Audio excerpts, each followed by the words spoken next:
something new. When the sunrise, I'm on my own time, and I can be good to you.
So I would like to ask everyone to mute yourself, please.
Good afternoon, good morning, good evening, everyone. Dear ladies and gentlemen, your excellencies. I would like to welcome you all to the 6th Annual Creative Women Conference. My name is Olga Balakleets. I'm the founder and CEO of Creative Women International Platform. Together with my dear partner and Executive Director of Creative Women, Dr. Viola, we have prepared an exciting 2 days program for you with speakers and experts from all around the world. I'm wishing you a very exciting time today and tomorrow. I would like to remind you, for those who don't know, Creative Women platform has been established in 2016, and since then, we expanded in so many different directions.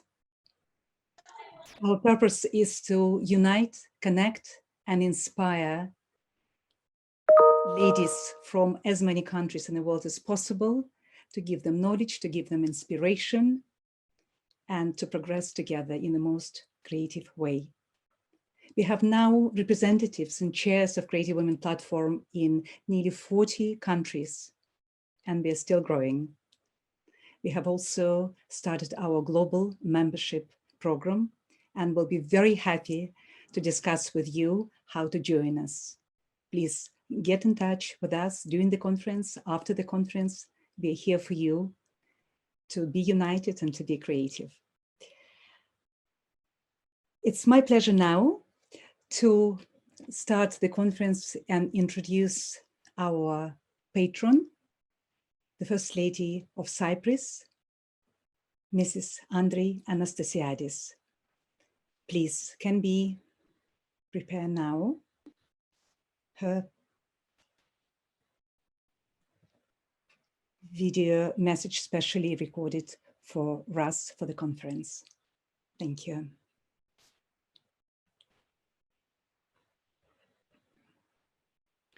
Ladies and gentlemen, allow me first of all to begin with a wish that this year's Creative Women Conference will be the last one that takes place online due to the COVID-19 pandemic. Women business networks are constantly growing and thriving when there is shared value to be exchanged. And this is exactly what Creative Women is all about.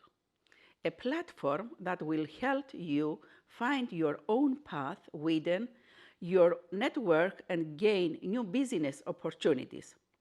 A platform that will help you reach your true potential and fulfill your dreams, offering a whole new perspective on the way forward and how to deal with the challenges ahead. Despite various setbacks, I believe that in recent years, significant progress has been achieved. By the same time, we also realize and emphasize that results are still mixed and the challenges persist.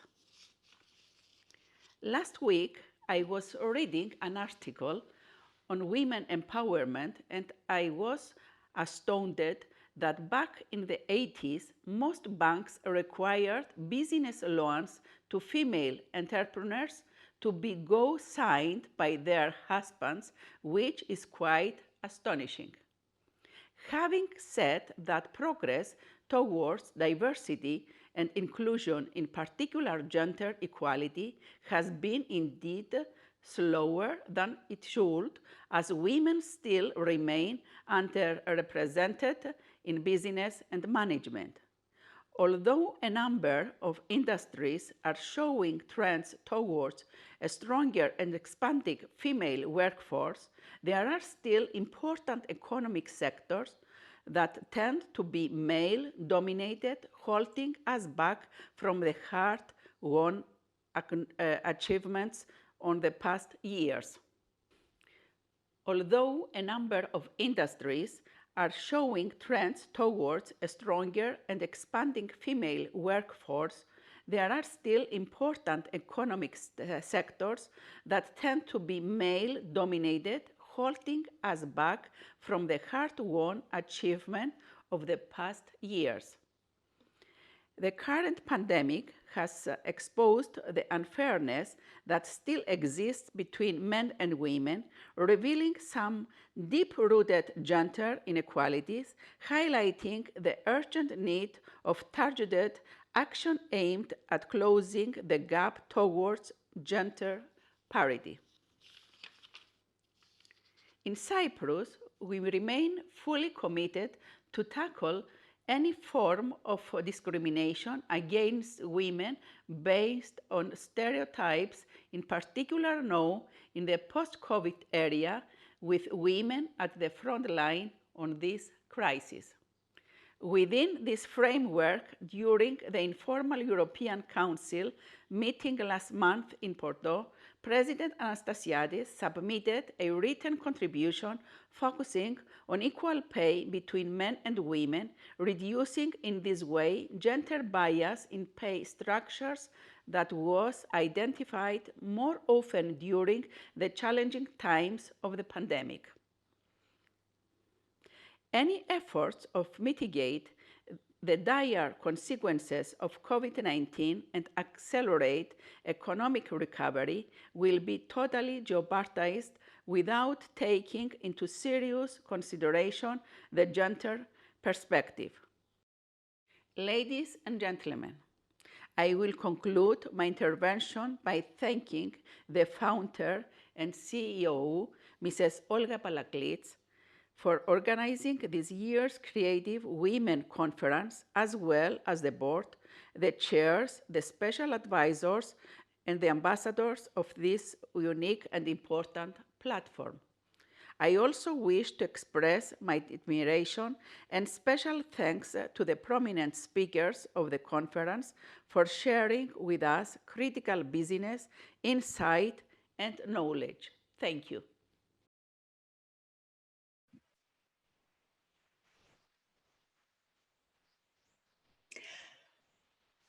That was a speech from our patron, the First Lady of Cyprus, Mrs. Andri Anastasiades.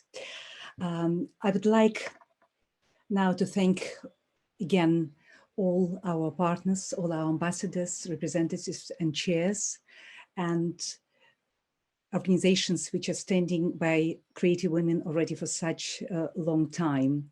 And they are Grit Academy, Kayana, Breathing Network, IWIN organization, parliamentary edition of the Russian Parliamentary Club, Palakis Saris, Keep Well, Yanis Georgiadis and Associates, ARC Consultancy, San Rafael Hotel in Limassol, Sold Out Tickets, and our media partners, Art Infusion TV, Business Fit, Middle East Business, Premier Media Group, and Culture Scope, and Revista Level. And now it's my big pleasure to give a word to my dearest partner and executive director of Creative Women, Dr. Viola Edward. Viola. Well, thank you so much and welcome again to this 6th International Conference of Creative Women Platform. My name is Viola Edward and I am the partner of Olga. And with our team and beautiful, marvelous team and chairs of several countries and our ambassador, we are creating beautiful thing for us all. Life has been very generous with me, cross-culturally.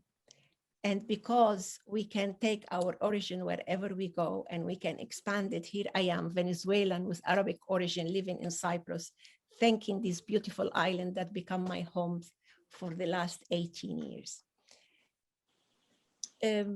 For me, as a psychotherapist and as a transcultural psychotherapist, I understood through several studies and through experience and working in different countries that there is in all of us like 3 major identity. There is a parent who's caring, loving person, a guide. There is an adult who's the responsible, the aware, the reliable, the visionary. And there is the child inside, the creative, spontaneous, joyous. So being mentally fit, agile, and informed is to be able to honor all these 3 parts of us. To have the ability to love and care, to be able to work and expand, and to be creative and innovate is very important. We, in Creative Women Platform, we create spaces to connecting women to one another and connecting people to life-changing opportunities through our alliances and through our conferences and different work that we do together. I am so happy to be with you all today and tomorrow, celebrating this conference and preparing for all the opportunity that will be shown to us in these 2 days. Also, I want to invite you all to become member of our network and let us together, as the goal number 17 of the SDG said, let's be together, let's partner, let's ally, and let's make together all the changes that we want to happen, because it's gonna be related to all of us together. Thank you very much for being here with us, and let's begin. Let's continue. Thank you. Thank you, Olga, for all this. Thank you so much, dearest Viola. And now we are moving to our next distinguished speaker, Dr. Anna Belova, who is joining us from Moscow. And you can see only a few of Anna's titles and positions, previous and current positions. She is an extremely busy and multi-awarded lady. She is on board of so many important business institutions, corporate and governmental, and she's the deputy chairman of the board of directors of AFK Sistema.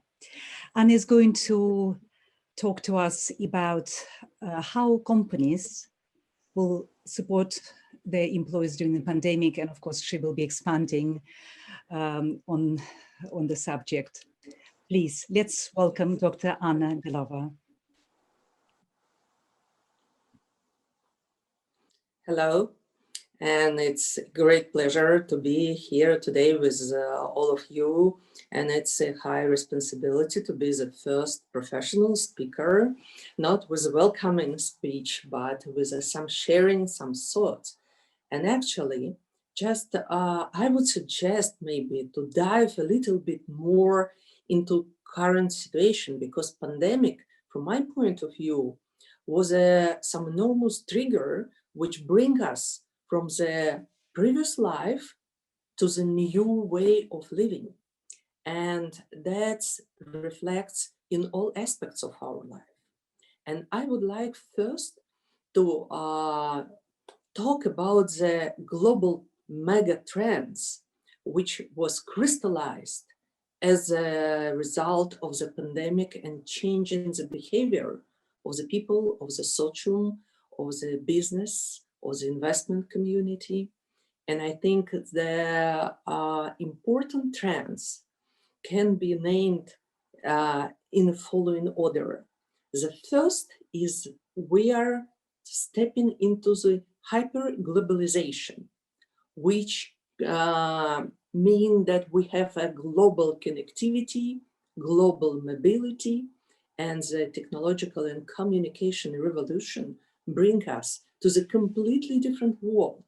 And as during the Creative Women Conference, we can talk together from 40 countries without any barriers.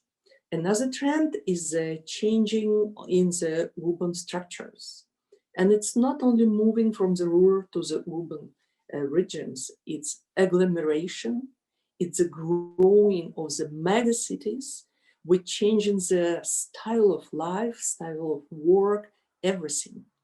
Of course, we're talking about the boom of the technologies. And I would like maybe to show you the slide a little bit later. Maybe I ask Olga to just send it to you, because I prepared just one slide which show the markets in the new technologies. And just talking about those technologies, just a few words, very briefly outlook. Artificial intelligence and machine learnings. The market volume up to the 2023 is $3.6 trillion. It's based on the Gartner research. And the spending of the companies for artificial intelligence in 2022 will roughly be about $77 billion. Sharing mobility. We're stepping into the sharing economy. We're sharing the homes, we're sharing the transport, we're sharing the knowledge, we're sharing the intellect. And that is the new important work. And this is an important word. So sharing mobility with autonomous driving machine, the market is more than 600 billion up to the 224. Space home sharing, the market is 250 billion up to the 2022. E-learning, we're changing the way how we absorb the knowledge, how we educate our kids, how we provide self-education. And the market of the e-learning global market for the next year will reach $275 billion. Food tech, it's completely new, but how the retail is growing during the pandemic, we all started to use everything online, bringing to our door in the home. At least in Russia, in Moscow, you can order whatever, cleaning, food, even the cup of coffee, washing your car, staying near the home, everything you can order and you can get it within the 15 minutes, 30 minutes, whatever. We can get the medicine before your door. This completely changed our life.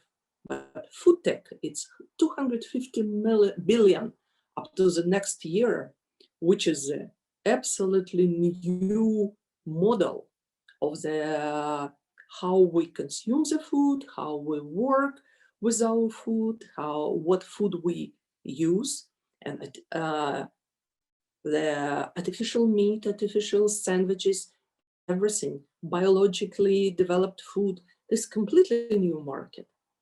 Cyber sport and gaming, it's more than 200 billion up to the 222. Cyber security, 300 billion 2023. And e-commerce, it's $5.7 trillion up to the next year.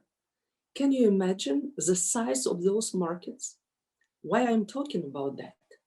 Because the life is changing, and one of the important challenge for every person is to adjust to the new model, to the new business, to the new demands, but not only the new technologies and new trends arise around us. Even in the business, we are making the step. We are making the step from the traditional business model when you have the enterprise and you're growing enterprise and you're thinking about your product, the efficiency of your product, competitiveness of your product. We are moving to the extended enterprises where even the big giant of the industries is changing their business model. 10 years ago, Boeing was the largest American plane producer. Currently, Boeing is not producing the planes. The concept and the strategy for Boeing currently is a strategic marketing and the design. We are not building the planes. The planes are building on the enterprise by the extended enterprise, on the factory by the extended enterprise, where more than 3,000 different large, medium, and small enterprises participated, changing the model. Then we are making another step. All the previous businesses built around the product and efficiency of the product. The next is the ecosystem, which are building about the anchor product, but it focusing on the demand of the clients. And as much you can bring around the demands of the client, you can link your client to you, you can satisfy their demands. So it's so many changes around the model structures, templates, and we as a woman can adjust our business, our thoughts, our knowledge to those new models. But it's not only the changing in the business structure. Within each business, we're changing the subsystem, investment, completely different models coming during the last 2 years. American SPAC, special purpose acquisition companies, direct coming to the technology companies to the stock exchange without the traditional model of the preparing the IPO with a banking consultant, different rules, different sales and buys within the company, because artificial intelligence is doing the sales and in doing the buys within the companies. You should understand the mentality of this artificial intelligence. But it's not end. And it's important because for any changes, as a basement, should be change of the culture of society. And that's where we are, because that's a very interesting trend currently, because we're talking not about the diversity, and it's not only the gender diversity. Being the board member for the largest international companies currently, I'm vice chairing the board of American, German, and Russian companies, independent director in Italian, public companies. And what we're talking about schedule board, which can bring some completely different diversity view for the future of the business. And this schedule board should be the gender diversity, generation diversity. Some 20 years old people thinking completely different rather than we, which are 50, 60, 70 years old board members. National diversity, cultural diversity. And I very much like the saying that culture is strategy for breakfast. And if you don't have the proper culture, even the great strategic footprint might not be implemented in a full extent. So, returning back to the culture, I would like to put a very interesting example. The people have a lot of the queries and concerns, and based on the different period in the economy, period of the crisis, the behavior of our social is quite different. For example, during the crisis 2008, 2009, the people who were concerned about the environment before the crisis, that was one of the three top concern. And after the crisis, it dropped down to the 9th or 8th position in the list of the priority about people are thinking. But currently, during the pandemic, the subject of the environment, about the sustainable development, about ESG, environment, social governance, is just raising dramatically. And regardless all the problems with economy, with employment, uncertainty in the future, the people all together think about the global important issue for the future generation.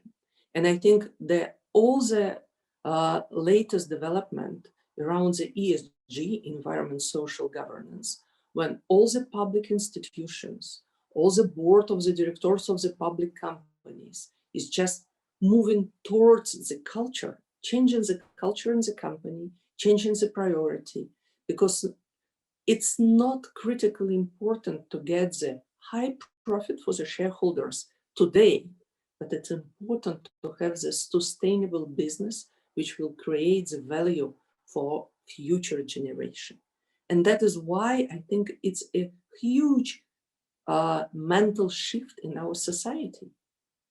And it's influenced a lot to the business strategy, because currently the company who are not raised the issue as the ESG as a part of the priority in their business certainly will lose the interest from their customers. Customers would not like to deal with the companies which are not at the same platform with the value of the customers. And it's related to the completely different businesses. I would not like to be with a bank which cultural value is different from mine and which use unethical advertising just to promoting their bank services. My friend would not like to buy the product from the company who are not declare the footprint for the decarbonization for the next 10 years. So the world is changing so quickly, and all those issues are extremely, extremely important for us to changing our attitude towards everyday and very customer issue. And I think it's a very important challenge to shift the business models, our internal energy to the new values of our world and our society. A few weeks ago, I chairing the panel at the Women Influence Forum here in Russia. And the discussion was exactly about the balance between the ethic in the business, ethic in the relationship with the employees, empathy to the employees, to their problems and to their worries, and the profit. And that was a very interesting presentation of the different representatives of a bank, huge industrial companies, how they change the key priorities in the company, how they work with the people, and how they change the employment model during the pandemic, because hybrid model of the employment currently is very common, and I would see, and I'm sure that it will keep for the next year, regardless whether we'll say goodbye to the pandemic or not, because we're reducing the offices, we are changing the process of working, and we're thinking about the balance between the distance work and trying to put together the people, because the corporate culture, corporate values is also a very important issue, because we can't move forward if we are not all the same team. And it's important for the manager, for the leaders of the company to orchestrate in the proper way our team, because we are stepping from the transaction function of each member of the team to the creative platform. That is why I feel a great synergy with the name of our organization, Creative Women, because we should talk about the creative business platform, where each person is understand what value he can bring to the business and how it can be done within the whole business model, because it's not possible if everybody will do whatever he or she wants. And that is why we are currently in a very challenging way, because we are facing the technology singularity, social singularity, business model singularity. We don't know how all the world will work, but all this uncertainty is a huge opportunities for all of us. And just to finalize my sharing the ideas on this area, I would say that it's creative woman is a very interesting model, because currently the communication without the barriers will provide another opportunity, another synergy to find the exact crystal balls, exact answer to your questions. And maybe it should be some kickoff procedure to start to think about what else I can do with my business, how I can adjust my business. And the role of the women in our world is just very important, because the call for the women power is just around everything. Recently, just 2 days ago, I got the article from American author, and he wrote, one woman in the board is not enough. And a huge demand for the women power, for the women type of thinking, for the women creativity around the world, because it will provide the more stable construction in the strategy of the business, mitigation of the risk, because all the diversity is providing the right challenge of the way to the future. And that is why I would like to wish all of us to play our role, small role, advisory role, but to change our world and to make it agile, adaptive, and I think all together we can make it. Thank you so much. Thank you so much, Dr. Anna Belova, for your insight, for your inspirational speech, and for the synergy you feel with creative women. This is really fantastic for us. I was almost eating every word from your presentation, enjoyed very much, and we are going to see you again soon. And now it's a pleasure to introduce our next speaker. I'm sorry, we are running already a few minutes late, but I just couldn't possibly stop such an important presentation by Anna. Thank you again. The next speaker is Lamia Kamel, who is current Assistant to Egypt's Minister of Tourism and Antiquities for promotion. You can see some of Lamia's positions and achievements here. There are many of them, and it's a pleasure to welcome Lamia now from Cairo. Please, can we have you, Lamia, with us now? Lamia is going to talk also about pandemic, about crisis management, and beyond. Lamia. Thank you, Olga, so much. I feel very proud of being part of this amazing platform. And I've had the honor and the pleasure to join you a few years back in 2018 on the actual platform. And I had a marvelous speaking opportunity and getting to know all those amazing women.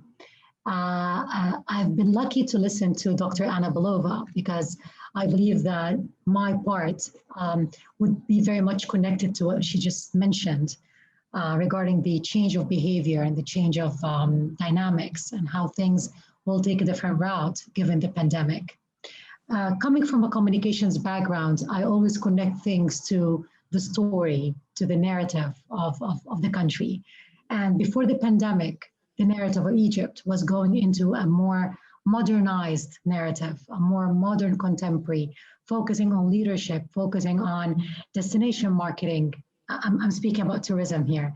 So after the pandemic, things have abruptly been completely altered to match the global dynamics and to ensure that the narrative is still relevant, not just to the local audience, but to the international audience as well. Post the pandemic, the first thing I did when I entered the Ministry of Tourism is to have a look at the narrative of the ministry. And when doing so, I realized that we cannot shy away from the statistics that is floating all around us. And let me share with you a few numbers that I got from Google here. It says that 55% of global travelers are determined to make sustainable travel choices. So sustainability has become an actual component of travel.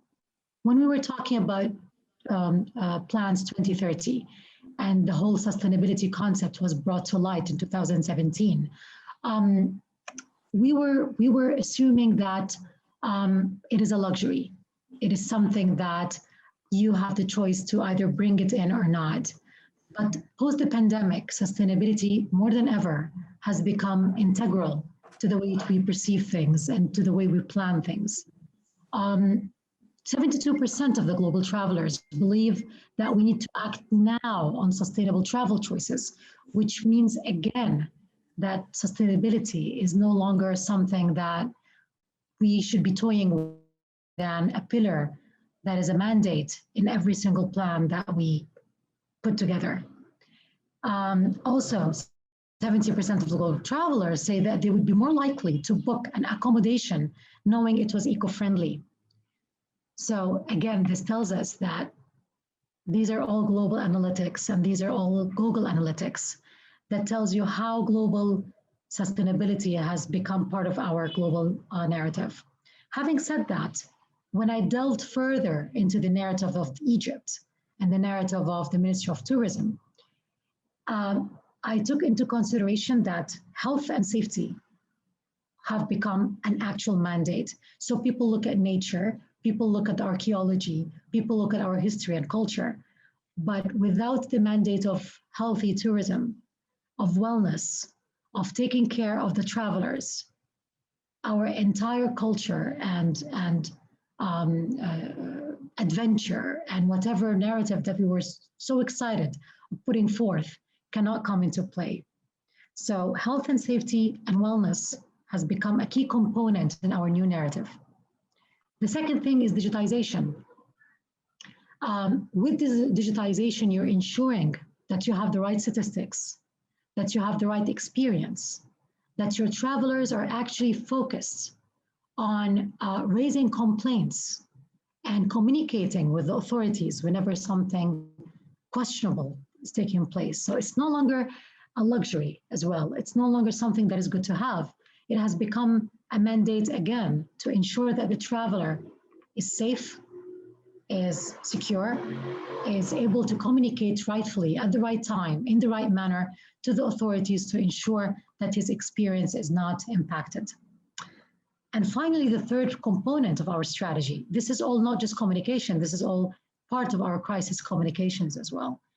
Our focus has now become driven towards establishing an ROI focus, which means that whatever strategy we're putting into place, it has to engage in the commercial mechanism of the country.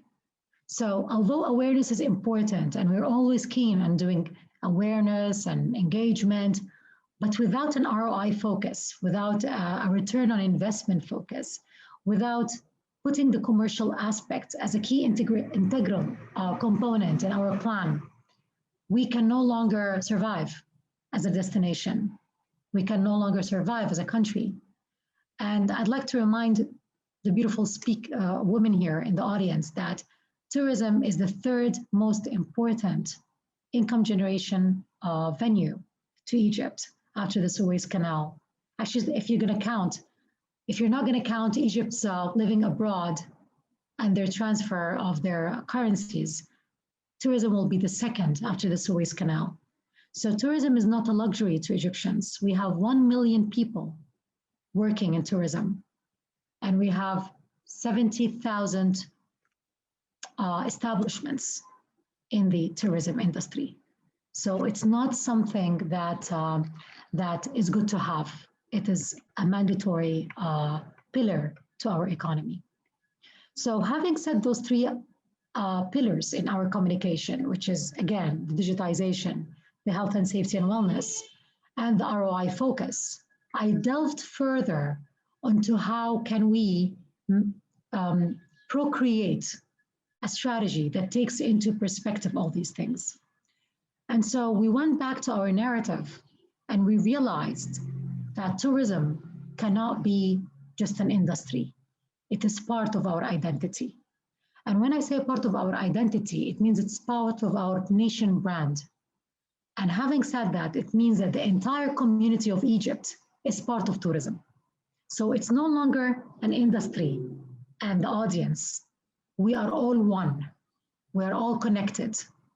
And I think Viola here would understand, because the whole oneness here has to be mandated and very well established for the people to realize that tourism is not just a business, it's a way of life.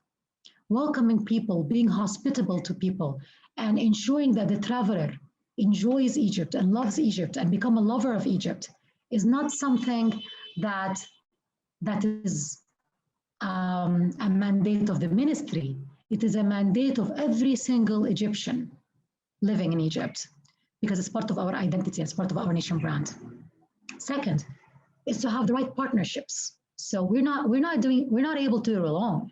We need platforms like the Creative Women platform. We need people like Dr. Belova, like Olga. We need all those amazing people to engage with and to create the right partnerships for us to exchange, not just knowledge, but to exchange commercial success as well. So partnerships is something that we're always going to be looking for in the new narrative of tourism.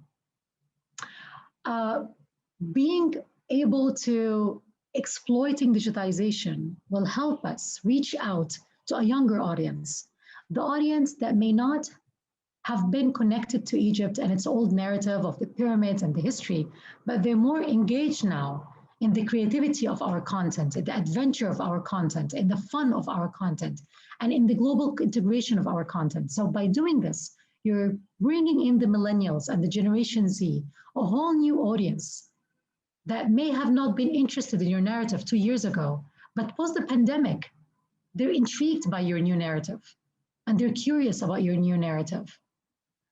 Having put all those ideas together, we have decided to launch our communication and put forth how can we not just use what we have, but how can we integrate with the global dialogue, and how can we talk to different establishments and create an integration between us and them, a mix of calendars, a mix of destination branding, a mix of influencers and travel bloggers, a mix of understanding that you are no longer talking about your history, but you're talking about your future as well. Together, the beautiful pharaonic narrative into play and highlighting meditation, highlighting wellness, highlighting creativity and passion, and putting all these ideas that may have looked historic in the past, but you're putting all those ideas together to bring in a new narrative into play.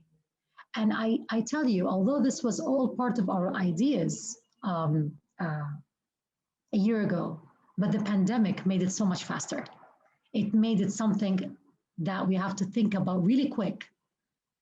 And of course, I mean, let alone talking about the IVRs, talking about the virtual realities, these are all tools, but they need to be substantiated with the need to put together what we represent in the future.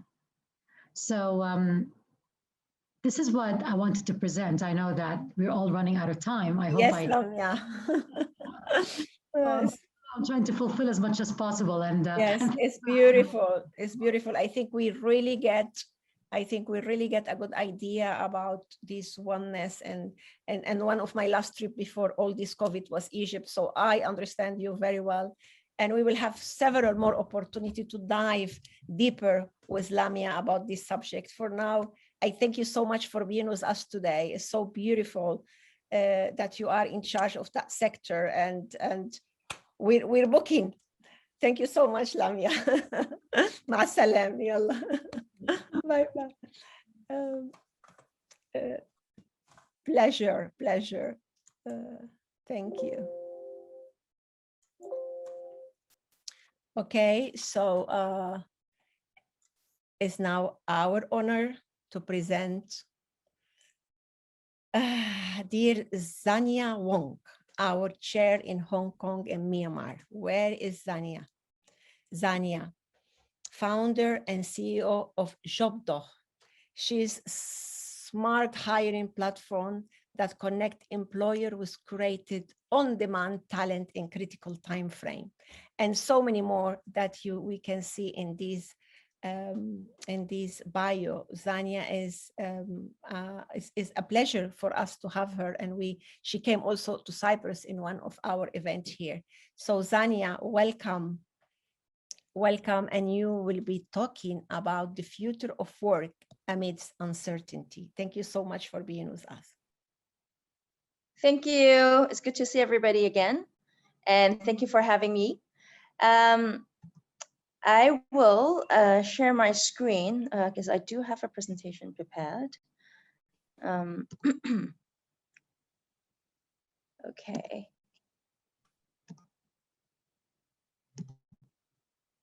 So today the topic is about the future of work amidst uncertainty. We are focusing on kind of the trends that happened because of the pandemics. One of the first trends that we're seeing, of course, is the fluid workforce. So before I go into the presentation, I'd like to take a poll from the audience. If you can type in pollev.com/xw292 and answer this question, and we'll see what the answer comes from. So the question is, do you plan for yourself or your staff to return to the office after the pandemics?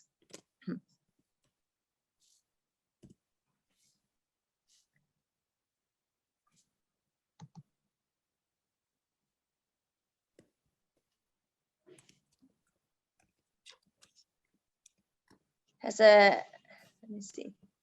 Is everyone able to log into this link and answer the question? Can you repeat, Xania, again? Yeah, if you can type pollev.com/xw292, you will be able to enter this poll. Can you see the link, the website on the top? The URL on the top. Yes. Does it work? Yeah. I can see your beautiful faces, so I don't know if everyone has done it. So let me see.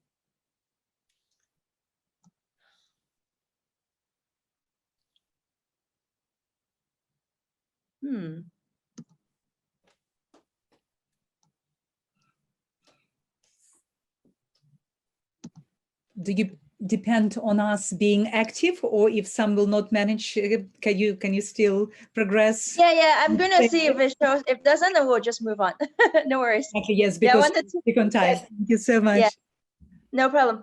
Yeah, so actually the idea is that I think if you were close to the general audience, the general population of employers, you will be part of C, which is a mix of both. You will probably have your staff work from home more than before, and but still maintain a big part of it at the office. And this is consistent with the survey that we got from McKinsey. So before COVID versus after COVID. After COVID, they say that even after COVID, between 21 to 80% of the staff will be working at work, and then the rest will be working from home. So what does that mean to the workplace? Now companies are designing workplace based on this assumption that people will not be going back to the office every day.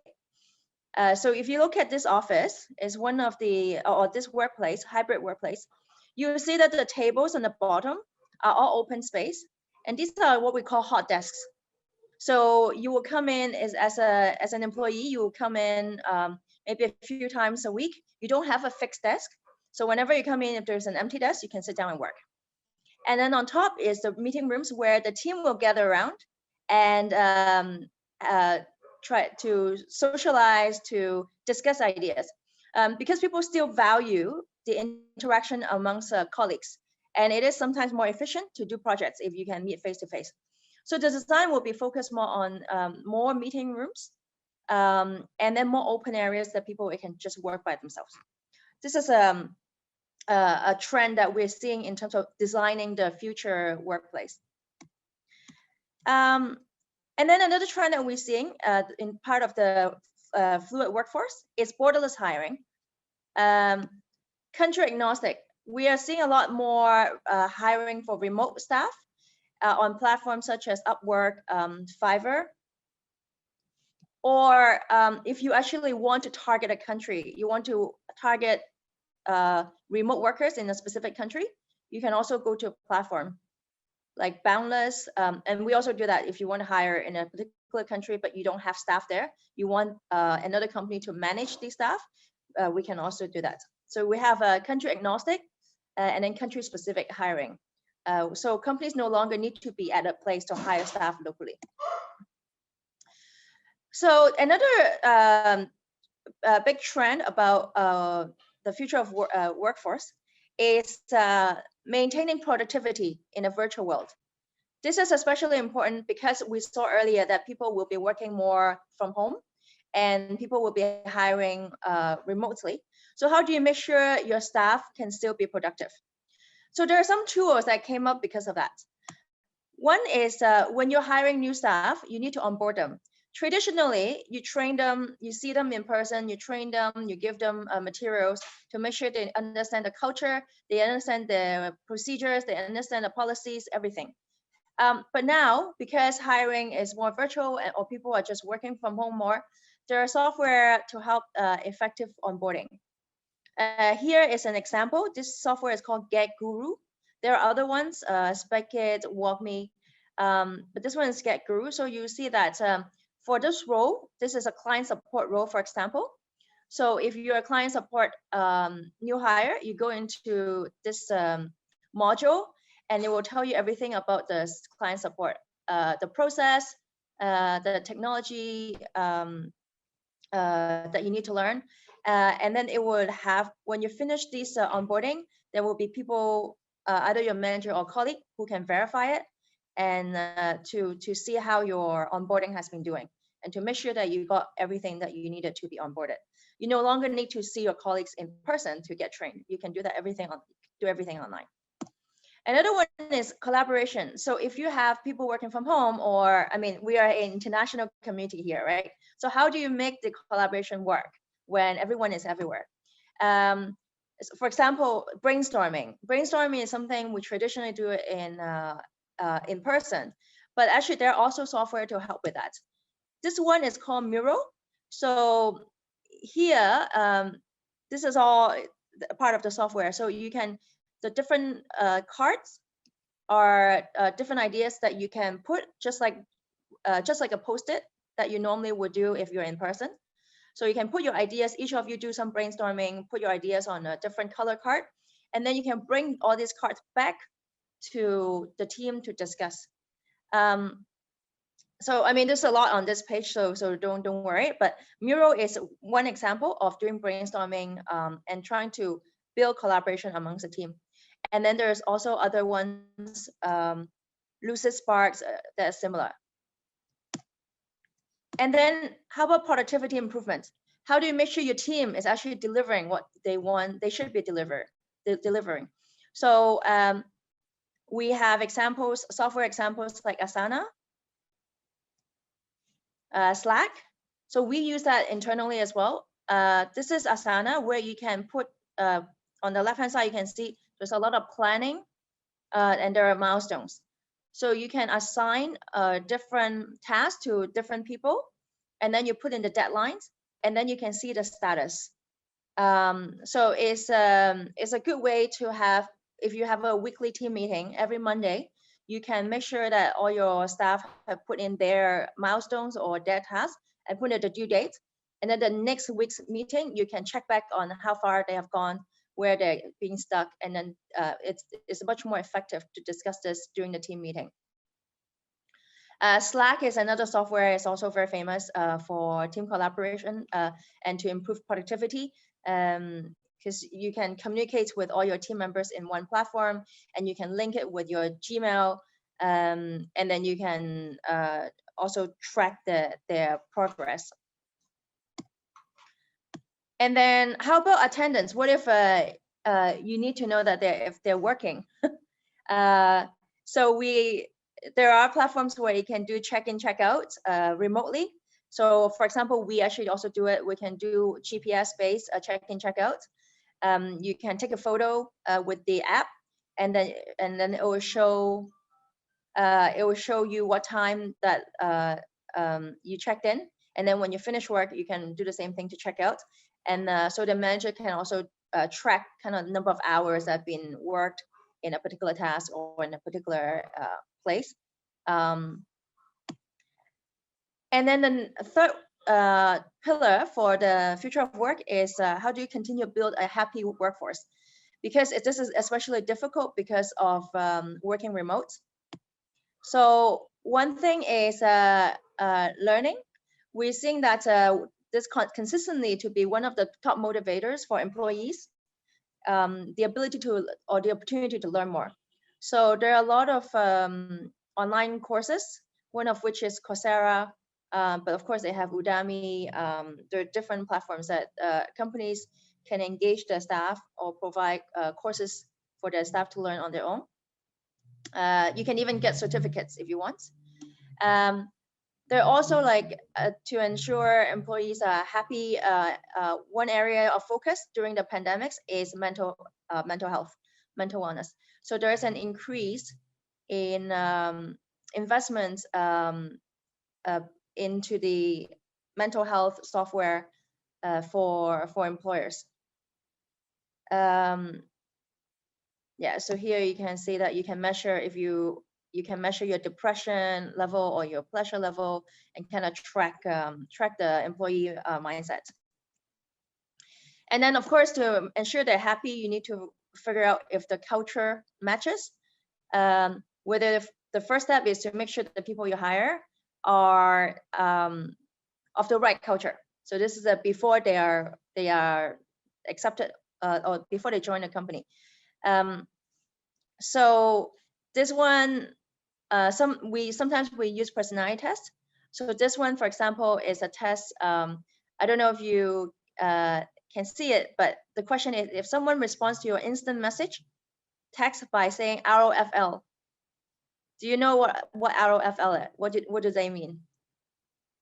ROFL is actually a lingo for rolling off the floor laughing.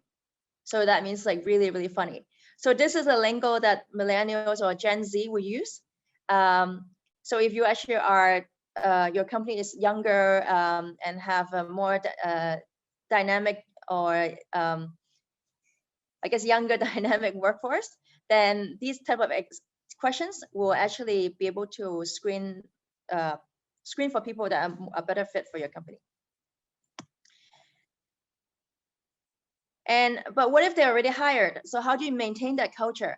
So there are a lot of software also to try to continue to build team culture, to build relationship remotely. So this one is called Gather Town. And in this example, you see that there are 4 people, 4 faces, right? But they also have 4 avatars. So these 4 avatars, they're actually having a meeting in the middle of a park. So this is a fun way to get people to have meetings and to kind of continue to build bond, even though they're not seeing each other in person. So here, yeah, so you can, the individual can choose an avatar that they want, and then they can have the meeting together, and then they can also act like the character if they want to, just to make it a bit more fun when they're doing remote meetings. So that's it. It's a really brief introduction. The point of this is that there are actually a lot of software out there to help you figure out how to manage your remote team better, and how to improve their productivity, and how to kind of rethink about the workspace or workplace in the future. If there is an area that you specifically want to hone on, whether it's generating new ideas for or brainstorming, or if you really want to have a more productive or high output team, then you might target those softwares to focus on. So it's pretty quick, but I will open the floor for any questions. Thank you, Xania. Xania is with us today from Myanmar, and Xania for me is the person that put me update. Of course, I catch like 20% of what she brings us, but always I'm very attentive to see what else I'm gonna learn. It's so nice to have you in our team, Xania, our chair in Hong Kong and Myanmar. So if you didn't make your question yet, but you want to make a question, please send it, and Xania will answer it, and we will find a way to publish it for you. Thank you, Xania, so much for your contribution. No, thank you for having me again. Cheers. Thank you. Thank you. Thank you. Okay, so so we will continue our gathering here online, but you see how close we feel one to another. This is the beautiful power of the network.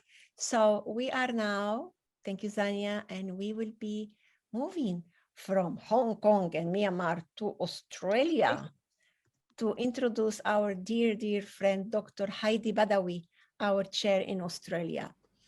A founder Haidi is the founder of STEAMpreneur, a community for thriving youth in STEAM and future learning, opportunity for success. Founder member of so many organizations and such an active person. I wish when I was young to have somebody like her in my life. I will have much less trouble in math and all these things that I travel with. Thank you so much, Haidi, for being with us, and welcome. Thank you so much for having me among really great leaders and innovators and influencers of the world. It's a great honor to be among all of you. Thank you, Olga and Viola, for having me today. What I can say after Xania and Lamia and all the great panelists introducing leadership and creativity in different ways, I will try to go quickly through the journey of self-esteem and self-confidence, which I find it's really important skills and the competencies for us as leaders to nurture in the world. First of all, I'm coming from Australia, and I'm so proud to be the chair of Creative Women in Australia, down under in Victoria, Melbourne. This is where I'm based. And in here, we look at self-confidence and self-esteem in different professional ways and on a personal level as well.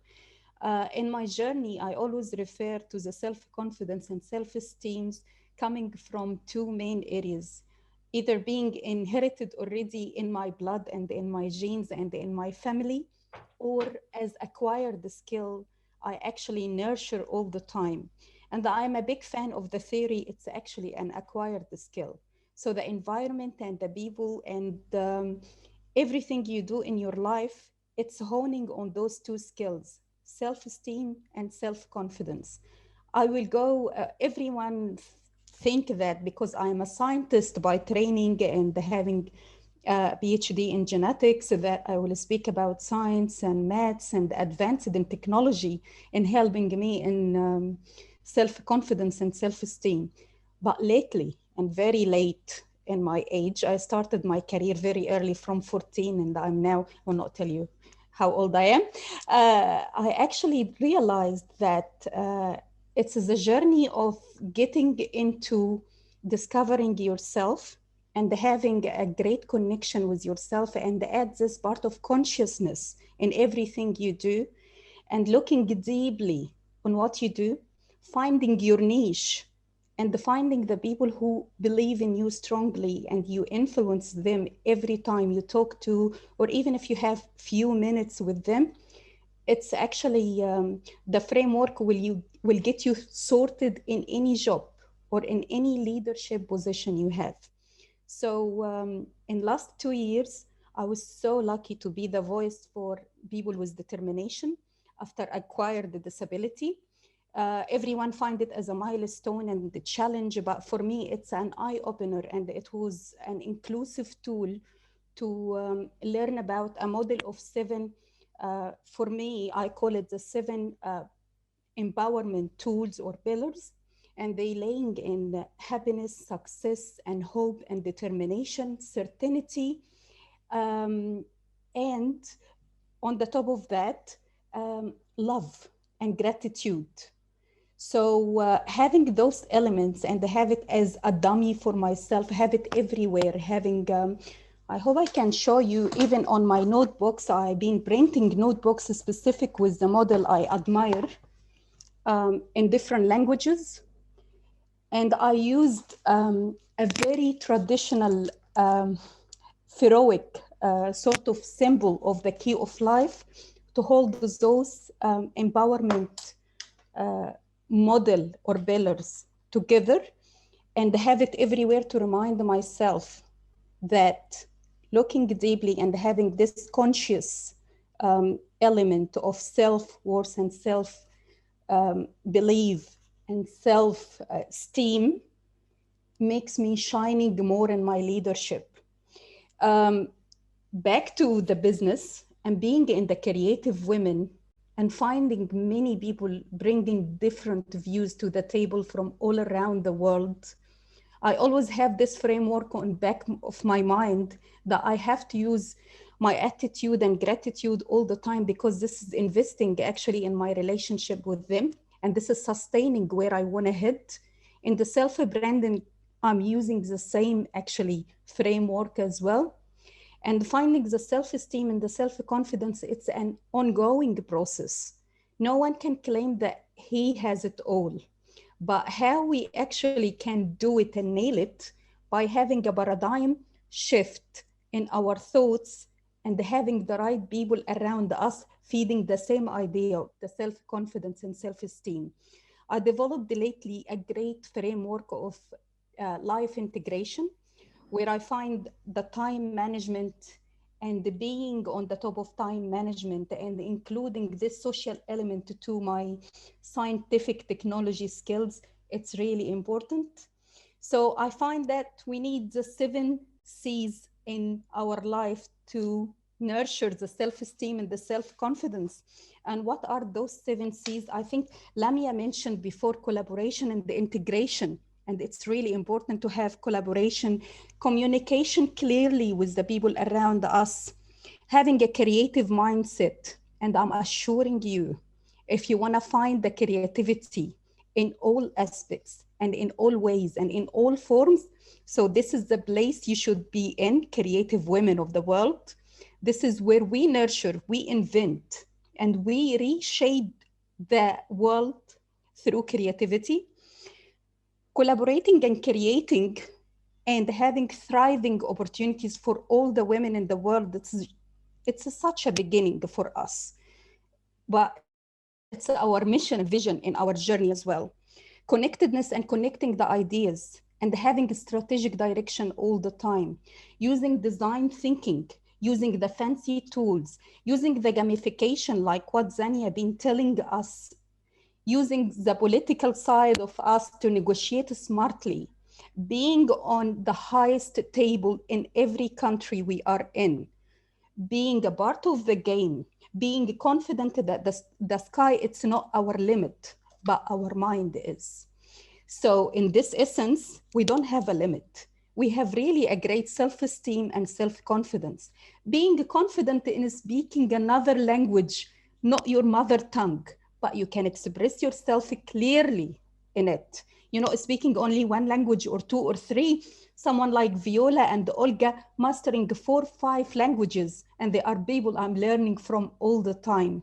Having the right people helping you in your journey and being beside you is the main trick behind self-esteem and self-confidence. I wish you all have self-esteem and self-confidence because you do, and I will keep learning from all of you. Thank you so much for having me on the stage today. Dear Haidi, and this is what happened.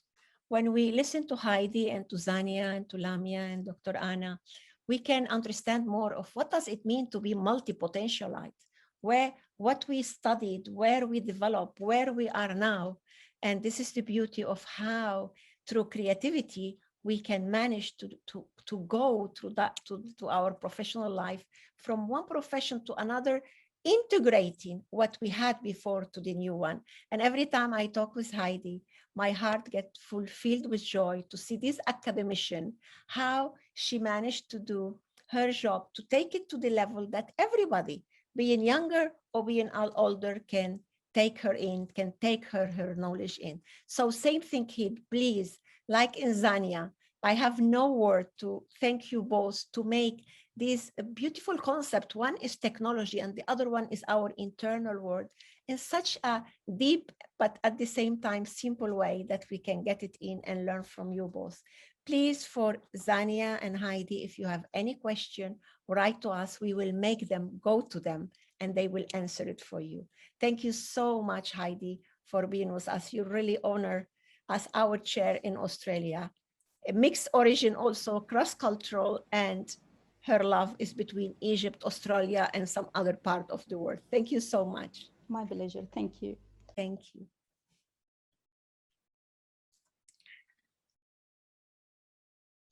Thank you.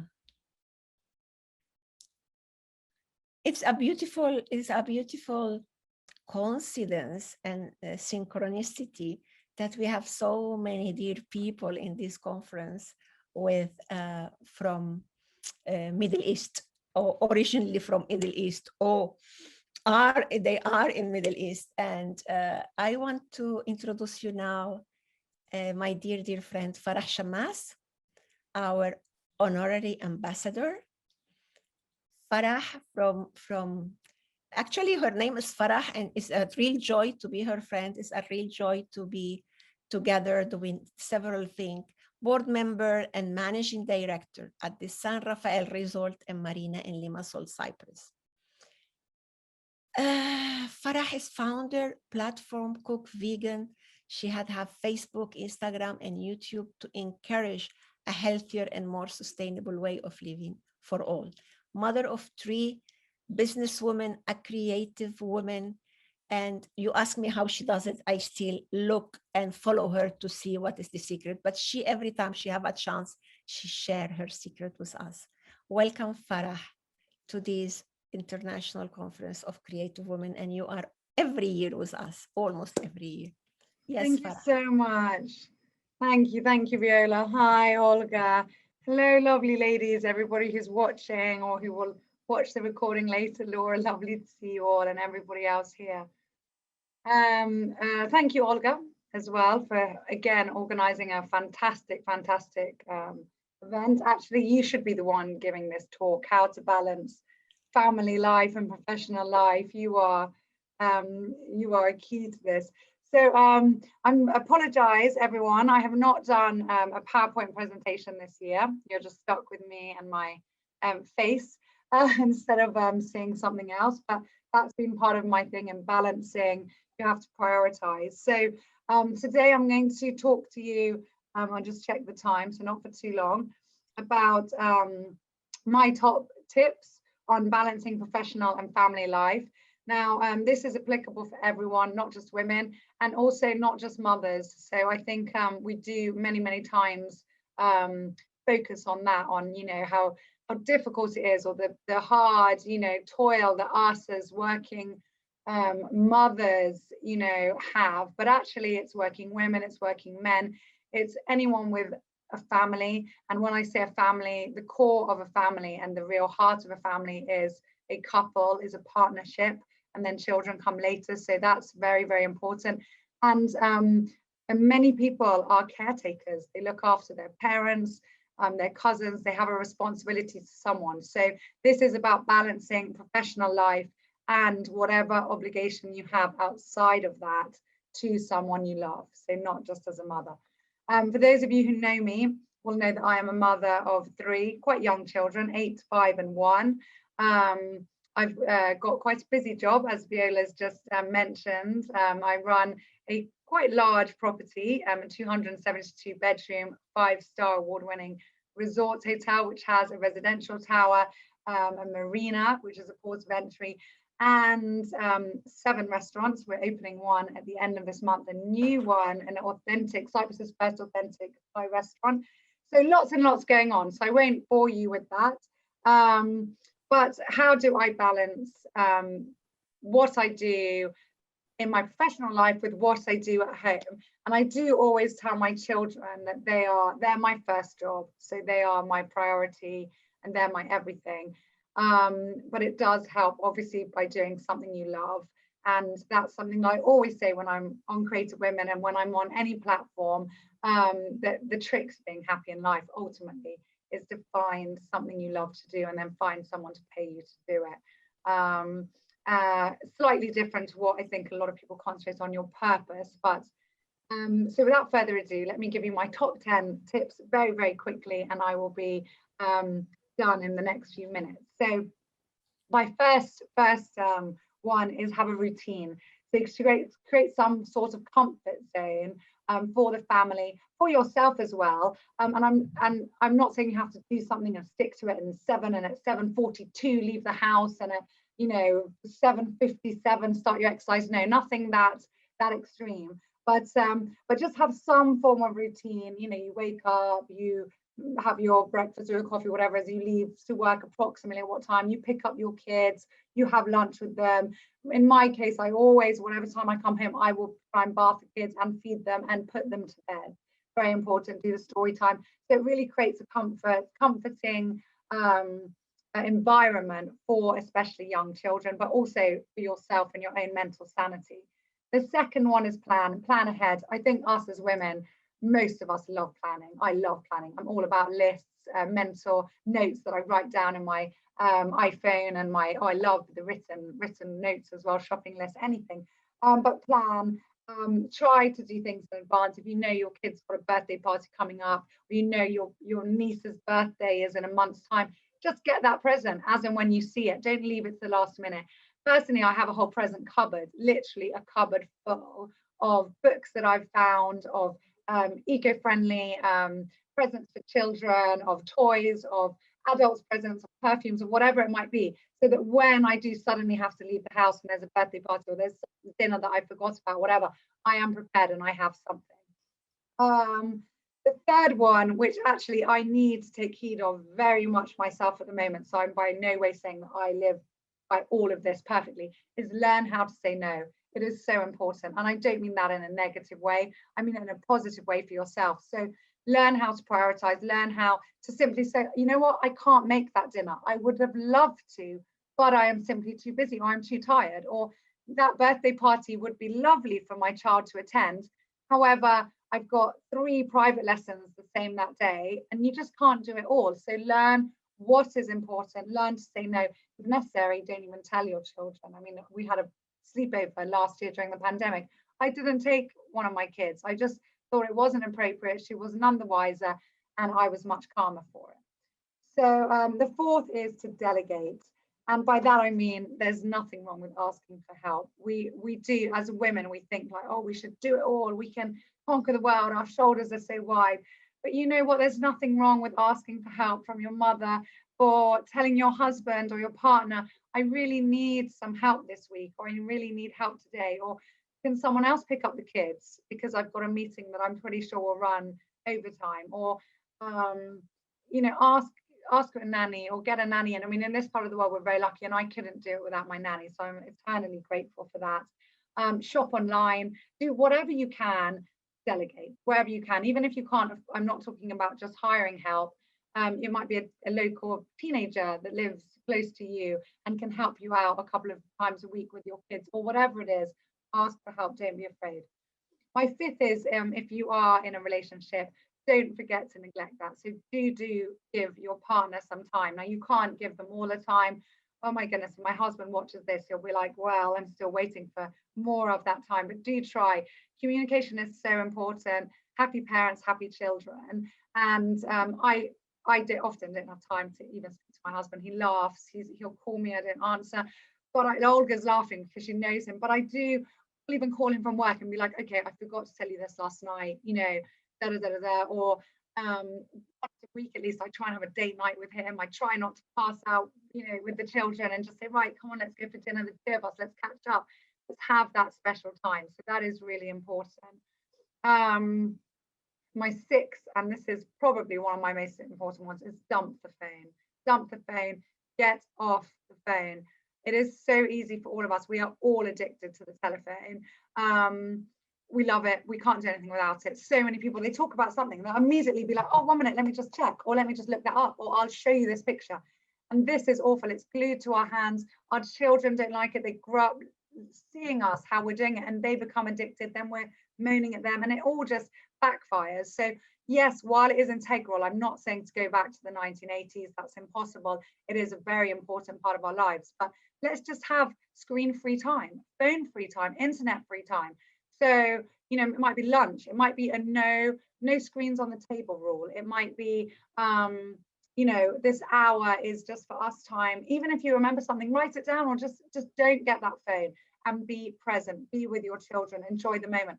You might miss the photo opportunity. Oh, the child did something funny, but who cares? You're going to remember it, and that's so important. I think too many parents, we watch our kids grow up behind that device, filming them or anything else, and that's a gateway, that's a window blocking those emotions, and it makes them very emotional to come out. It's just so sad. I see so many people do it. So yes, dump the phone wherever you can. My seventh is involve your children. So yes, if you have children and you are balancing the work and kid aspects of home life, involve them. To be honest, whoever is at home, involve them, make them understand what you're doing and why, the purpose behind it, really. And I'm not talking about a life purpose. I'm not talking about changing the world and making a difference and feeling like, oh, I'm not doing that, so what I'm doing is not important. What you're doing is important. Even if that's bringing home a paycheck, even if that's paying for your kids' toys, even if that is for helping your colleagues out at work, there is an importance to what each and every one of us do. And it is good to share that with your family, explain what you are doing and why. Don't babyfy them, treat them as little adults, and they will appreciate it. My 8th and most important, well, I keep saying most important, they're all important, but a very important one is love, love, love, love. As the Beatles said, all we need is love. So show your kids love, tell them you love them every day, don't miss the opportunity, kiss them, cuddle them.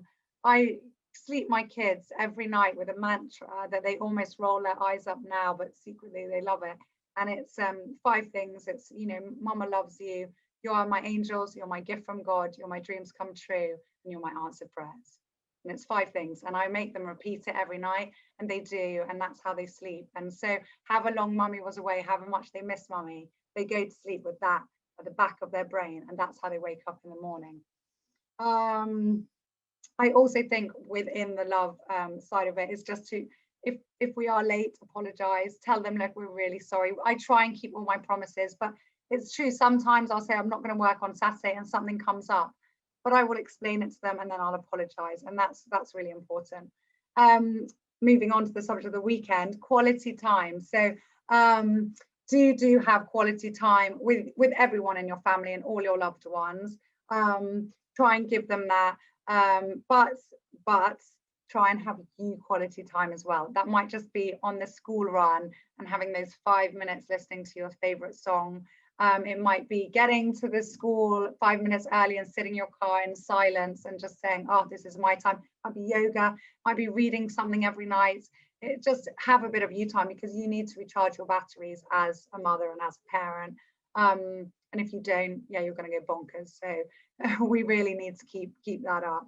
And my final part 10, and I'm very tired today, so I can almost get emotional with this, and I need to hear myself say it, is forgive yourself. We're not perfect. Balancing professional and personal life, so professional and family life, is not easy. There is no golden rule.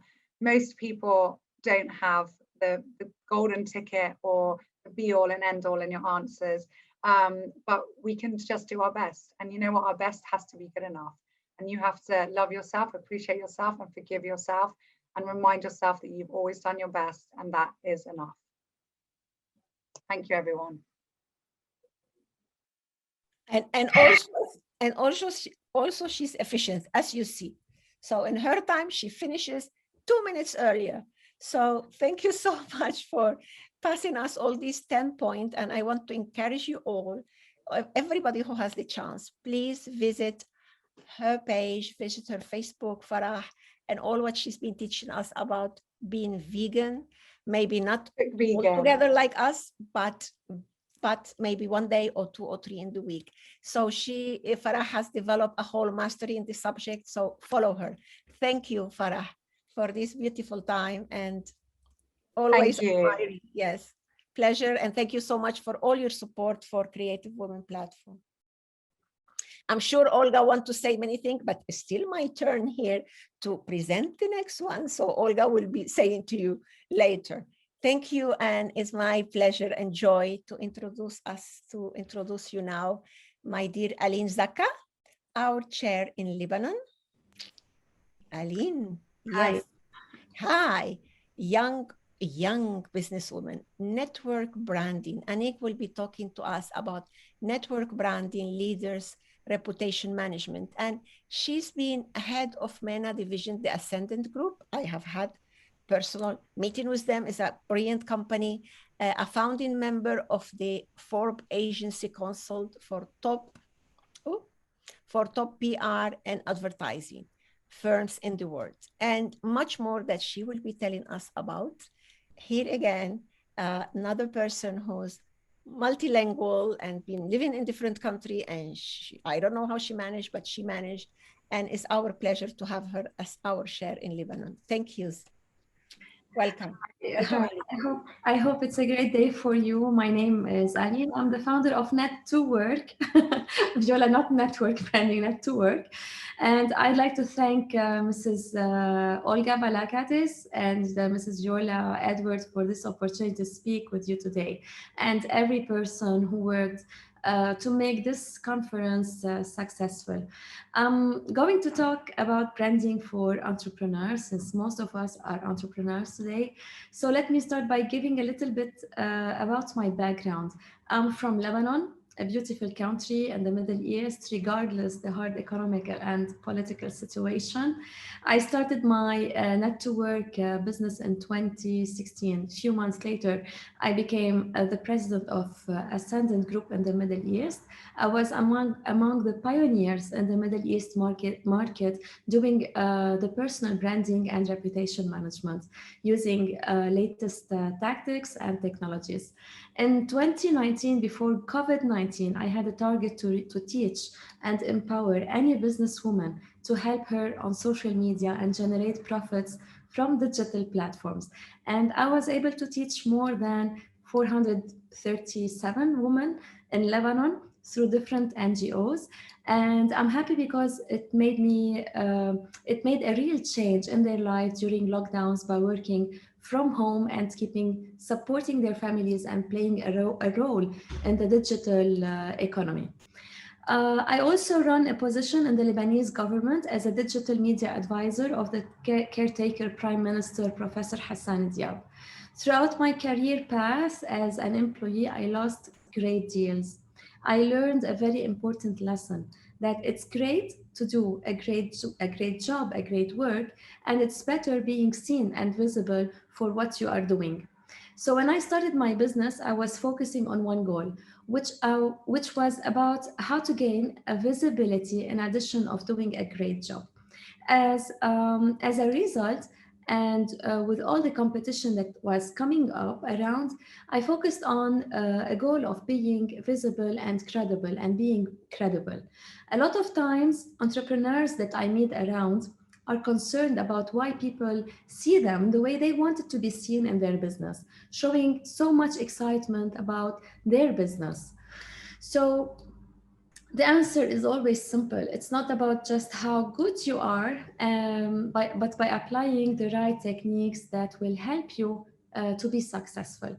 And to do that, you need to be able to convince your niche audience and be able to approach them the right way that will solve their problem. And this will be your value proposition. After a couple of years of managing CEOs, business owners, and diplomats profiles, I began to realize what makes a difference for an entrepreneur about how much visibility has its own brand.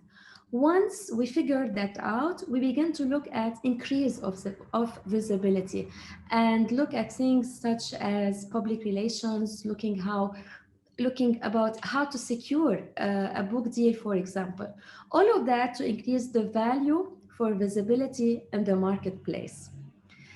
And after 5 years of focusing on personal branding, it was time to think about how do we reinvent the business. There is a lot to talk about personal branding at a time. It was actually in 2016, but the question is always like, where is next place to go? It was totally new. It was totally actually new concept in the Middle East and totally new virgin market for reputation management expert.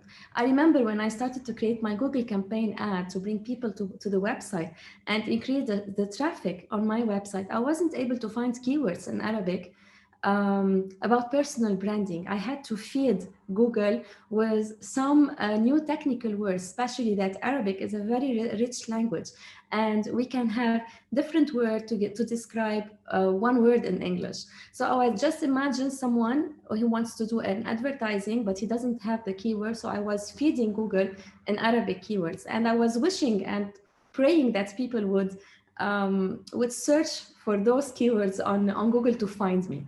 So we can have different. So the challenge actually the challenge was how to convince the market that I'm here to help, to make them react with me in the way that could lead my business to grow. I noticed a few months later, I started to have on board CEOs asking the questions to understand the advantages of CEO branding and get the privilege to benefit from new services in the marketplace. By that time, US companies were surely mature in this field, and my challenge was to convince high profiles that I can provide a great service that exactly fits their needs and feed their needs, the need of their business and of their brand. And over the 5 years, I was concerned to build up that marketplace. So I am now part of a global team. We've built a unique model for CEO branding in terms of PR, social media, designs, creative designs, book deals, congressional thoughts leadership, video infographic, photography, digital ninjas, and business influencers. We've built up carefully over the years, and clients have included executives, big entrepreneurs, and brand names around the world, in addition to diplomats in the Middle East and high potential entrepreneurs. But at the end of the day, the simple way that is packaged is CEO branding. This is where we are more focused. When we talk to an executive, we emphasize the executive point and components. So the only you're gonna do at the end of the day, you're gonna do what you want to start thinking to brand yourself is to start to identify the audience that you are in front and tell them your message, where you're going to go into that while in a presentation, for example. And last thing, became a word winner. We became word winner. So we have under the global group that we are part of, we have a presence in different countries through strategic partnership and agreement. In general, the career path wasn't really that easy. However, it was very challenging because we were going and expanding worldwide, and we were trying to reach the maximum and highest potential audience that fits our services. So now let's go into CEO and entrepreneur branding. Number one, you have to understand your why as a CEO, and you have to understand what makes you you, and what is that cost, what costs you to create that for your business.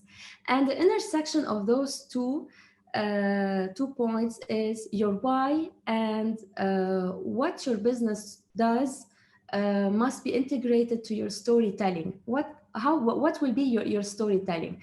And that is when you start to create a brand and creating connection and differentiating yourself. Your choices for branding are two. It's very easy. It's either you get branded or either you get labeled. And actually, that was not told by me. It was told by Chris Collins, one of our partners in Ascendant Group. The idea is that either you shape the image and how people see you. It's kind of having a fully formed fist, and this is a lot of force, right? Versus getting labeled, and that is when people don't know exactly what you are doing and are kind of confused by it, and then they end up by making things about you. It's kind of having 5 loose fingers and trying to hit something without force fair. So that's the difference between being branded or being labeled. If you think back to 2016 with Jeb Bush, former governor of Florida, he got labeled with low energy by Donald Trump. The challenge with that was he didn't build enough brand to take that hit. So he was labeled as someone who is lazy and someone who doesn't work. The challenge with that was he hadn't built enough brand to take that hit. And he didn't know actually how to overcome it after certain years. So, and he didn't know how to respond in terms of personal branding and overcome it. So that label stuck with him. Interestingly enough, Trump did not follow his own strategy in 2020. And that was a big contributor to why he lost. Biden on the other hand, he was actually better branded in 2020. He branded himself, bringing things back to the country, and people were so thirsty for that. They bought into him, and Trump had no message. Here is the importance of why you need a brand, because if you brand, you can take hits a lot stronger. Today, we don't, business is no more about B2B or B2C. It's about human to human, age to age. It's about human connectivity. So here I prepared some bullet points here in my presentation. I prefer not to share with you because I didn't really design them yet. Okay, but I'm going to check them. Okay. Okay, at the end of the day, we all say that, we all know that human to human are, this is what's going to work after all, especially through different social media platforms where they can connect to each other on different platforms. It's all about how you develop the emotional connection with the target audience. So we don't have artificial intelligence making high decisions about business, do we? I really wish we had. So it's still about human, and the degree to which that decision maker connects with you, in addition of believing in your capabilities, matters. So we have to convince people when they read about us on different platforms, social media, or even on Google. So age to age still drives businesses and, of course, political campaigns. Second point is, if you realize it or not, no matter how much you want to hide from it, you and your business are connected together. That means when you are a CEO of the business and a problem occurs with a client, you cannot hide. You are the main person in the company, and your presence should be included in your business strategy. All this will surely benefit directly your business. So how people see you directly determines the perception of the business. I'm going to give some facts. 88% of the potential strategic partners consider the CEO reputation, and 93% of significant investors consider the CEO reputation. So these things matter, whether you want it or not. Another point today, you've got to have a way to differentiate your brand. A lot of business of products and services for now know that difference. Innovation is not easy. So if you find something truly unique, congratulations. Most of us, the differentiation comes with the human application of it, thinking of the story behind it. If you think about NASCAR for a moment, all the cars are high performing. All the cars have thousands of hundreds of dollars or $1 billion bringing to them.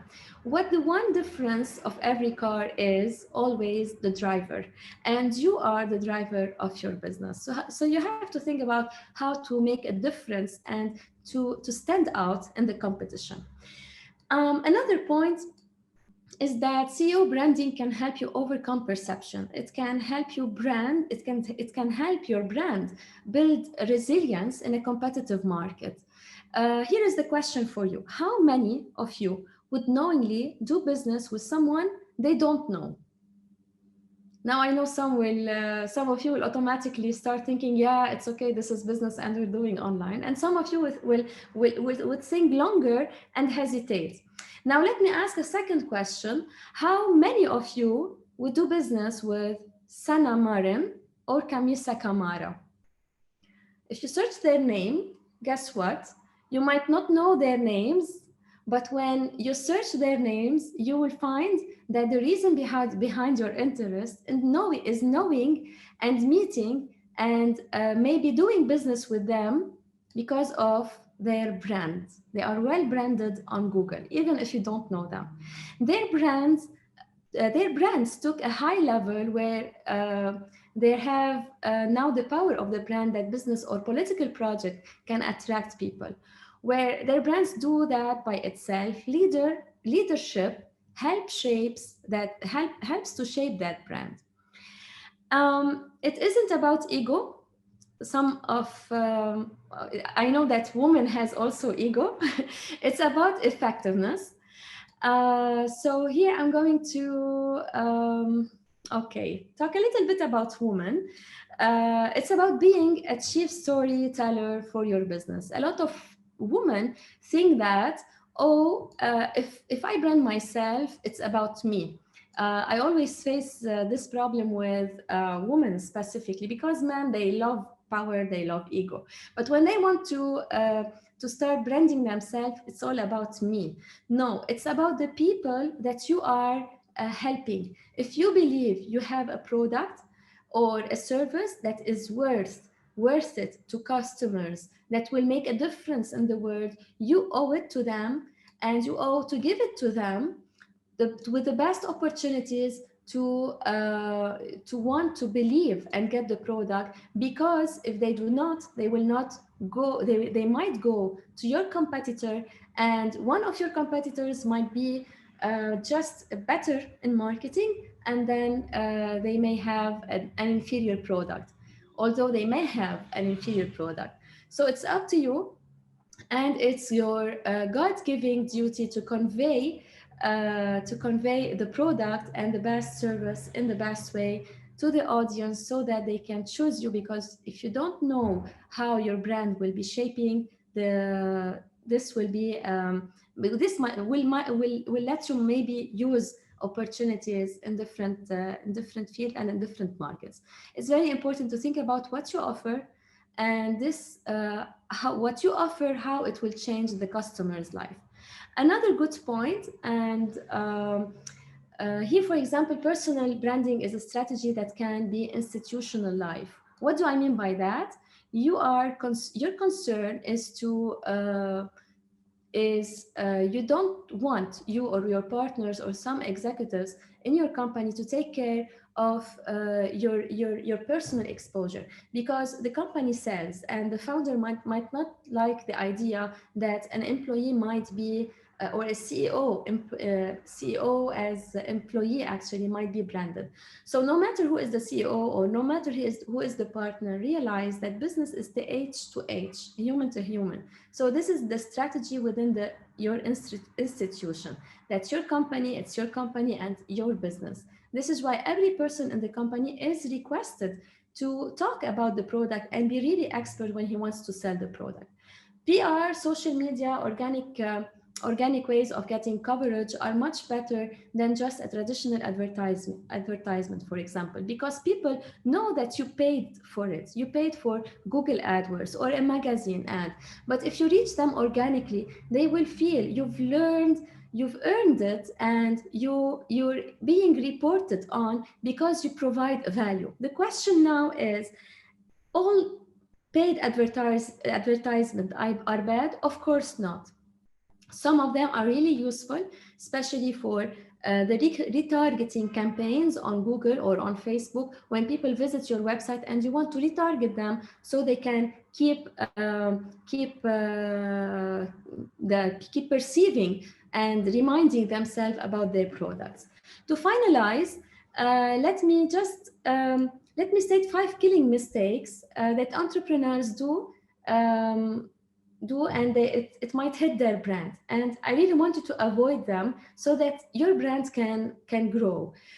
First of all, the lack of intention, failing to know what the brand is. If you can't articulate your brand quickly, then you are in problem. Know what it is to know, and what you have to share. Talking too long to explain what you do, you got to do it in one line and very quickly. So asking for support, point number three, if you want to ask for a support, you clearly demonstrate value, to clearly demonstrate value. On all social media, if you only promote your product, nobody will care about you. People are there to learn how you would solve their problems. So it's always good to use the sales technique on social media, whether you are a CEO, entrepreneur, business owner, diplomat, anything. It's always about, there is a sales technique I always love to use it, which is to spinning, like a situation, problem, implication, and need of. Like talking about those sales technique on social media, we use them always strategically. Number 4, having an average or below website. A lot of times I hear, oh, my website is not complete yet. Oh, my website has to be updated. It needs a lot of changes. Don't have a website you would apologize for. At the opposite, have a website that you would be proud of. So if you feel that your website is not good enough and it's not providing your right message, fix it now. Last point, before I leave you, it's the lack of social media presence. These days, people search you on Google. So they will find your social media and people will be curious to know what you say on social media. So if you don't have a presence, your trust will simply lower significantly. And trust is, we all know that trust is the currency of your business. So no trust, there is no business. It's all up to you. Get branded or get labeled. Thank you so much. Thank you so much, dear Aleen. Such inspiring presentation and so many great tips. Have a message, human connectivity, emotional connection, and of course, so many other very, very useful tips and ideas. Thank you very much. And thank you for your support, for joining with great new energy and representing us in Lebanon. Thank you. We are going to move now to the next speaker. And before the speaker will be announced, I would like to encourage you all, please ask your questions. If you want any connections, please, we have a chat. You can always write to us. And if you would like to be put in touch with one of the speakers, you would like to learn more about what the platform is doing, what the membership can bring to you all around the world, the membership of Creative Women Platform, please stay in touch, write your questions, be in touch after the conference. Thank you, Aleen, again. And now it's my pleasure to introduce the next speaker, Francesca Bombassei, who is originally from Belgium. We are very, very multinational with our speakers, with our associates. Francesca is Belgian, but she traveled the world. She worked in so many countries around the world, at least 16, with doing a lot in the Middle East again. And she is regional manager of Seed Starts, a leader in building innovative business communities in emerging markets around the world. You can see her biography and some facts. We tried, some biographies are very, very long, so we tried to bring some bullet points, some highlights from achievements of each speaker. Forgive us if we didn't manage to bring all. So Francesca is going to speak to us about the impact investment and social entrepreneurship. Welcome to Creative Women, and here's Francesca Bombassei. Welcome. Thank you very much, Olga. Thank you for the introduction, and it's a pleasure being here. Thanks for having me. And hopefully we'll have a great discussion all together. So as Olga mentioned, don't hesitate to ask questions. More than happy to answer them. So today what I'm going to be speaking about is how impact investment has been growing and how social entrepreneurship presents a solution to some of the opportunities or challenges, depending on the point of view, that markets are facing today. My specialty is a bit on emerging markets. Still applies, of course, to more developed markets, but that's a bit what I'm going to be focusing on. So quite a shift from Aleen's keynote, but still very much related as what Seed Starts does, is also working with company founders, etc. So a smooth transition to that world. I've prepared a few slides that I'm going to share with you, if that works. That way I can, yeah. So as Olga mentioned, I work for a company called Seed Starts. Some of you might not be familiar with what we do. We are a company that works towards the aim of having a positive impact on emerging markets through, on the one hand, entrepreneurship, and on the other hand, investment and technology. So essentially what it means is that we provide, on the one hand, technical support, and on the other hand, financial support, investments to tech founders on emerging markets. In other words, we are one foot on the investment side and one foot in the startup world. So if I tell you $5 trillion per year until 2030, some of you are probably not gonna relate, but some of you might think, yeah, it's actually what we need to achieve the Sustainable Development Goals by 2030. It's an immense amount of money that needs to be invested towards activities that relate in one way or another with one of the 17 objectives that have been set by the United Nations, and that should be reached within 9 years. So the bad news is there is still $5 trillion USD per year that needs to be achieved. The good news is that we have seen a super high increase in impact investment interest over the past years. The increase has been very marked since 2008, the financial crisis. So that's really a good news that we have seen in the impact investment space. Now, if we look at the way that assets under management in the space have grown, we can see that it has grown very significantly. Between 2013 and 2019, so in only 6 years, we have seen an increase by nearly 10x, meaning a lot more people are now investing in a way that is somehow tied to the SDGs versus investing in traditional assets or managing traditional assets if they work for a financial company. So that's really good news when we think of the objectives that we have set for ourselves and the private sector development objectives that have been set for the respective countries that we live, work, and wander around.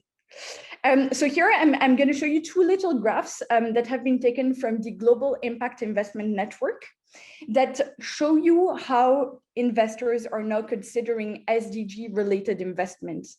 So on the first one here, you can see that there is an increase in impact investors that are aligning their investments with the SDGs, meaning that they are investing and they're asking themselves the question, is my investment somehow related to the SDGs?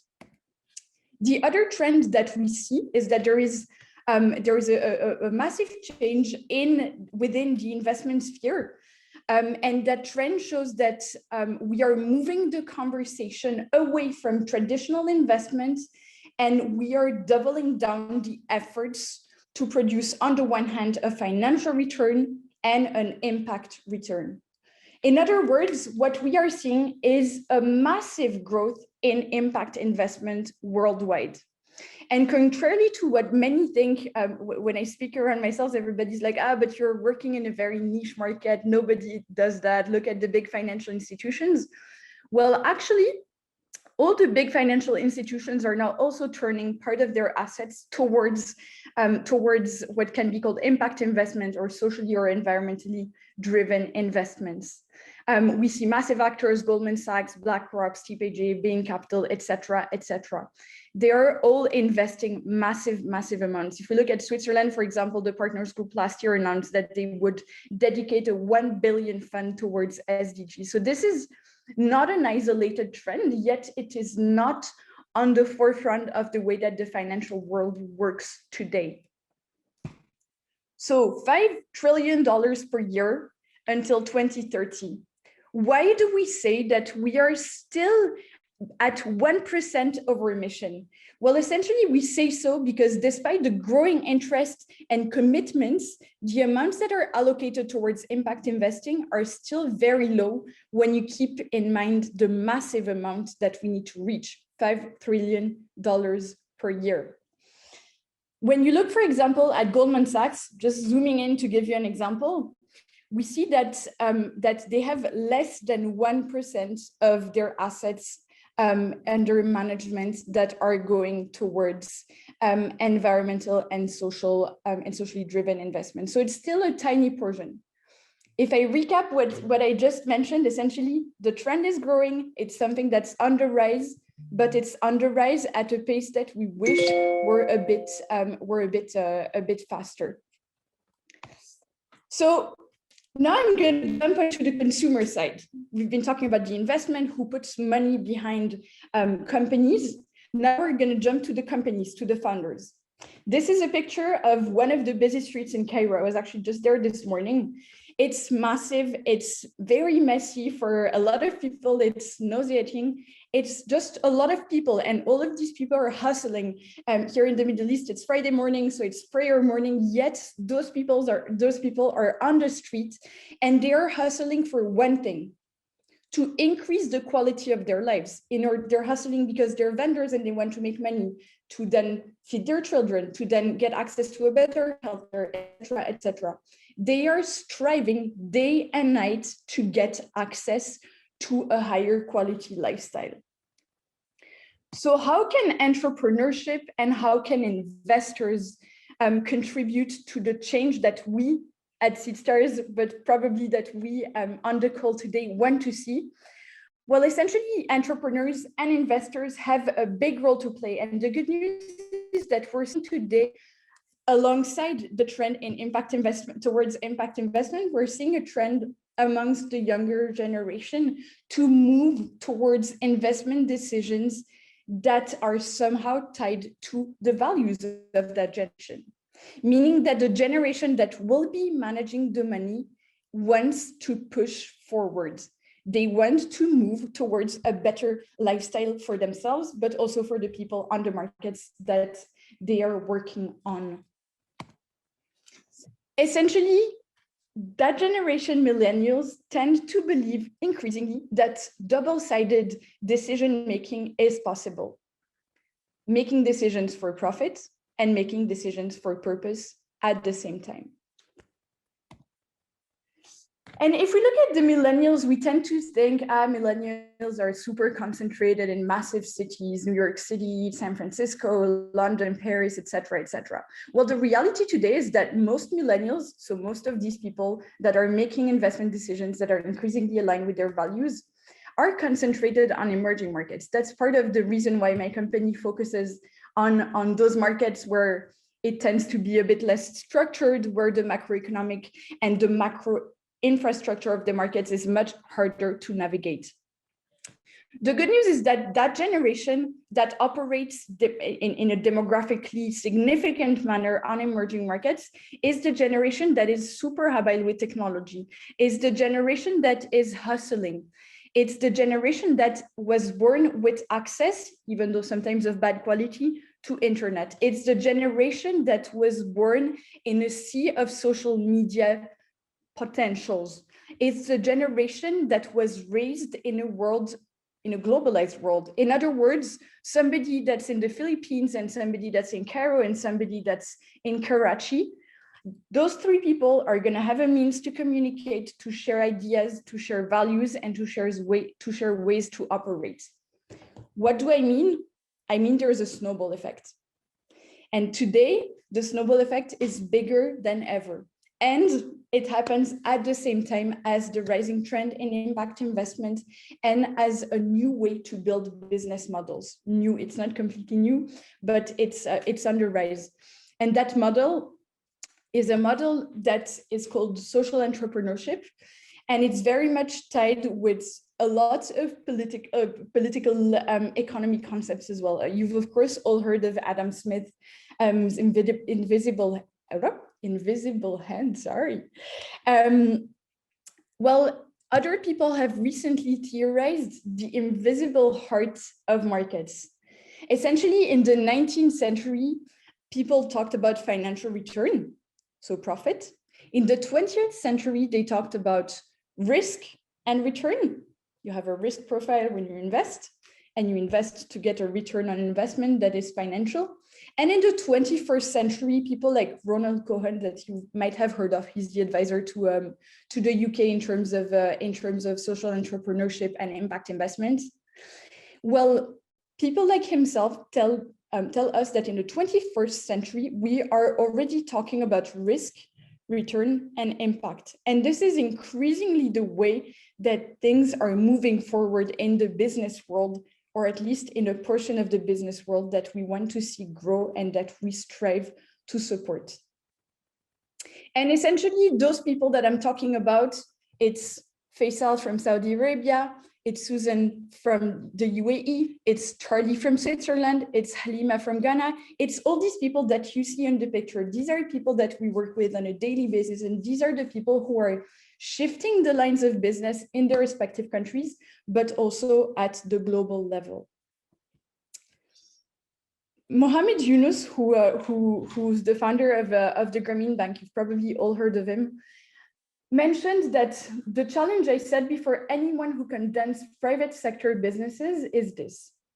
If you're a socially conscious person, why don't you run your business in a way that will help achieve social objectives? In other words, what he is questioning is, why do we today set up businesses in a way that they only generate revenue? In other words, why do we give all the power to the money versus giving it parts of the importance, but making sure that businesses are built from day one in a way that they have a financial return, but that they also have an impact either socially or environmentally? And it is the generation that I just mentioned that is super tech savvy, that is increasingly familiarized with global trends, that is backed by the rise in impact investment. It is that generation that today can make a change. So what I suggest is that we go through a few examples of such companies to make it more concrete. Summer is right around the corner for most of us on the call. I'm guessing most of us are on the Northern Hemisphere. So it's the season again for lighter shoes. You've probably all seen Tom's shoes. Well, Tom's shoes have a super nice story. Essentially, it started in 2006. A guy called Michaelski flew to Argentina, and he became the chief shoe giver at Tom's. He founded a company. He invested 300,000 of his own money into the company. What happened? What happened is that he decided to shift the lines of the way shoemakers would build their business model. Tom's, the brand, pledged to donate 1 pair of shoes for every pair sold.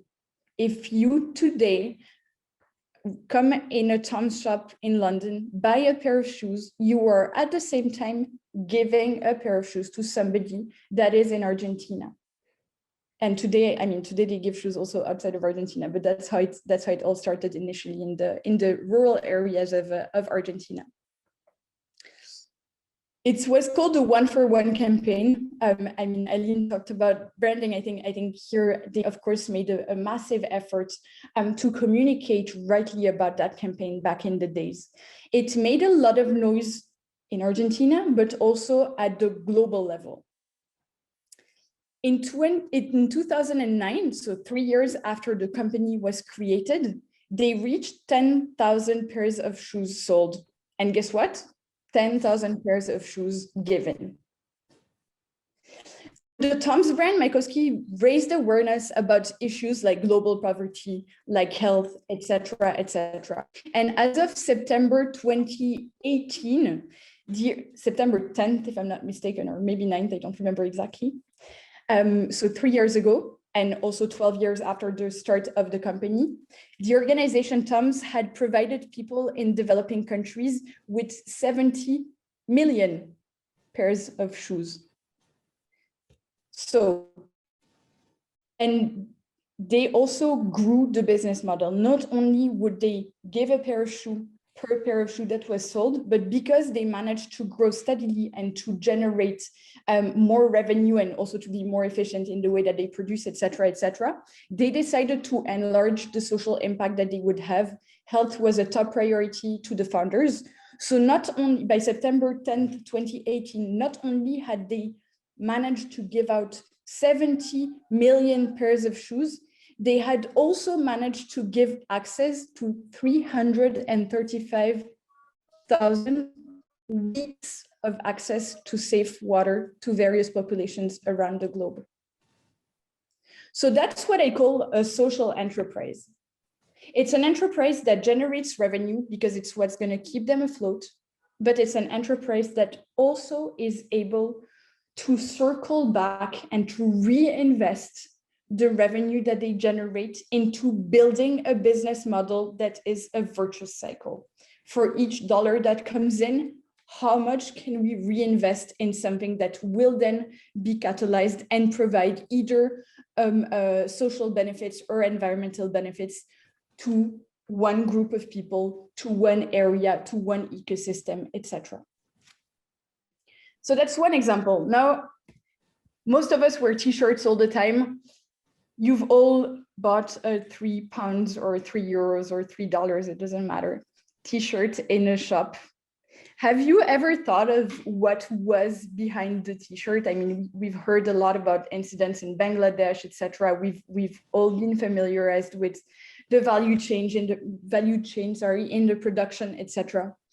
Now I'm bringing to you a story that's Egyptian. I'm actually based in Cairo right now, so it's a story that's quite close to my heart. It's the story of Rami and his co-founder that you see here in the picture. It's a picture that was taken in the Nile Delta in Egypt. It's the region where the cotton originated from. Rami grew up in Canada, so super privileged, but comes from a family that comes from the Delta in Egypt. He has always, as many third culture kids and many binationals, he's always wondered, what can I do for my country? How can I further enhance and bring value to the country that I am from without specifically being based out of Egypt? And that's how he kickstarted his idea. He said, okay, I have an interest in fashion. I'm Egyptian. What can I do around this? Well, essentially what he did is that he decided to reinvest in Egyptian cotton at a time where, surprisingly enough, or unsurprisingly, knowing the way global trade goes today, the production of cotton had declined a lot in cost because notably of China taking the lead on the production of cotton. And so in 2001, there had been a 95% decline in the demand from big corporations, so companies that produce clothing, that produce tablecloths, whatnot, a decline of 95% in the demand from those big corporations. In other words, it's an economical disaster for the Nile Delta. As a result, millions of farmers, of course, but also weavers, also craftspeople, struggled to make the ends meet, right? They were left in that region that produces cotton, but nobody buys from it. And cotton is a very intensive culture, so it's not like you can do a billion other things with the land that you have at hand. So what Rami said is that he decided that he would make money and have a positive impact on the region that he's originally from by rebuilding the cotton industry from the inside. And at the same time, continuing on what he liked a lot, which is fashion, which is comfortable clothes, etc., etc. By working directly with cotton farming families in Egypt, they started making their own clothes based on raw cotton that they bought directly from the farmers versus going through an intermediary. And then like the farm to table, it's like the farm to table concept, but essentially for clothes, right? They go to the farmers, they directly take the cotton from the farmer, have relationships with the craftsmen that then produce the shirts, etc., etc. Essentially, what he did is that he revived that know-how of working around cotton in that region. Not only did he do that, he started selling those t-shirts. So essentially, he reduces the cost of production by cutting the middleman. And on top of that, he is now able to sell shirts of amazing quality, which enables him to price it a bit higher than the £3 t-shirt that you can buy when you walk into H&M. And at the same time, what he did is that he said, okay, now I'm making money out of those shirts. What do I do with the revenue? He has two options. Either he says, it's for me, I'm going to put it in my pocket, or I'm going to give it back to my investors, or maybe that my family that helped me to launch a business, whatnot. Or I reinvest part of that revenue into making the business run. So essentially, these are your functioning costs, the cost to run the company. And the other part of the revenue, I'm going to reinvest it in building that region again. So what did he do? He started creating schools in the Nile Delta through that revenue. Then came Black Friday. It's quite a big thing. He lives in Canada, but also has stores in the US, in London and in Milan. So Black Friday is a big deal for him. With one Black Friday, he managed to finance one school. How amazing is that? Essentially, you reinvest and it goes super fast, and you invest in a school, and then the kids that come out of school are then able to manage some of the business that is going on there. They're being trained, they're then going to be able to do export, import, etc. Like it's essentially, it's a massive snowball. I keep repeating the same word. It's a snowball, it's a virtuous cycle. These are the type of social enterprises that, that we want to see grow and that we are very eager to support. The beauty of such business models is that they have a massive impact, like any other business, but these ones even more. Here I'm jumping from Cairo to Buenos Aires, where I also happen to have spent part of my life. This is a map that was created by Endeavor. Endeavor is an entrepreneurship support organization. They help entrepreneurs through capacity building and investment. So essentially, we work very closely with them because we are on a similar journey. What they did is that they mapped out the impact that one company can have on the whole ecosystem. So if you look at these three companies in orange, and if you look at all the arrows that are very messy on this map and all the blue dots, you see that all the blue dots are the companies or the people that have been impacted by those three orange dots. How so? They are clients, they are beneficiaries, and the people, 10, 20, 30 employees working at these orange companies, let's call them that way, are also people that are then going to mentor other entrepreneurs, that are then going to invest in other businesses, that are then going to advise other small companies, etc., etc. In other words, one company, if done right, can have a massive impact on the whole ecosystem. Once again, it's a snowball. It starts very small, and the more it rolls, the bigger it becomes, and it creates what we call a multiplier effect. And that's also a bit what my company does at Seedstars. We try to position ourselves as a catalyst, right? As somebody that's able to trigger that multiplier effect. And we do that through two means. On the one hand, we support companies through technical capacity building. So in other words, we help entrepreneurs rebuild their business models. We help entrepreneurs pivot their business models when needed. We help them refocus. We help them decide how to best hire a team, et cetera, which is what you see here: launchpads, hackathons, accelerations. I mean, a lot of capacity building programs. On top of that, we try to put people in contact with one another, because this is the beauty of my job. The beauty of my job is to be able to put one entrepreneur in contact with somebody in Vietnam that does the same thing, or somebody in their street that's doing something similar, or somebody in the city next door that's doing something complementary. So that's also a big part of what we do. And then the third thing that we do is that we also invest in companies. As I mentioned, we work on emerging markets, which are markets that really differentiate themselves by the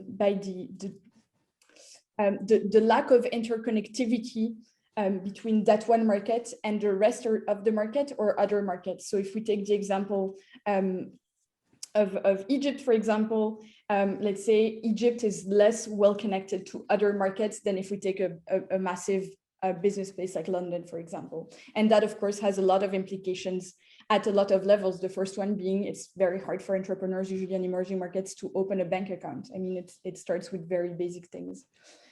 So we work a lot on acceleration programs, and I just wanted to show you how much supporting people, making sure that they are connected to the right stakeholders, etc., can make a difference in raising their first round of investment. In other words, getting the first shot of fuel that's going to enable them to grow steadily for a bit and then fly with their own wings. So in Cairo, you have a multiplier of 3.1 because an accelerator is really able to support you in structuring your business, whereas in New York, accelerating a company still is beneficial, but a bit less, in the sense that the company already has so many structured things that they could access on their own, including access to the first round of investment. So that's just a little example. So, I mean, that's the multiplier effect I talked about a few minutes ago. But so essentially what I want to step back a bit. So today we talked about impact investment. We talked about the millennials and the skills that they have at hand. And we talked about social enterprises. Impact investment is rising. Social enterprises are rising because the values through which the millennials do business is also shifting immensely. And that is thanks to or due to the globalization. Now I want to quickly show you, I mean, very basic, when I'm at dinner, people ask me, what do you do? And I say I work in VC, and they're like, wow, so you're really into finance. How do you cope with like ethically, blah, blah, blah. And so I always end up explaining, but I work more on the impact investment side. And then people are like, so you essentially like give out grants, it's like free money, etc. Like it doesn't work, it's never gonna work.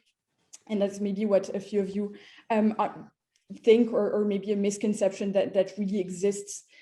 So I just wanted to show you a little example of impact investment and the impact, to reuse the word, it has. So this is the example of India. It's an example that has been documented by a recent report from the IFC in partnership with McKinsey, the big consultancy firm. So this is the example of India, and talking about the multiplier effects. If you invest in one person, one company, it's going to trigger that ripple effect, that virtuous cycle that I mentioned quite a bit. Now, if you zoom out and you look at the national level, it's really. The impact can be massive. So if we look at India, which of course is one of the largest countries also in terms of demographics at the world level, it's estimated that by 2019, approximately 60 to 80 million people benefited from impact investment. So from 1 to 80 million, what we should be expecting are billions of people that are impacted by impact investment. Now, what I want to share with you is also a good news, which is that businesses for profit and purpose can be profitable. So impact investment is not about giving free money, giving out grants without anything in return and without any tracking afterwards. If we look at the report, and I invite you to have a read if that's something that's of interest to you, it shows that if we look at the sample of return on investment, it ranges from -50, which of course is a very bad return because you don't have a return, to 160, which is a good return because you're over. You're over 100. So the range is super widespread. We have a range of 210, which is big. We have a median IRR at 10%, and we have a weighted average IRR, internal rate of return, at 11%, meaning that half of the investment are making a return of more than 10%, which is huge. So I just wanted to share that as maybe a final word and a good news to show you that if we can and we should be investing in those 5 trillion per year. Of course, it's a massive number. Of course, it's hard to reach. Of course, it's probably a bit out of hand, though I hope not. But it's also about taking the babies. It's about being one entrepreneur that influences 10 customers that then are going to talk about it. It's going to grow. They're going to raise funds. It's going to be reinvested. And that's the way that it's going to start. The snowball is going to start to roll and become bigger and bigger. So that's a bit the news that I wanted to share with you. Rising trend in impact investment, rising trend in social entrepreneurship, and the ability of all of that to be complementary and to create a bigger impact at the global level. Thank you very much, Francesca. Very, very informative, very useful. So many received these fantastic tips. So investment with a positive impact, commercial and socially positive impact. Thank you so much. It's a pleasure to welcome you to our platform, and we are going to do much more with you in the future. Thank you so much. And now we are going to move to another speaker who is a very special person to Creative Women platform, who was already speaking in the past at one of life conferences. And it's such a pleasure to welcome Alysia Helming from United States back to be a speaker. And what is another important announcement for us is that we've been honored by Alysia's acceptance of being honorary ambassador of creative women in the United States. Alysia, as a multiple business and talented woman, she has done so much in her life. She has so many talents. I will just mention a few, and on the screen you can see. Alysia is the chairman and co-founder of Earth in Text and founder and managing director of Earth Studios.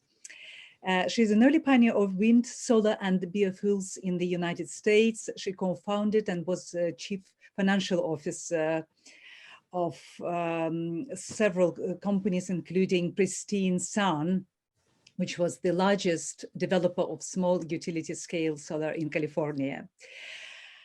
Well, Alysia is international best-selling author of the Photogenesis series and executive producer of short films made in collaboration with the Greek Ministry of Tourism. Greece became a very special country to Alysia. She's going to talk in a minute more about this. And this is the beauty of our speakers and of what Creative Women Platform is doing, not mixing ladies of different nationalities, but ladies who been traveling the world, working with so many different countries where everything is just becoming so interactive and so international. Alysia, very warm welcome to our platform. And now I pass the microphone to you, please. Thank you very much, Olga. I'm so honored to be here today. And my presentation, that whole bio is a little bit boring, right? It's like really long. So what I've done is I've created a creative presentation for you. Francesca, I thought your discussion about sustainable development goals was amazing. And I'm going to proceed with some of that, but most of what I'm discussing today is going through that bio that you saw and describing how that happened for me.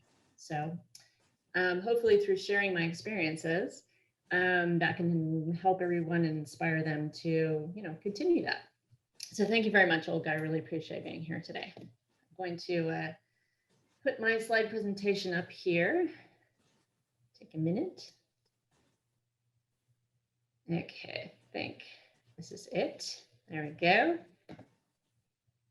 Gotta love Zoom, right?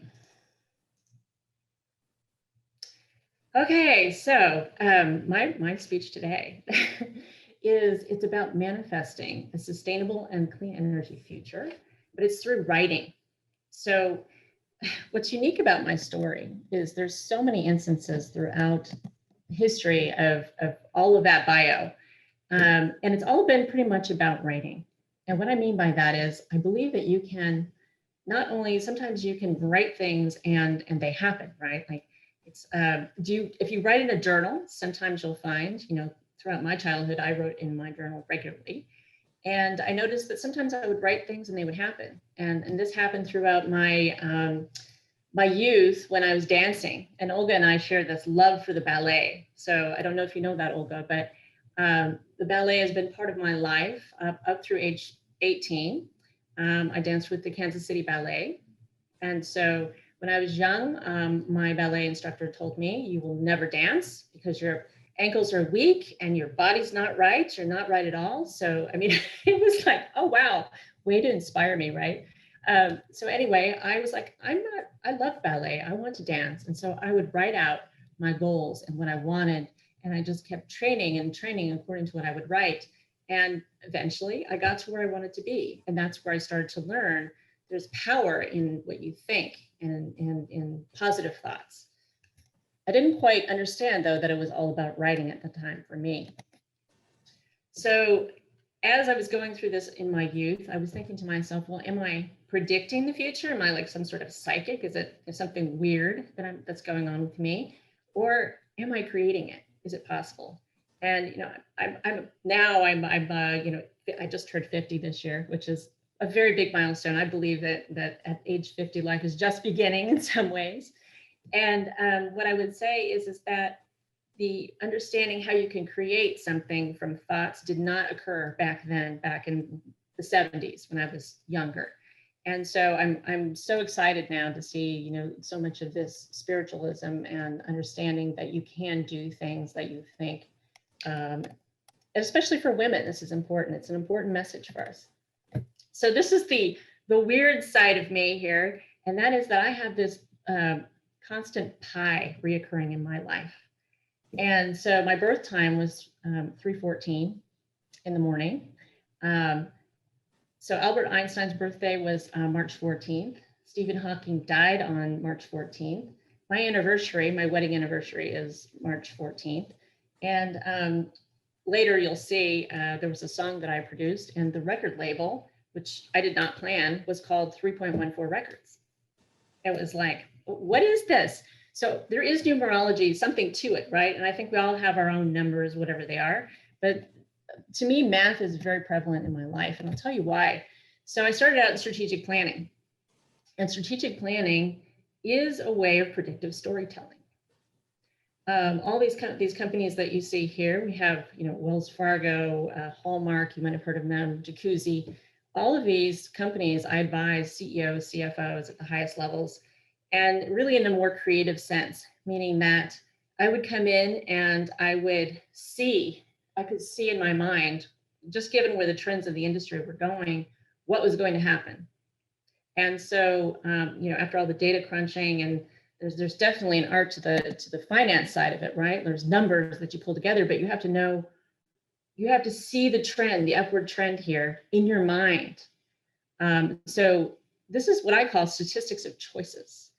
So if you think about the future, right?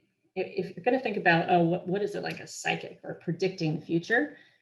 How can you know what tomorrow is going to be if it's based on your choices, right? So if you choose this, option A, you could go that way with your life, right? If you go option B, you could go this way, right? And so it's really trying to understand what the prediction of choices will be for not just yourself, but for the market or for an entire industry. And so that is the gift that I have, that I was given. And I can see that very clearly in my head, sometimes without even knowing all the data. So if you can see that ahead of time, then you can go back and pull all the data to support it. And then you go, oh, see, here's my case, right? Without them thinking you're absolutely nuts. But there is, I believe this goes back to like gut instinct too. So gut instinct really is like, in my mind, collection of genetic memory, right? Like we've evolved as people to have all this memory that's embedded in our brains that says, oh, this happened to you, so it's bad, right? So you have to be like, jump back, right? Because you have that gut feeling. And you know, all the great CEOs and CFOs talk about this. They talk about that gut feeling, going with that instinct sometimes, right? And I believe that this is all related in that gut of knowing where your future is going and sometimes trusting that and then finding the data, but there's always data involved in it for me. So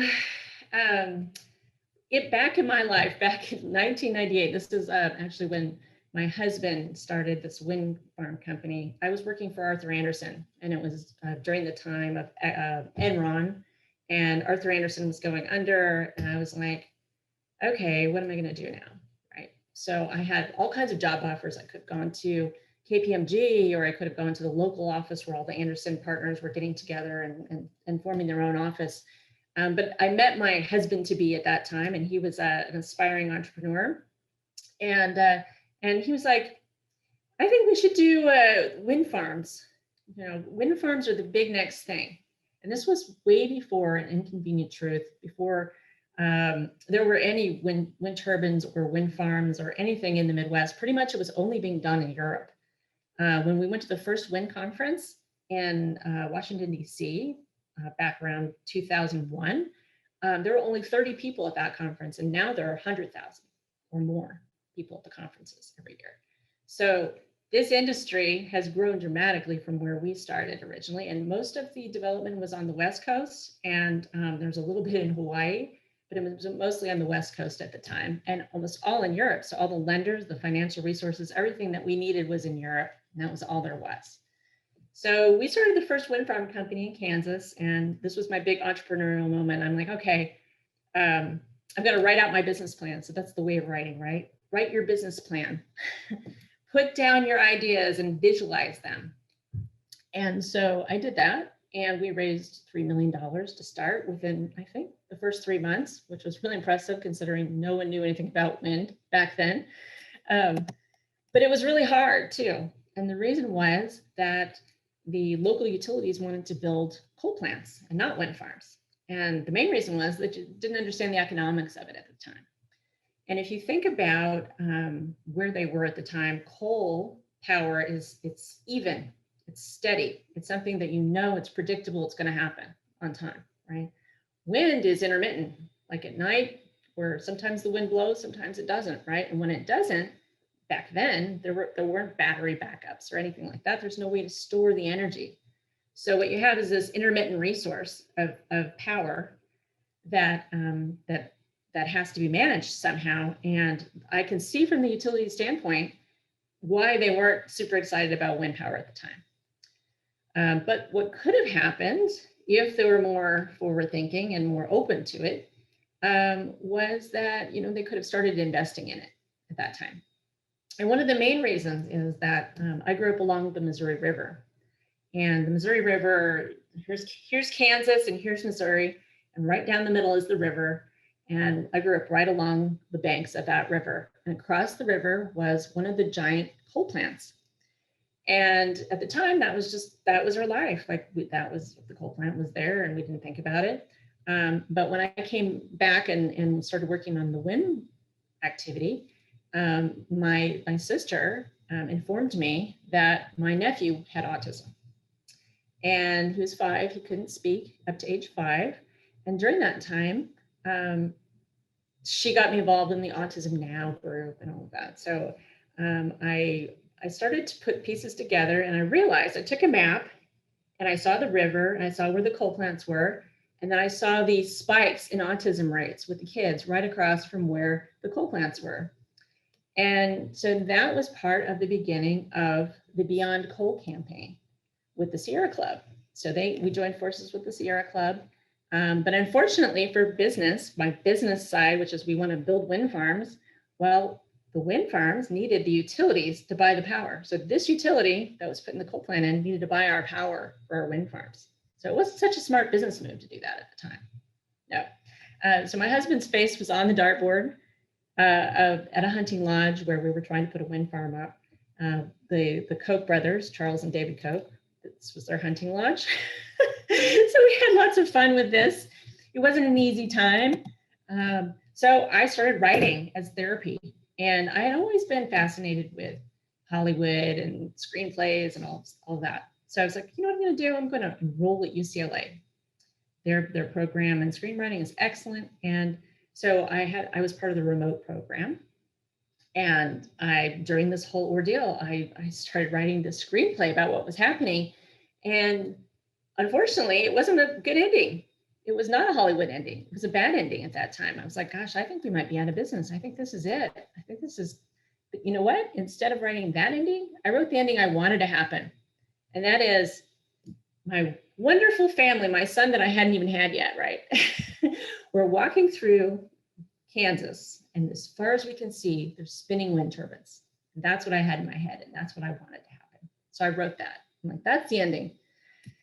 Couldn't sell that screenplay because it wasn't real yet, right? But what happened was it became real. 4 years later, this section of the Midwest, those are almost all our wind farms. That's way more than what I had envisioned. So the Sierra Club Beyond Coal campaign expanded across the United States and started most of the laws changing, around coal, going towards wind and renewables around this campaign. So I feel like, okay, that was a really hard time, but maybe it was worth it. Trade Wind Energy was our company. So Kansas Wind Power was the original name. And then we hired some utility executives to run it, and it became Trade Wind Energy, and it grew to $6 billion in wind and solar projects by the end of 2017, it was the largest in the United States. And then by the end of 2019, it was sold to Enel Green Power, which now, $16 billion later, is one of the largest in the world. So that's my legacy. Well, so that was, not enough because, we're not bored. We can't be boring people. We have a legacy to, uphold. So we've got to keep on pioneering. So from our garage, we're like, okay, why don't we start a biofuels plant in our garage? That was not my idea. I have to say that was my husband's. I'm not doing that, right? It's in his coveralls with all of his, and our homeowners association was pretty upset about that. Garden hoses, we went around to restaurants and picked up the used cooking oil and such. I don't know how, that's not my thing, but we ended up building that to 10 million gallons a year, selling that. And then from there, we raised over $1 billion in project capital for Pristine Sun, which is our solar company. And this one was focused on small farmers and helping them use land that they couldn't use for other purposes. And we were amongst the first to employ sustainable farming around our solar panels, which means raise them a little higher and then the cattle and the sheep and the donkeys, everything can graze underneath, which helps on lawn mowing costs. And then we now have a business where we wash the panels and all of that stuff. It's one of our businesses. I have 9 companies right now operating around all of this. So we built a little empire around sustainability, clean energy, all of that through the years. But I was a little bit like, okay, it's midlife now. I was 42. I was like, okay, what I'm gonna do with myself? I need to do something different. I was thinking about, many things, starting a small business or whatever, another one, why not? But instead, I decided to write fiction. And this was my niece. She was 14 at the time. She's like, I want to write this book about Greek mythology. It's on a love triangle. It's like, and I'm like, okay, let's do that. Because, I was a writer and I'm like, okay, and what harm can there be when you write fiction, right? You write fiction, that can't happen for real. So what happened? Well, I went to Greece. We decided we wanted to write about Greek mythology. And even though neither of us, our family, were not Greek at all, had no idea really about it, we decided to go there and write about it. And so I ended up going 32 times over 3 years. And part of the reason I went so many times is that I met over 1,000 people who helped me with this book. That's the book behind me, you can see right there. And so many amazing people who just, including like famous archaeologists, for instance, where I got to sit next to him at ancient agora and dust off artifacts and such. I mean, it was just really, really interesting. We ended up making short films, Footsteps in Athens, which helped the Minister of Tourism and Discovered Greece, help tourism. The location that I had chosen, the building that I chose in Athens, was in one of the worst neighborhoods at the time that I started writing. And that whole area became revived. There were all kinds of bars and such to that area now. So I feel like maybe we helped a little bit with that. And here's the ballet angle for you, Olga. One of my close friends is a principal dancer with the San Francisco Ballet. Her name is Jennifer Stahl. And so I flew her out to Athens, and she starred with a pop star in Greece, Kostas Martakis. And they made a music video together around a song that was written for my book. So it was an amazing experience. And that resulted in an international bestseller. And of course, there's an environmental theme embedded in here because I couldn't get away from the environment, right? I have to keep on promoting that, even if I didn't even think about it, it just happened. So through all of that, I was like, I'm noticing here that Greece has so much potential in sustainability and clean energy. There's so much that's not being done here. There wasn't a lot of acceptance around it. People weren't recycling, for instance.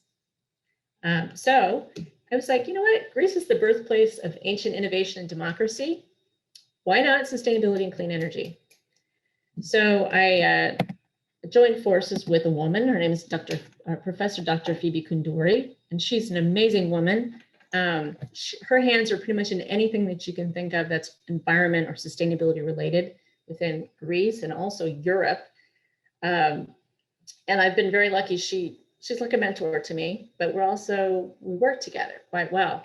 And we started what we call Earth Fund. And Earth Fund is an initiative of the UN SDSN network in Greece and Europe. And SDSN is Sustainable Development Solutions Network. And it's a network of over 50 countries.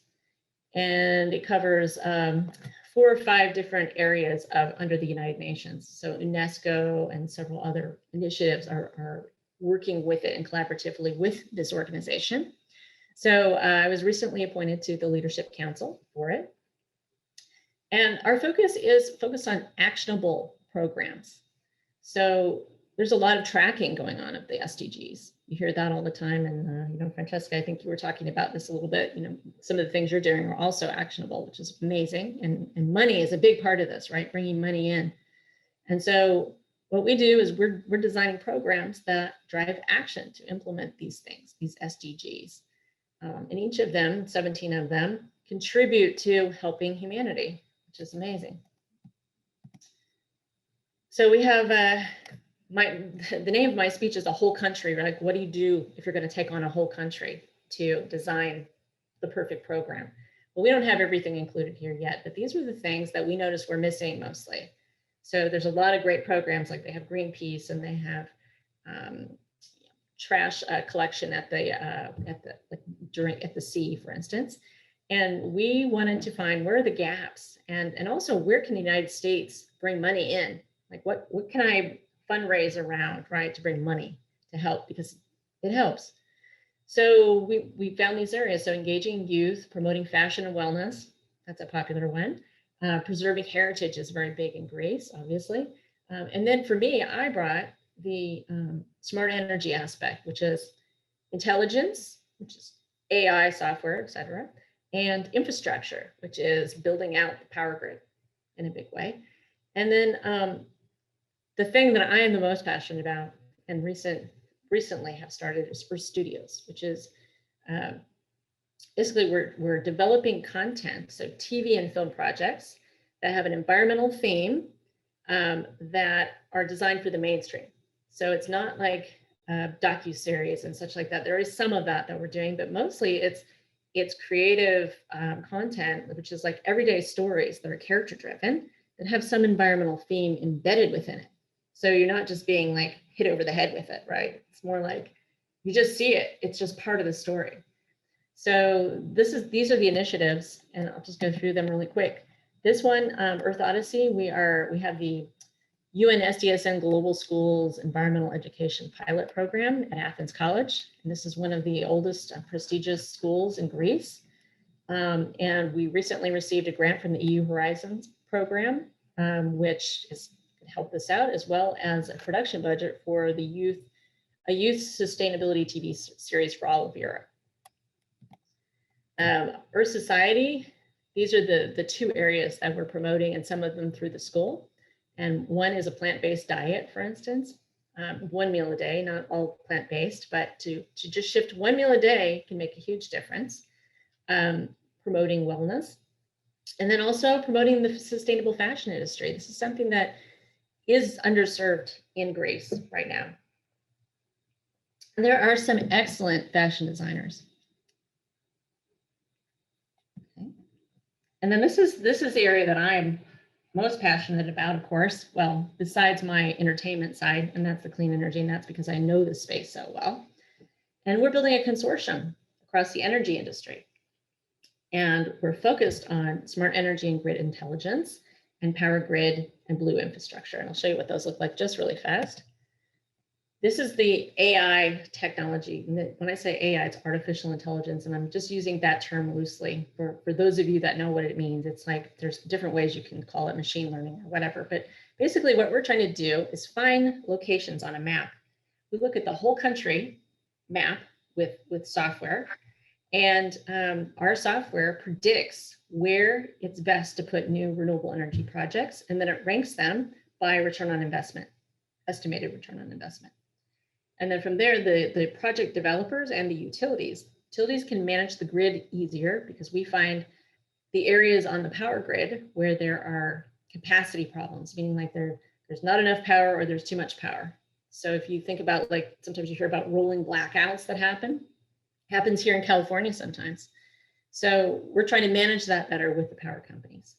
And then the other constraint to renewable energy is that you can't get to 100% in most of these countries because the power grid cannot handle it. So it needs to be upgraded, it needs to be smarter. And so that's what we're doing. So this is the whole country power grid expansion. And that is something that's part of our consortium. So starting next year, we're going towards a grant with a consortium, like I mentioned, working with the distribution services operator, which is the organization that handles some of the power grid in Greece, and several other government agencies and such, as well as businesses, nonprofits, bringing everybody together. And this technology my husband invented. This is his company.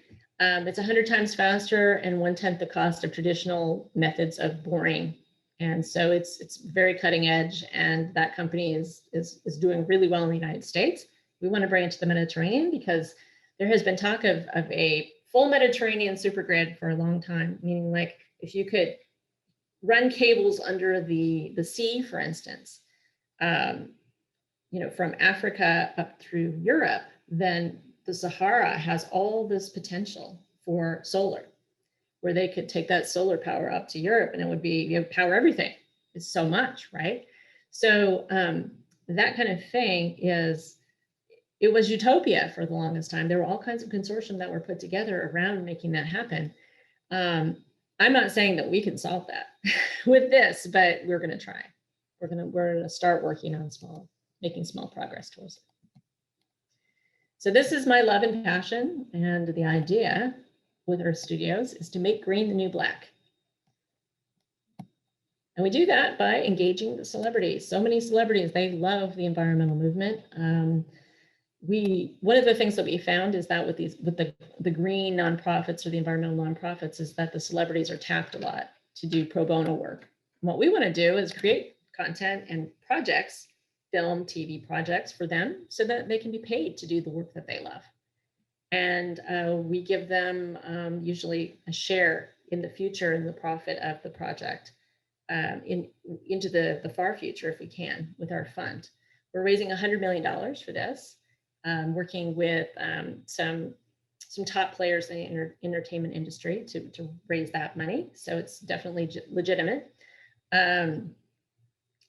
So this is a really fun project for me. This is like my dream come true. And then even further in the future, someday, this is what I hope happens. And right now we're focused on green productions and trying to increase green certification for film projects. But in the future, I think we're going to see studios becoming more of a green, modern studio. And someday I would love to own one, and I would love to put one in Greece. I would love to. So this is the big tie back, okay? So I talked about writing that screenplay. Remember the one that happened? So my writing wasn't great, I have to say. But now that I'm a producer and I'm raising a fund, right? I could actually make this movie if I want to. And so I've started making the movie. I started working on it. And it's been really fun. It's like Aaron Brockovich meets There Will Be Blood, and we've got the Koch brothers, and got my husband and his story. And we've got, I'll just read this to you because I think it's kind of funny. Based on the David versus Goliath true story of a big city entrepreneur turned cowboy, whose book, The Clean Power Revolution, kickstarted renewable energy in the Midwest, inciting a modern day gold rush, where moms, mega churches, and local farmers engaged in a fight for their lives to build the first wind farm company in Kansas, which is now the largest in the world. So I'll end with manifesting, right? I believe it's possible. And the only reason I go through my whole bio in my speech is just to show you that, I'm a living, walking example of you write it and it can happen. And I don't believe that I'm psychic. I believe that I write things, I work hard, I focus, I see it, I plot it, I face my fears because I have it right there in front of me, and then I live it. And that's it. Beautiful, beautiful, Alysia. Thank you so, so much. What a true creative woman you are. Unbelievable. Thank you so much. I really would love to engage you in more conversation, but we are running a bit late, and especially so many ladies being in different time zones with the various commitments, but it was truly inspirational. What an example. And of course, we look forward to seeing you a bit later on our business panel. Thank you very much for joining this as well. And again, thank you so much for your support and joining Creative Women Board as Honorary Ambassador. We are truly, truly grateful for you. We'll see you later. We'll see you later. And by the way, after the break, we are going to have a speaker from Greece. So you see, we are running with all these connections, with Greek connections, with Egyptian connections, which is really beautiful. Thank you. Thank you so much. Now I would like to announce a short break for everyone. I think we might have to cut it really shorter than planned. From 15 minutes, we have to move it to maybe 12, and I do apologize. And we are going to reconnect with you. So please don't go too far from your screens, and we are going to see you very shortly. And now have a pleasant break.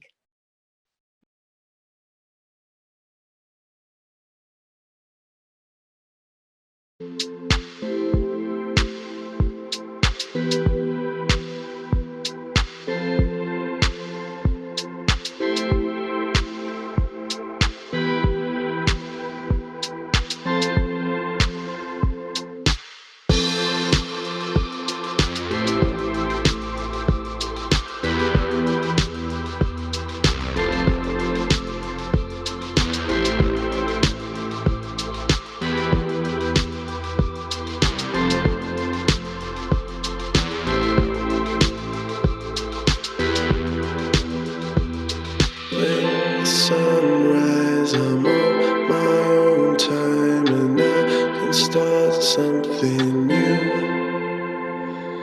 When the sunrise, I'm on my own time and I can be good to you.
sunrise, I'm on my own time, and I can start something new. When the sunrise, I'm on my own time, and I can be good to you.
Sunrise,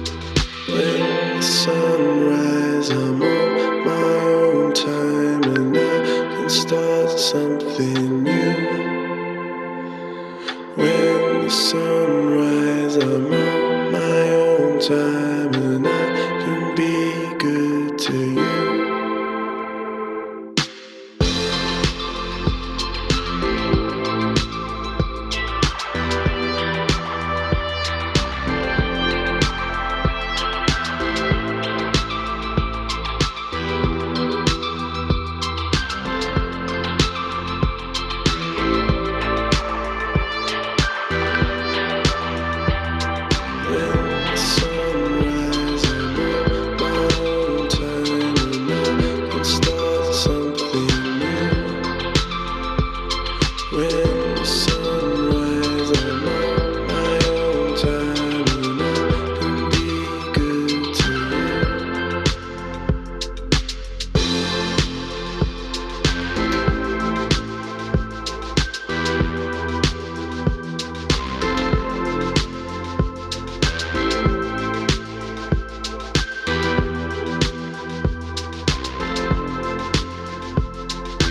Sunrise, I'm on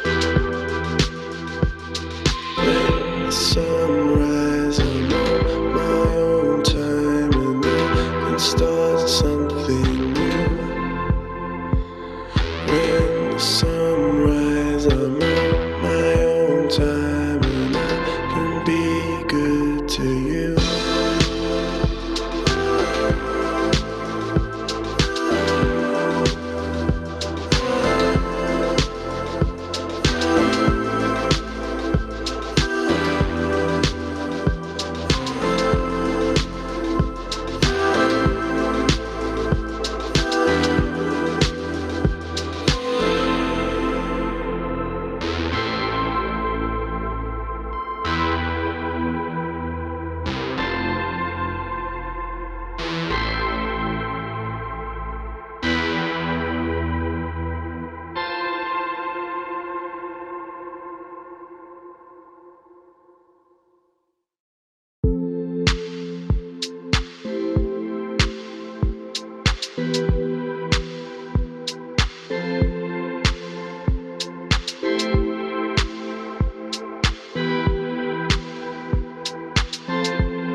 time and I can be good to you.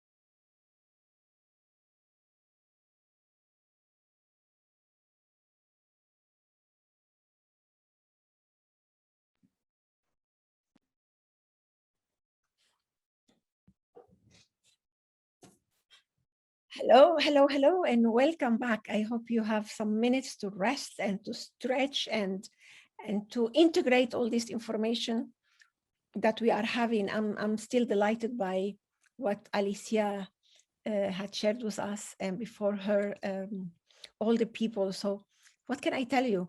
Let's continue, and let's continue with our dear Jill Douka. Jill Douka is our chair in Greece. Is the Director of Studies and Global Academy of Coaching, the only academy of coaching in Greece and in Cyprus, with an exclusive English-speaking and Greek-speaking online curriculum certified by the International Coaching Federation. A women business and leadership coach, master certified in leadership coach, and this is another a woman that coaching and mentoring is after her own heart, and we meet each other in that field very beautifully. Welcome, Jill, and thank you for being with us today, and thank you so much for representing us in Greece.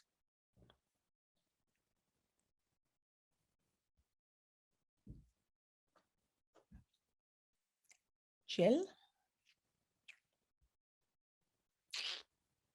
Yes, Jill.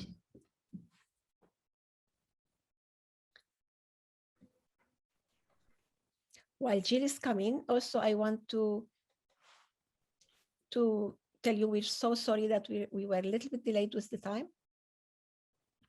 Yes, we can't hear you yet, Jill. Try again. Yes, she must be here. She must be here. Yeah, she's texting if we can hear her or not, but we can't hear her. So she's testing her. She's here. We cannot see Jill, actually. We cannot even see her. Okay. Let's not panic. Unmute me from Jill and Nicholas. Can we please unmute Jill? We can't see your camera neither, Jill. I think because Jill used the wrong link, probably. Okay. The link was resent again. Okay. And just a moment. We asked to... One breathing exercise, meanwhile, what about that? Yes, so, that's a good idea, but only on 30 seconds, actually. Okay, so just inhale from your nose, very gently, deeply, calmly. And in a situation of confusion, uncertainty, and a little bit of stress, exhale from your nose like you have all the time in the world and like everything is okay. Don't push it. Don't throw it just out. Just exhale kindly and nicely. Is Jill with us?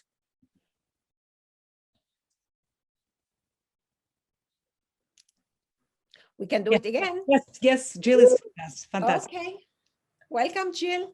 Thank you so much for this beautiful breathing exercise.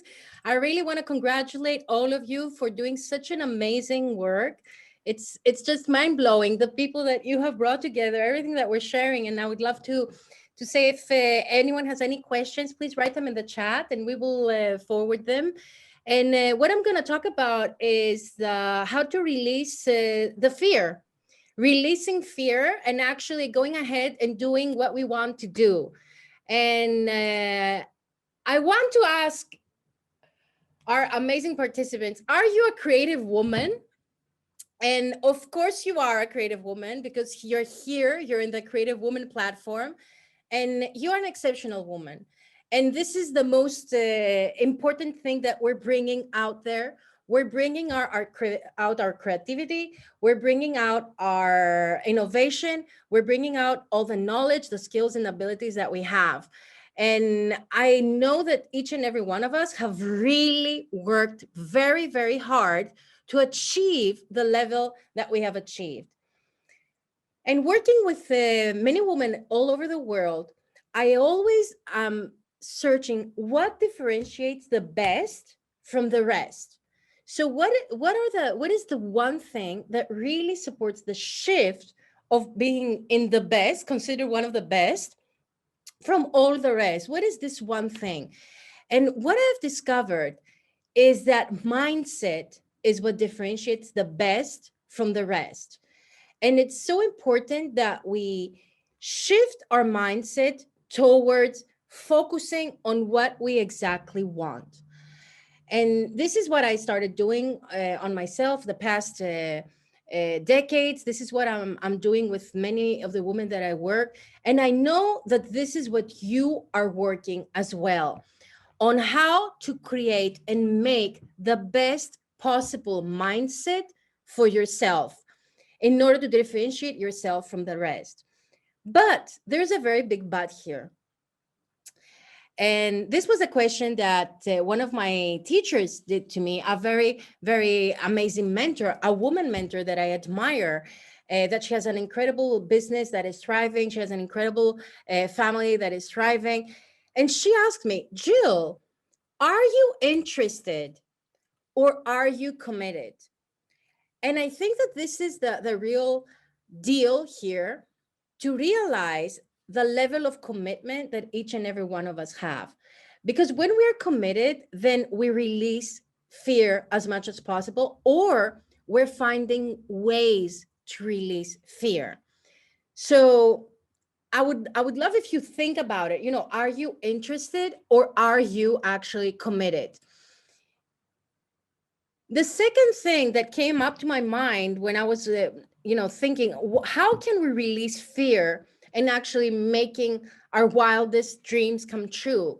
And I was thinking, how is it possible to release fear if, as science says, over 85% of women have the imposter syndrome, which means that no matter how much knowledge we have, no matter how much experience we have, we feel that we are not good enough for X. We're not good enough for this, for that. And this is so, so, so, so important for all of us to release and work on it. Work on it in a very, very deep level. Because this is what actually is holding us back, I believe. From seeing from my experience and working with women and listening to women, we do not 100% believe in ourselves. And it's very funny because I address this to you, and all of you are so successful. All of you have achieved incredible things. I mean, it's incredible, all the achievements that you have done. And on the other side, deep down, I believe, and I would love to hear from you, if you ever felt that you do not belong, if you ever felt that you're not doing it good enough, if you ever felt that you had the imposter syndrome. And one of the first exercises that I do with a woman that I work is this first key, as I say it, it's to write down that I'm enough. And I would like to encourage you to write it down. I am enough. I am enough. And it's not only that, I am enough now.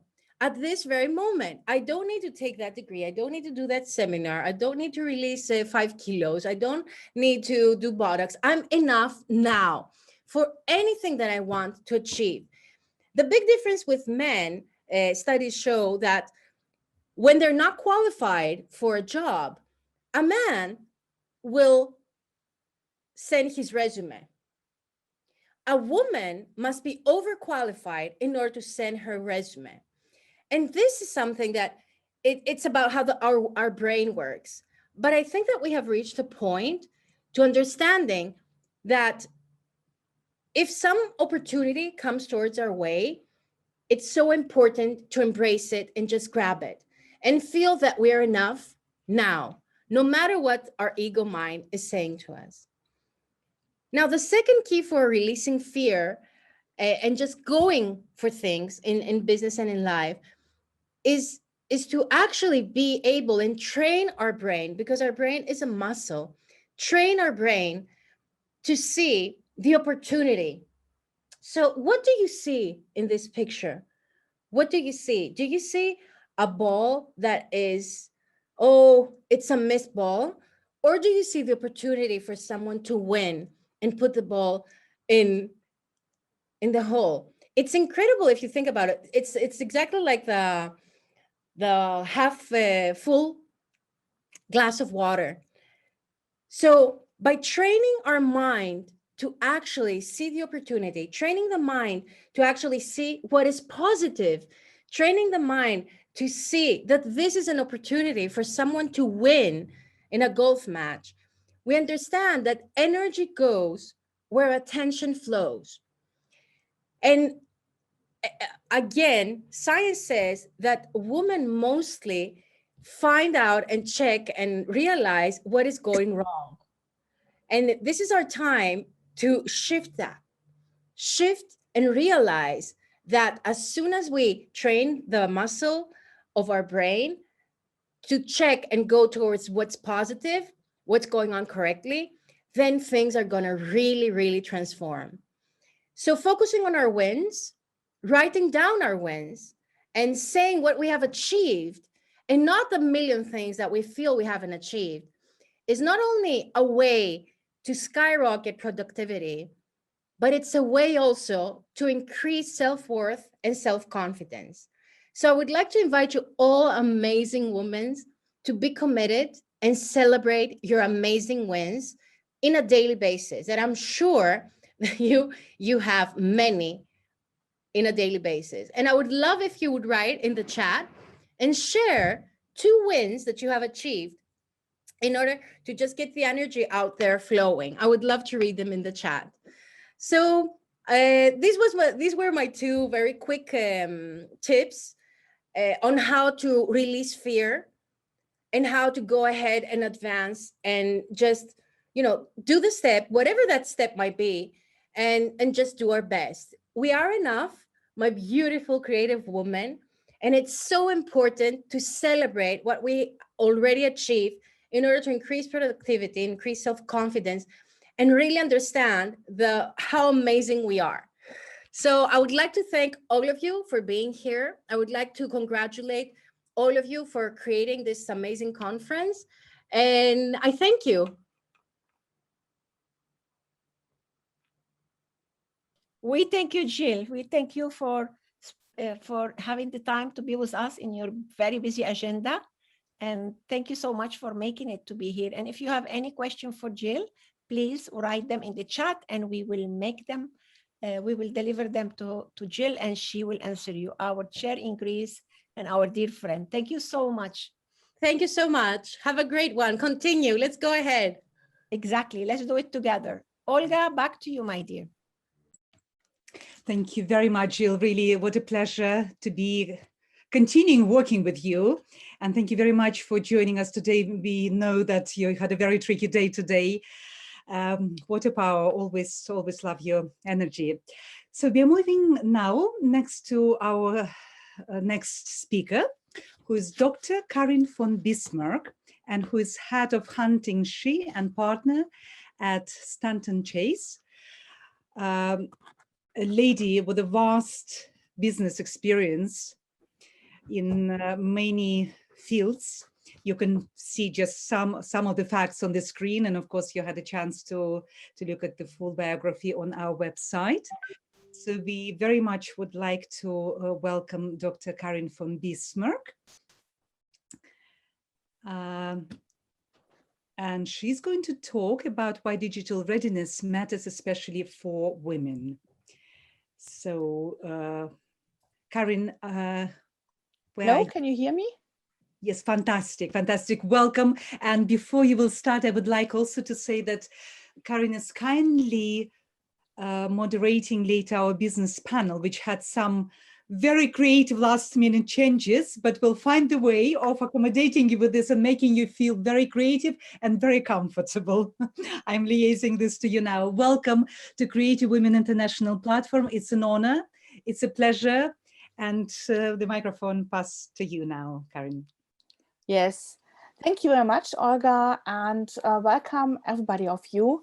Actually, I was thinking I was supposed to be speaking before the last lady because I prepared my speak to be in the middle of that. But as I said, as my title is Digital Readiness Matters, especially for women, part of digital readiness is, of course, being agile. So being agile, what do I want to talk about? And I'm not really a coach, and why is it me? Actually, am I able to share my screen, Olga?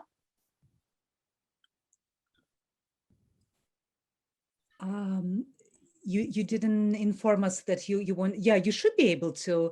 Alexandra, Christina, could you give instructions now, please, for this? I'm not the best person to give these instructions. Because I actually had prepared. Yes. Well, previous speakers actually shared screens from their side, so you have this option. Okay, let me just go yes, ahead. No problem. We are waiting. I'm not sure whether you see the right screen. What are you seeing at the moment? Why digital readiness matters, especially for women. Okay, great. So fantastic. Well done. Thank you. Yes. So who am I and why I'm talking about this? I have a lot of hats on. I run 3 businesses of my own. I'm a partner at Stanton Chase, focusing on diversity. On the other hand, I'm running a business club, saying that focusing on Stanton Chase, we have 46 offices in 75 countries. So we are really global, bringing diversity, bringing candidates, bringing women together.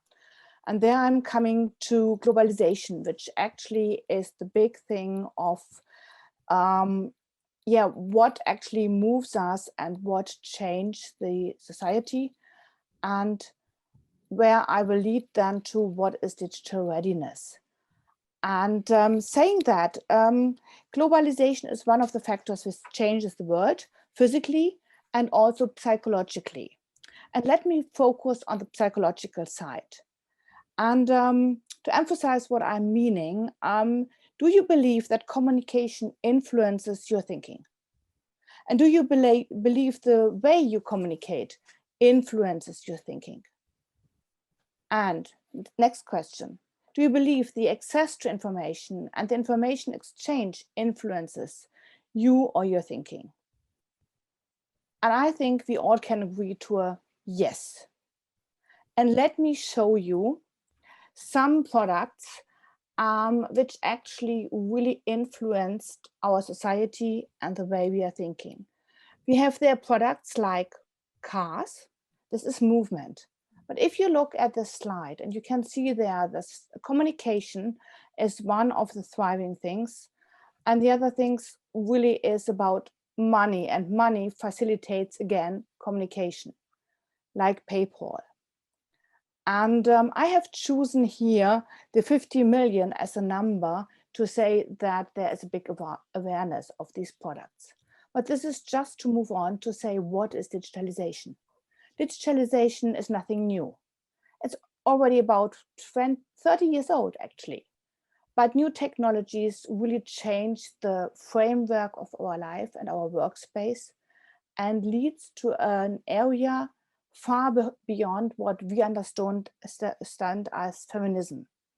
You can see in this picture, actually, it's a sad picture, but you can see a beggar there in China. This picture is already 15 years old, and this beggar is collecting money by digital money, not real money, by a QR code. I'm sure you all came across these words like VUCA word. Innovations are increasing, uncertainty, the nature and future changes, complexity, ambiguity. And this construct is already more than 20 years old. And saying this, still, you have a lot of workshops all around the world for companies, how to deal with this world, how to behave better. And you have a lot of workshops, especially targeting self-employed people, how to deal with this uncertainty. And there's a very interesting Chinese proverb which says, it is not your feet that keep us moving, it's our thinking. And this is exactly what actually Jill said in the last in her last speech, that it is about your thinking. Or Alysia, when she said, write it, see it, plot it, conquer it, live it. So it starts with the thinking, I would say, not write it, I would say, think it, write it, and then go on. And saying this, I would like to talk about values, because what is really moving us forward? What is really the basis of our belief, the basis of our personality, the basis of what we do, how we do things as persons, as women, how we deliver things, etc. It's always the basis as the fundament of our beliefs, because beliefs are actually the concrete things towards an attitude. So if we look at this iceberg model, what we really see up here, I don't know whether you can see my mouse, but even if you can't see my mouse, above the water, you can see what is shown to the other people, what is shown to society. And the values and the personal settings, this is all what is underwater and the big part of the iceberg. And key objectives of digitalization and how we can move forward is actually our value system. And I just made one example here. I compared, we have a lot of comparisons here, but I mean, I would like to limit my speech time to 10 minutes. So I just took here a laptop and a piece of paper. And I wouldn't say that a piece of paper hasn't got an additional value at some point, because some people work better in handwriting than writing on a computer. But just as symbols, if you write on a piece of paper, that stays for quality, security, privacy, personal relationships. And on the other hand, you have the laptop. And if you write a note there, it's speed, it's openness, the emails, it's transparency. And I don't know whether you can see this. I can't read the last one. It's global context as far as I can see. So these are the two different words. And looking into digital transformation, there's a very good saying from Martin Mesowski, who was actually the digital leader for SAP. The opposite of stability is not instability, but evolution. And I think the symbol of the butterfly is a very, very good symbol here. So I'm making it a bit shorter than I originally planned it to make it, but so what is digital readiness, and why this is even more important for women? Because coming back to this iceberg model, this is the underwater part is our society since the last 500 years. And this is not changing as fast as we would like to have it.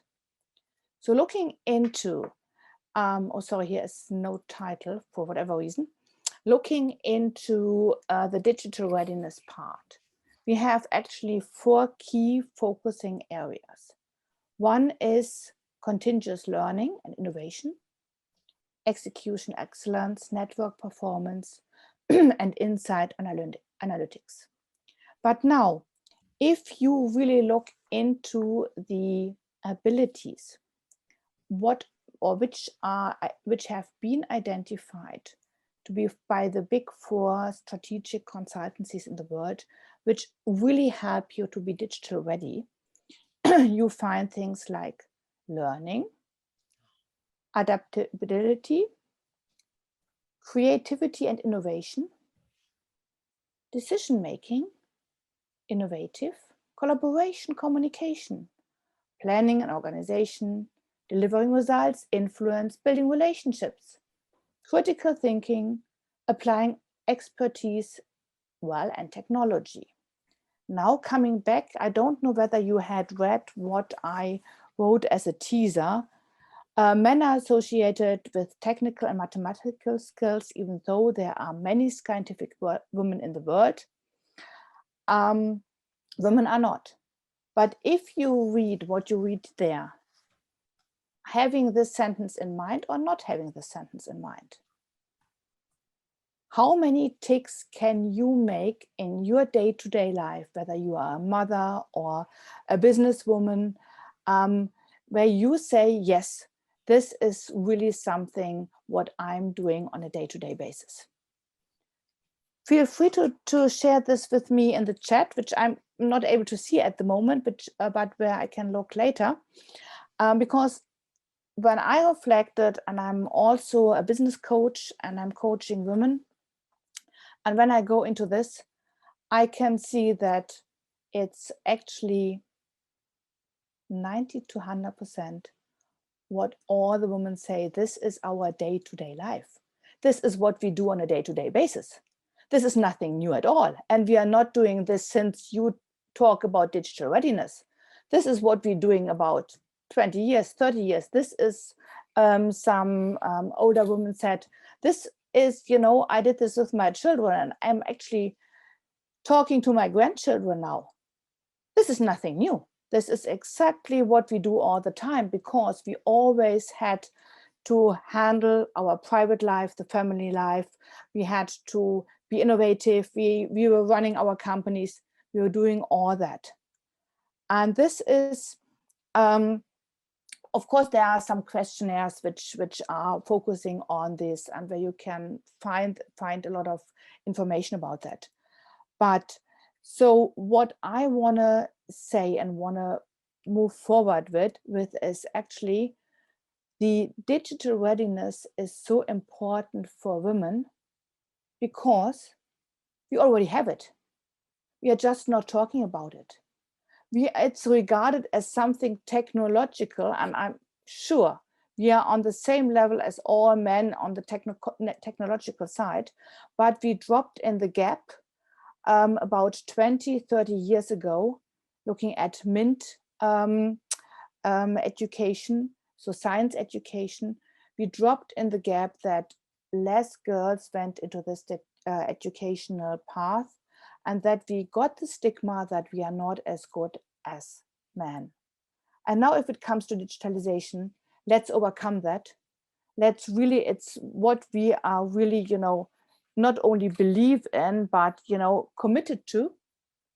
And I think we can be very, very much committed to the fact that we are ready for digitalization because we have all the abilities we need to have to be very, very successful. The only thing is sometimes we need to talk about it. And it's a move from actually a finance-based corporate strategy towards a more, sorry, this is the mistake here. I can just see this in the slide, HR-based corporate strategy based on humans, on emotional intelligence, because this is actually what drives society to the next level. So, and the answer to my question, why digital readiness matters, especially for women, is because we are ready and because it is important for us and for our daughters. And I hope you can all move forward, and I wish you great success. Thank you very much. Thank you very much, Karin, Dr. Karin von Bismarck, for very interesting and very, very useful presentation. So now we have to move this on the side. And Karin is still staying longer with us. We are making our session business panel a little bit shorter. We have to manage in 20 minutes. That was the message communicated to me, but I'm sure we'll be fine. We're all now energized and super organized. And I will be announcing 4 speakers on the panel. And there are Laura Team, award-winning International Ultra High Achievement Authority. And of course, you see more facts about Laura, who is also speaking tomorrow. And Laura is special advisor to creative women, a very special person to the platform. Alysia Helming, who is our honorary ambassador in the United States and who just gave a very beautiful presentation, and who is chairman and co-founder of Earth Index and founder and managing director of Earth Studios. Wendy Diamond, founder and CEO LDP Ventures and Women's Entrepreneurship Day organization. We are delighted to welcome Wendy, who is going to have her presentation a little bit later today. It's an honor to welcome you here at Creative Women platform. And Aleen Zakka, who is founder of Net to Work, branding activist in women empowerment initiatives, and who is a special advisor and chair of Creative Women in Lebanon. So we have these 4 panelists, and I leave it to Dr. Karin von Bismarck to direct some business-related questions to these 4 wonderful ladies I've just announced. Yes, thank you very much, Olga. And welcome you 4. Thank you very much for also being part of that panel.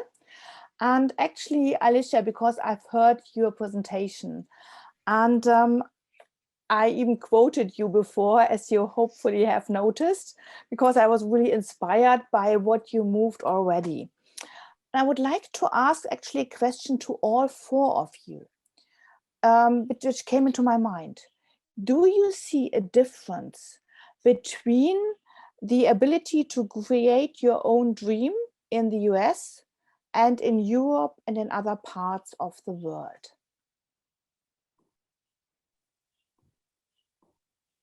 I can answer that pretty well, I think, since I've worked both places. Do a lot of work actually now. I think it's really different, actually, in a lot of ways. I work in Silicon Valley a little bit with my technology company, and in Silicon Valley, there is very much a return on investment. It's very much data-driven, and it's focused on we need this return now with this, and it doesn't have a long-term view, and as much as the I don't see as much altruism. And when I hear even in impact investing, for instance, I have a lot of friends who are VCs in impact investing. Okay, so what I hear from the impact investors in Europe, it's much more, they're interested in seeing the long term of what could happen, could go out maybe 10, 20 years as far as the window. Whereas in the United States, it's like, no, it has to be within this 3 or 5 year window, or else no, we're out. You know, so that, and then the other big one is consortium. So I've been trying to bring the European style consortium concept to the United States, to Silicon Valley, and it's been very difficult, I have to say. Everyone's kind of out for themselves a little bit here. It's harder unless you're a nonprofit. In the for-profit sector, they just don't usually like to integrate in the same industry, especially if they're competitors. Whereas in Europe, you'll see for the greater good that they'll come together. That's my experience.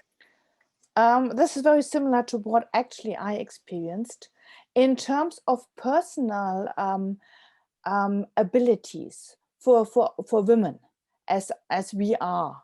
Yeah, and I mean, you have been already very successful. Nevertheless, you have mentioned my husband's business, so you are a great team. You know what I mean? And this is most likely a very good strength of us women, because we are good team players and we like to work in teams.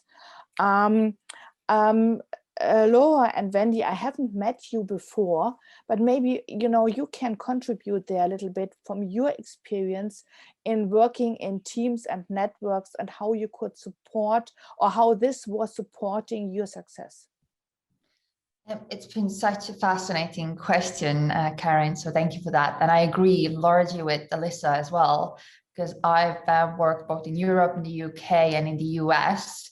And it's interesting you mentioned personal abilities, and I think personal abilities won't change. It's so much about your vision and what you believe, because I remember when I helped a women's network launch in the US, in California, and I had no connections in California. And I remember how many people told me that, oh, you're going to have such a rough time. It's never going to work out. It's so difficult for people. They won't show up. And my experience wasn't that. I consciously decided not to believe those negative thoughts or beliefs of other people. And I just focused on my vision and what I believed was possible. And it's been really successful. So when it comes to personal abilities, you'll always find a way. Now, when it comes to different business aspects, like there are things that you have to consider, the industry specifics, yes, or the cultural and traditions. Those might really affect how quickly you can move forwards, or the type of business that you want to build. And I think it's harder for smaller business owners or single entrepreneurs when you enter a new market. But I honestly believe that it's so much down to your own drive and your belief and your vision, but definitely take into consideration those cultural differences and the type of business and the industry. Mm-hmm. Wendy, moving that forward, do you see any difference in getting funding or raising funding, building this network and needing the support? Because at the end of the day, I mean, I fully agree with you, Laura. It's back to your belief. You move it forward. I mean, if you are not driving 300%, even if this mathematically is not right, but you need to give it all, then it won't happen. Nevertheless, do you see, Wendy, do you have some experience with getting funding, especially for women in different parts of the world? So my background, I've been an entrepreneur my whole entire life. I have never, worked for anybody. So I don't know what it's like to have it easy.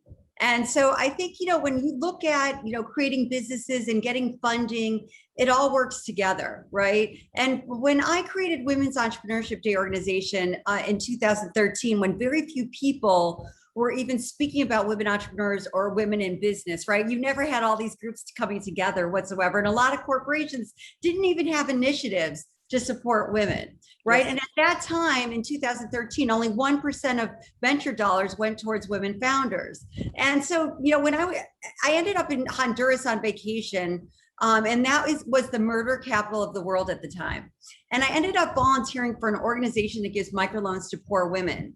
And what happened when I went into this community, I saw the impact that these communities and groups of women together receiving these microloans or working together to support each other. And that was one of the initiatives when I said, by God, these women are paying these loans back for these microloans back at a 98% rate. I said, wow, why is this not happening around the world? And why are we not empowering women in business? Because at this point, when you looked at all the statistics, women were receiving these microloans, earning money, and 90% of that money went to go educate their children, provide for their families, which was enabling the whole communities to uplift, right? So when creating Women's Entrepreneurship Day, when I came back to the United States, and I was like, wow, if we could create a global movement and rally everybody to realize the importance by coming together and uplifting women on a ground up approach, right?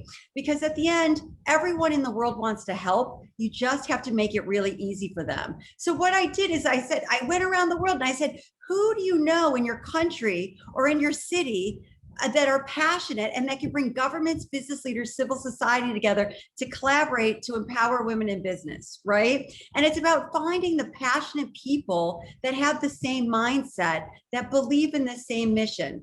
And so creating toolkits to make it really easy for people to activate it in their communities, right? And by be able to give them ideas and work together in creating this movement and getting the governments, like, so the US Congress every year recognizes Women's Entrepreneurship Day on November 19th, as well as, you know, Governor Cuomo and, you know, Mayor Garcetti in Los Angeles and all over the world.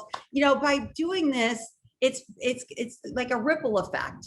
And that's what's enabled it. And by doing and creating and myself volunteering to create this movement has enabled me to really understand the ecosystem about funding and about whether you're a startup or whether you're going for your Series A or going public or whatever that might be. So I feel like if you just surround yourself with passionate people that are also, because whether it's you're in ag tech or fintech or you're in helping women, finding those people, your tribe, that are really into the same things, that believe in the passion and the purpose that you are creating. And I think that is, you know, really my most, you know, advice to people is finding those people that really believe in you and that are part of your inner circle in driving. That inner circle could be one person or it could be 1,000 people. Thank you very much, Wendy. Very inspiring. Yes. For the ones of listening in at the moment, I mean, the question we are going to discuss is to create your own dream business. I think we all contributed there already. I mean, you're really inspiring, all of you, Alysia and Wendy and also Laura. But the other part is overcome any kind of fears. So we might have some women listening in who are not at that level at the moment, who are still struggling with some kind of fears. Was there any strategy for any of you, how you overcame this first kind of, you never, I mean, I've heard that, you're never going to make it, you have the kids, you can't, blah, blah, you know, all these things. And honestly speaking, with me at some point, I was at the point where I thought, okay, am I going to make it? You know what I mean? And these little fears come in. And I'm going to ask you, did you have some, or maybe you never had some fears? I mean, some people never have fears. Excellent. Yeah. I mean, or maybe not. Always two sides to a medal.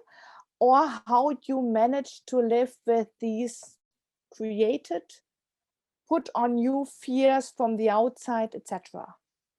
Anybody of you who wants to say something? I'll happily add, one of my companies is actually called Success Without Limits, because when I was a kid, I learned very early on that quite often for us to succeed, we have to overcome our own fears, because it's us that stops us. And I learned two things. I firstly learned that one of my fears was fear of regret. So I've used that to drive me forwards, because I was always more afraid of waking up one day and regretting the chances that I didn't take, or not going for that goal, or not achieving what I want to achieve.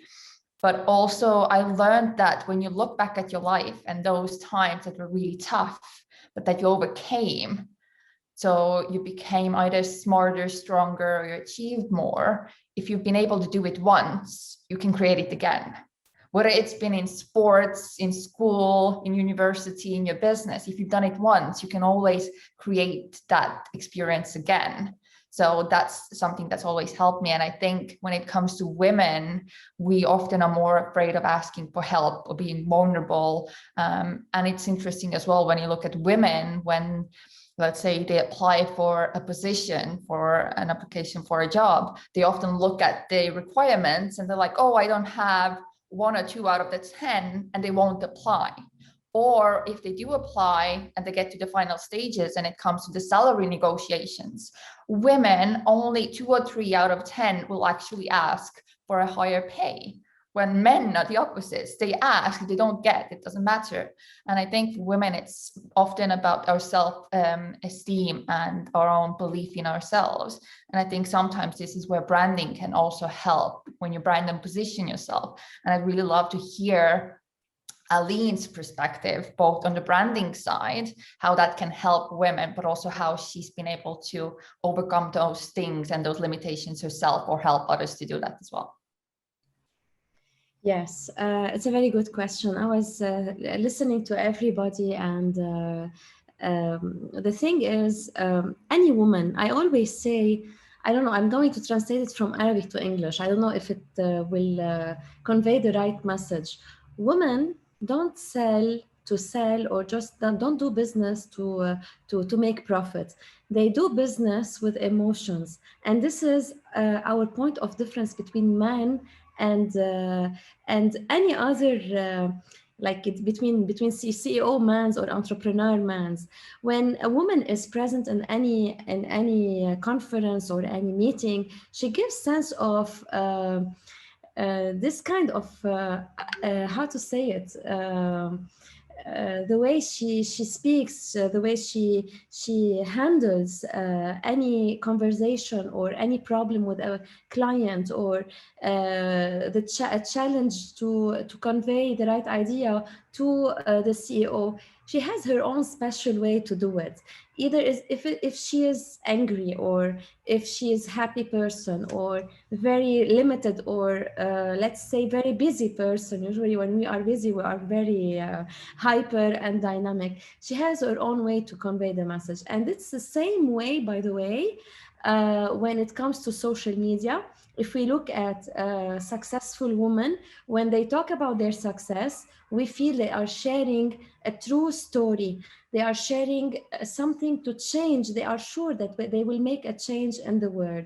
And this is why I'm a great believer in women branding, because the world need more women leaders.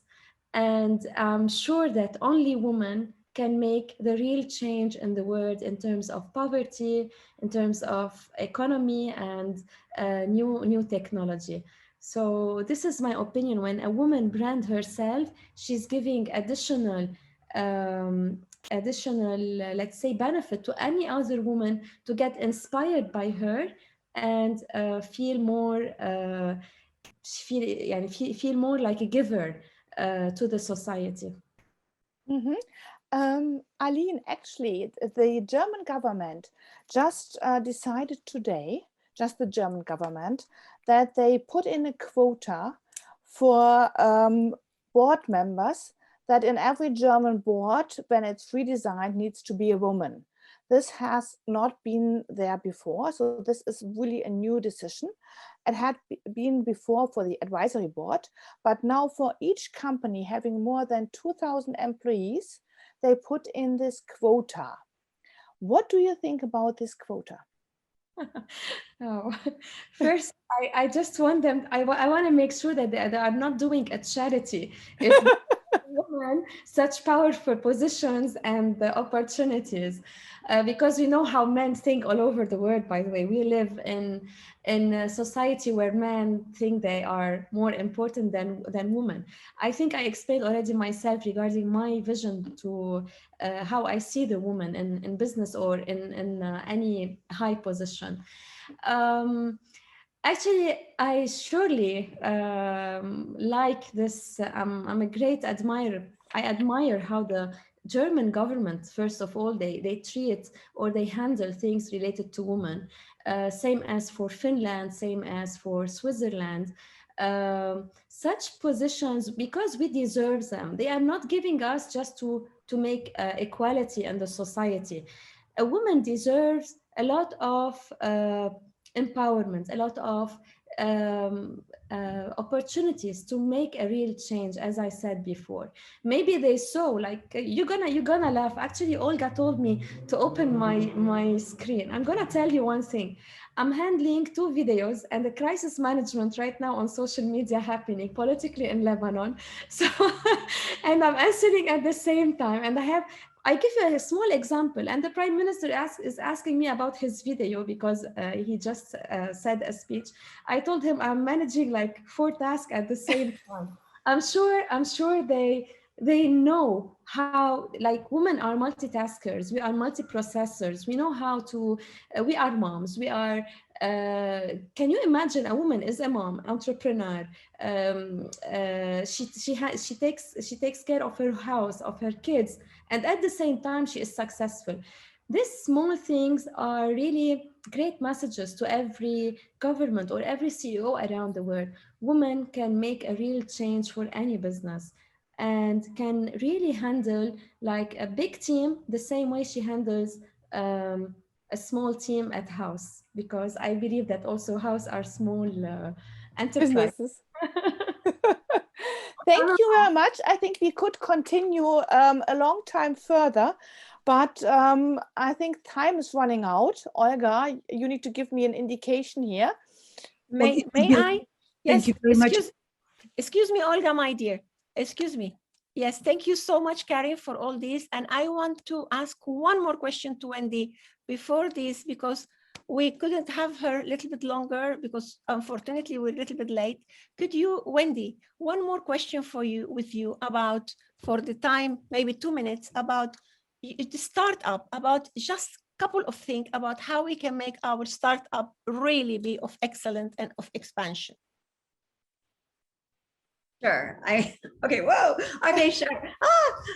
So, one of the things that inspired me when I created Women's Entrepreneurship Day organization is about, women founders and how it was really hard to get to, you didn't have a lot of access to women founders. There weren't a lot out there in the STEM space. And so one of the things I started to do was really start investing myself personally into funds and into startups that were empowering women.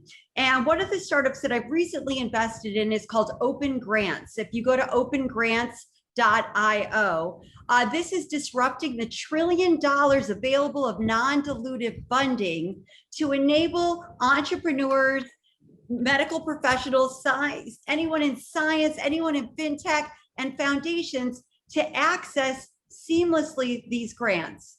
And I think, when you're looking at, like, how do we help the world? It's about creating access and enabling even the 2.5 billion people in this world that are unbanked, which are mostly women.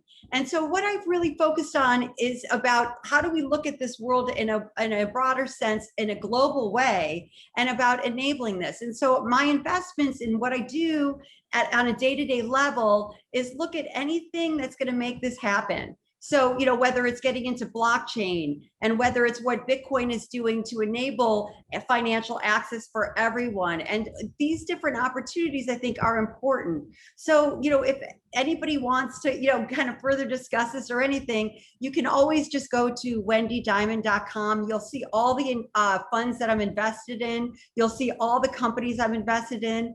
Please check out opengrants.io. It's absolutely free. You can sign up. You can connect to grant writers if you do not have anyone to, help you with the grant writing.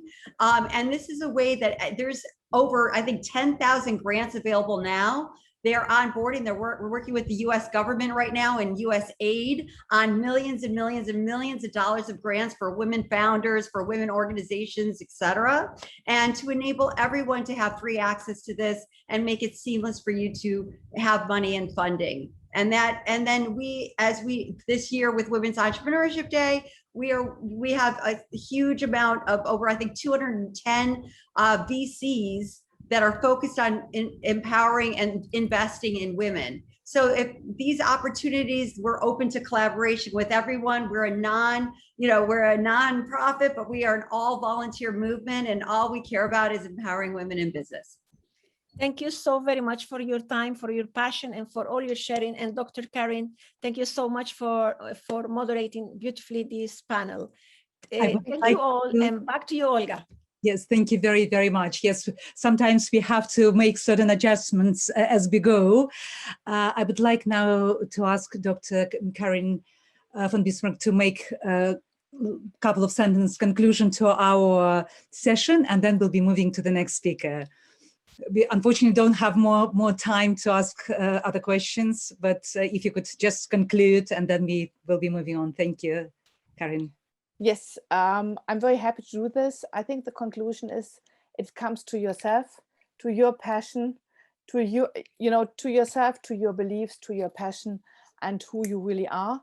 And second, to the network you can actually rely on as a woman. And that's what actually Creative Woman or platform also is for, building this network to support each other And what we just heard, there is a lot of funding also.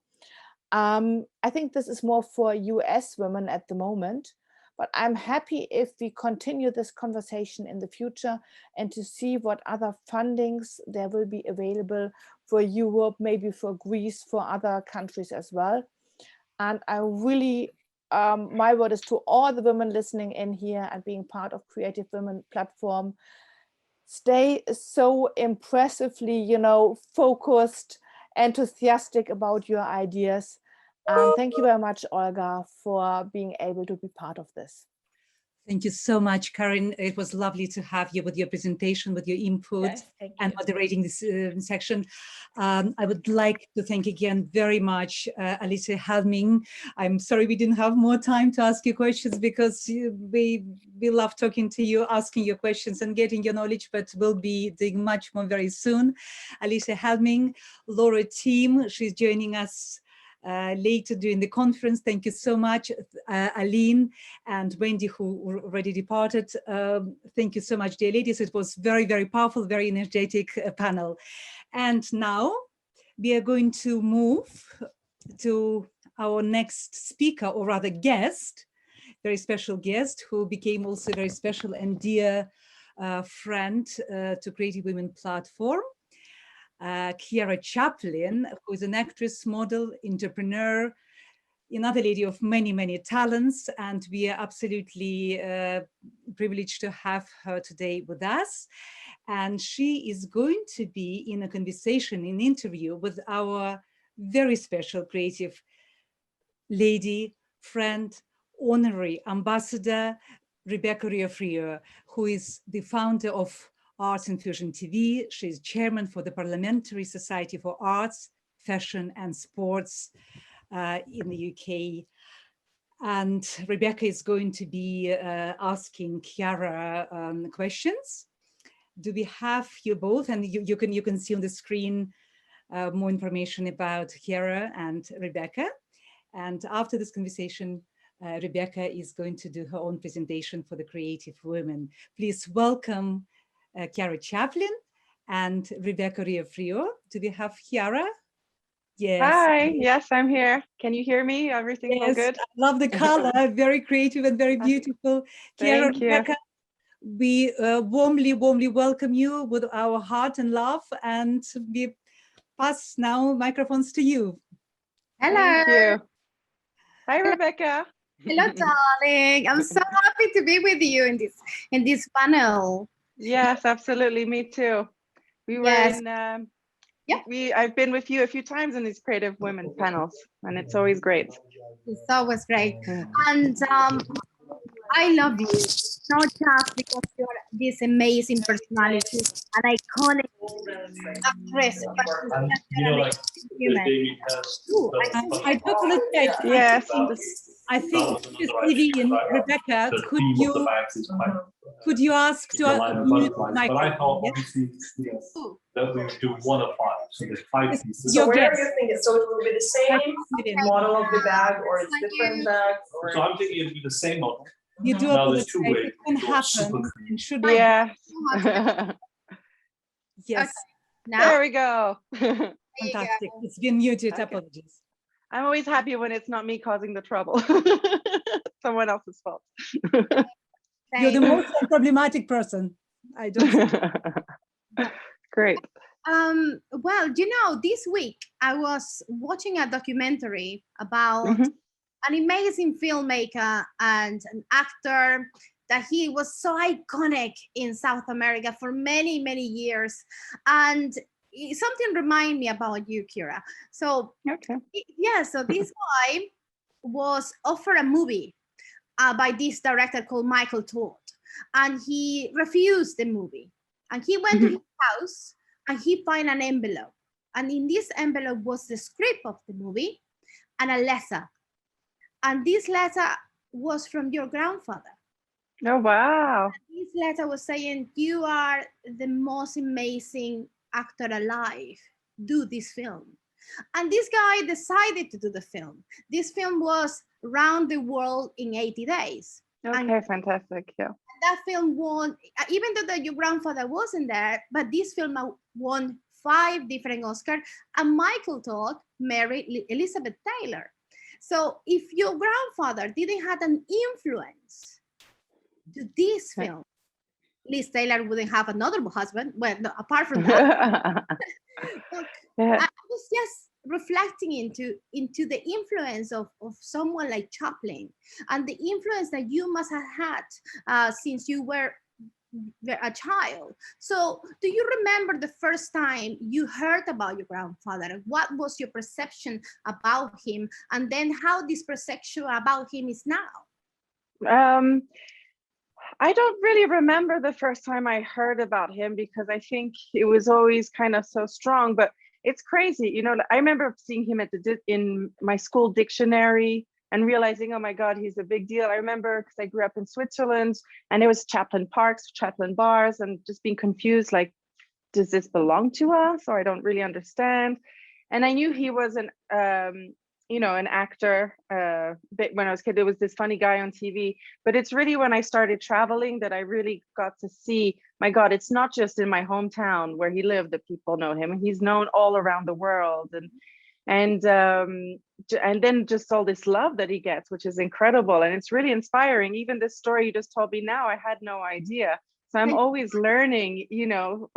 So it's really incredible. It's fun. It's inspiring. And it's, you know, today I feel like, I felt like when I was younger, I really tried to differentiate myself from him and do my own thing, and, you know, have more of a rebellious spirit and all this. And then slowly I've just learned to embrace him a lot more, even though I always loved him. I never had an issue, but I just wanted to be me. And then now it's like, no, I want to actually even do things for his legacy as well and keep him alive, because he's just so incredibly loved, and so his message is so beautiful that it has to be continued. It has to be continued. And talking about that, I know that you started an award on his name. Could you tell us more about that? Yeah, so I started the Chaplin Awards in Shanghai. We're on our 4th year. And it's basically, we give out an award to actors or directors that have an incredible career. So it's kind of like a Lifetime Achievement Award. And what's incredible is that we have the Chaplin Award in New York. It's been going on for 47 years now, I think. I think the first one, they actually gave it to my grandfather at the Lincoln Center. And then it just kept on going. And, you know, people like Meryl Streep, Tom Hanks, Scorsese, everybody's received it. And it's always a great honor. And I just thought, my grandfather didn't want to speak in his films because he wanted everyone around the world to be able to watch them and understand them. And we're giving out awards to only people like Americanized, you know, the like European American, and China, Asia has such a rich culture of film. It's like, it would be amazing to be able to, you know, to celebrate these people as well, who are extremely talented. And so I started the one over there, and it's doing incredibly well. And people, you know, are so excited that they're receiving the Chaplin Award, and that just really warms my heart. So when is the next ceremony? The next ceremony is October 22nd in Shanghai. Wow, that's incredible. Yeah. So Yeah. for people who don't know Kira, she's also a singer and a fashion designer. And I know that you are doing not only that, but could you tell me what is your next adventure in the business wise? Because we're going to talk about your charity work as well. Yes. Yeah, I mean, I feel like I do a lot of things in my background, you know, it's just very hard to get away from. And I did modeling, I did acting, I've done producing, I have exciting stuff as a producer that unfortunately I can't talk too much about, but I've done some music, which is great, which I've been having a lot of fun, especially during the lockdown, because I feel like I'm a very creative person. And when you're creative, I think it's really important to keep being creative, because if not, we get in a very bad headspace. Yes. And so it's important to stay creative, do different things. And I think it's great when you can do design and sing and do this, and it just all feeds into stuff, and it makes you more creative. It's funny, I think creativity is the only thing that you never run out of. The more you do it, the more you get. That's right. So to speak. Yeah. You have to listen. My speech my next speech is gonna be about that. But okay, yeah. Yes. So you did an unbelievable thing no long ago with a charity. Well, you have done few things, but Yes. I couldn't imagine myself doing something like that. Not because I don't want to help a charity, it's because I'm rubbish without technology. And you did something in the desert, and I want people to know what you did. Oh, so I did a car rally in the desert, Moroccan desert, which goes on for 8 days. And the reason Rebecca's saying with technology is because you have to give up your phone for 8 days, and you just have a map and a compass, a black and white map. So it's not even a normal map, and you don't really know what the map with the shapes and things are. And you have to go from point A to B every day and with your compass, and it's really, really hard, and it's many, many hours.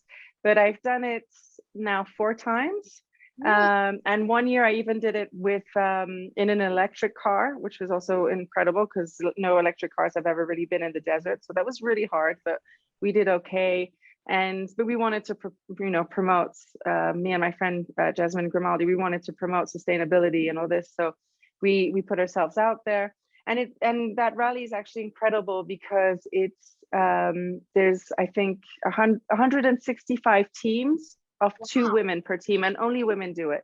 And the whole point of that is to empower women, because you find yourself in situations that are really hard, and you have to dig yourself out of the sand and stuff like this, and you come out feeling so strong. And then you realize you don't even need your phone that much, which is also good. Oh, you're incredible, because I get lost from here to my bathroom. But, but other thing, tell me about the schools that you have founded in Africa. That I think is marvelous. Yep. So recently I work a lot with the Desert Flower Foundation.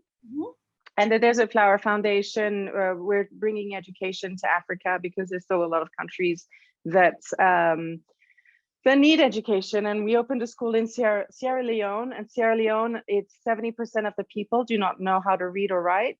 Wow. Sierra Leone has a big problem with female genital mutilation, and that stems in general because ideally what Desert Flower wants to do is eradicate FGM, but we realized you can't go there and say, like, don't do that, that's bad, don't cut your girls, it's bad.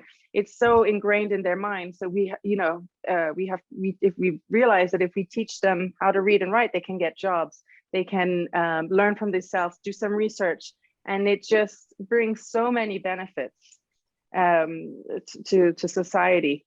And another thing that I find really interesting is that when women are very proactive in society, the country does better in itself as well. So I guess by building these schools, we're hopefully helping a lot in many different ways. Yes. Are you planning to go again to Africa anytime soon? I would love to go, but as everyone knows right now, traveling is not the best. But maybe next year. I would like to check in, and I also really wanted to focus my school as well on the creative aspects, because I think it's so important. Not everybody's going to be good at math. Some people are good at music, and some people are good at writing, and some people are good at designing. Some people are good at, physics. So it's more of a creative school in that sense for artistic. It has a strong artistic feel to it, and I'd like to go there maybe with some like musicians and do special workshops and stuff like this to keep the kids busy. So you see, you're in the right platform. If people in the industry or people wants to collaborate with this idea and this fantastic project of Kira, you have to. Yes, please, and try look in if you want to help in any way with the Desert Flower Foundation. We need all the help we can get. That I would love to go there myself. But tell me more. What are your next plans now? My next plan. So I have the Chaplin Awards in October. In July, I'm going to the Cannes Film Festival because I'm also with the Better World Fund. And that's we go there every year, and we have different people from different organizations talk about all the different charities they work with. So during the day, there's a big mastermind, and then we have a gala event. I have my Pashmina collection. So that is we're shooting the whole new collection, which I got to design well, you know, I got to get very creative since, you know, I had time. And so that we're shooting in July as well. And then I'm going to be showing it all in Bahrain and Saudi, when which I believe you will be there too. I will be there with you, my darling. I can't wait, really. The pandemic has put us in a very difficult way sometimes, because we can't travel, we can't do things that we used to, but you have taken the time. I have seen that you have been taking the time to be creative, even though that you haven't been traveling, and that is fantastic. Yeah, it's crazy because my whole world was traveling. I was on a plane every 5 days and never home, and suddenly you know, it's like, okay, well, now I'm home. What am I going to do? All the things that I wanted to do. So you start putting pens on, you know, coming up with your ideas and getting things going. So it's great. And I'm actually working also and doing another Chaplin Awards during the Venice Film Festival. And I want to start giving out an award, but not for film actors. It's going to be for philanthropy, because my grandfather, you know, I feel like it's all the different sides that he had. And he had a very strong side as a humanitarian. He, you know, his philosophy was we are all citizens of the world fighting for the underdog. So I think to be able to give out a Chaplin Award as a philanthropy award to someone who does a lot of work would be something that he would have been very proud of as well. And people in Italy can apply, or people from around the world can apply? All around the world. No, we want the, you know, we want like the movers and shakers of philanthropy. So actors and philanthropists, but also for movie directors, or only actors? No, so this is purely for like a Greta Thunberg or someone like this. Right. It would be, or Malala, or, you know, it's for someone that is that. It's not for George Clooney, who's done one or two things. We want the real deal. Right. Oh, that is fantastic. Yeah. But if someone wants to know and contact you and to understand more about the award, about your fashion line, about your music, how they can do that? You can contact me for everything to do with Chaplin Awards. There's a chaplinawards.com website, which can be contacted on there. And for any other questions, also through that website. Yes. Okay. info@chaplinawards.com. So we're gonna put all the information about Kira on the comments later on today. Kira was, as always, amazing to talk to you. Yeah, so great to talk to you too, and to see you. Thanks so much for having me on, and yeah, can't wait to see you all soon. Yeah. Thank you so much. Okay. It was absolutely wonderful. Rebecca, thank you so much for asking this inspiring question, our dear Chiara. Lovely conversation, enjoyed every second. And now we are moving to Rebecca's presentation. Let me repeat again that Rebecca Riofrio, who is Creative Women Honorary Ambassador, she's the UK Parliamentary Society Chairman for Arts, Fashion and Sports. And she's the founder of the Arts and Fusion TV. And she is just one of the most amazing and creative ladies I ever met, and any of you could possibly meet. And I'm so grateful for all the support she provides to creative women. It's really marvelous to have you on board. So I would like now pass the microphone back to Rebecca for her presentation. Please, Rebecca. Thank you so much, and thank you for the invitation one more time. Thank you, Viola, as well. I see that you are part of this, and thank you for Pega and Levine, they're here. So I'm happy about that. So today I would love to talk briefly about the value of creativity. The word creativity seems to be everywhere these days. And we open our newspapers, we put the television on, we open our phone, and it's there on social media. We are constantly being told to adopt creativity, deploy creativity, to enhance creativity. And sometimes people use it like it was a magical tool. Like when you buy a cream and you put it on your face and the next day you look like 15 years old. But unfortunately, it's not as easy as that. It's not a magic tool, but it's very important to know how to use it. What is creativity at the end of the day? Creativity is the act of turning new ideas into reality. Creativity is characterized for the ability to perceive the world, everything around you, in a new light. And but how important creativity really is for all of us as women or as business owners. I want to outline that you should encourage not just your marketing team, but you as an organization to be creative, and why you should explore and express what lies in the very heart of what makes us unique. Constantly, and we spend hours and hours comparing ourselves, our businesses with other businesses. Or the business is selling more clothes, or that business is selling more newspapers, or more magazines, or more everything. Or what about me? And then also in the personal level, we concentrate in looking on what the other people have, even our friends. Oh, what are they eating? What are they having? What are they buying? Why I'm not having that? But at the end of the day, creativity is totally the opposite of that. Is to look into yourself and to see what makes you different, know the lack of things that you don't have. Because those things are the selling points and the most amazing things that you can ever have.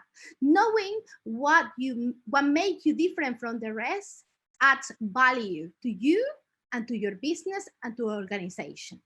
It's very important to understand that creativity is in the very heart of humanity.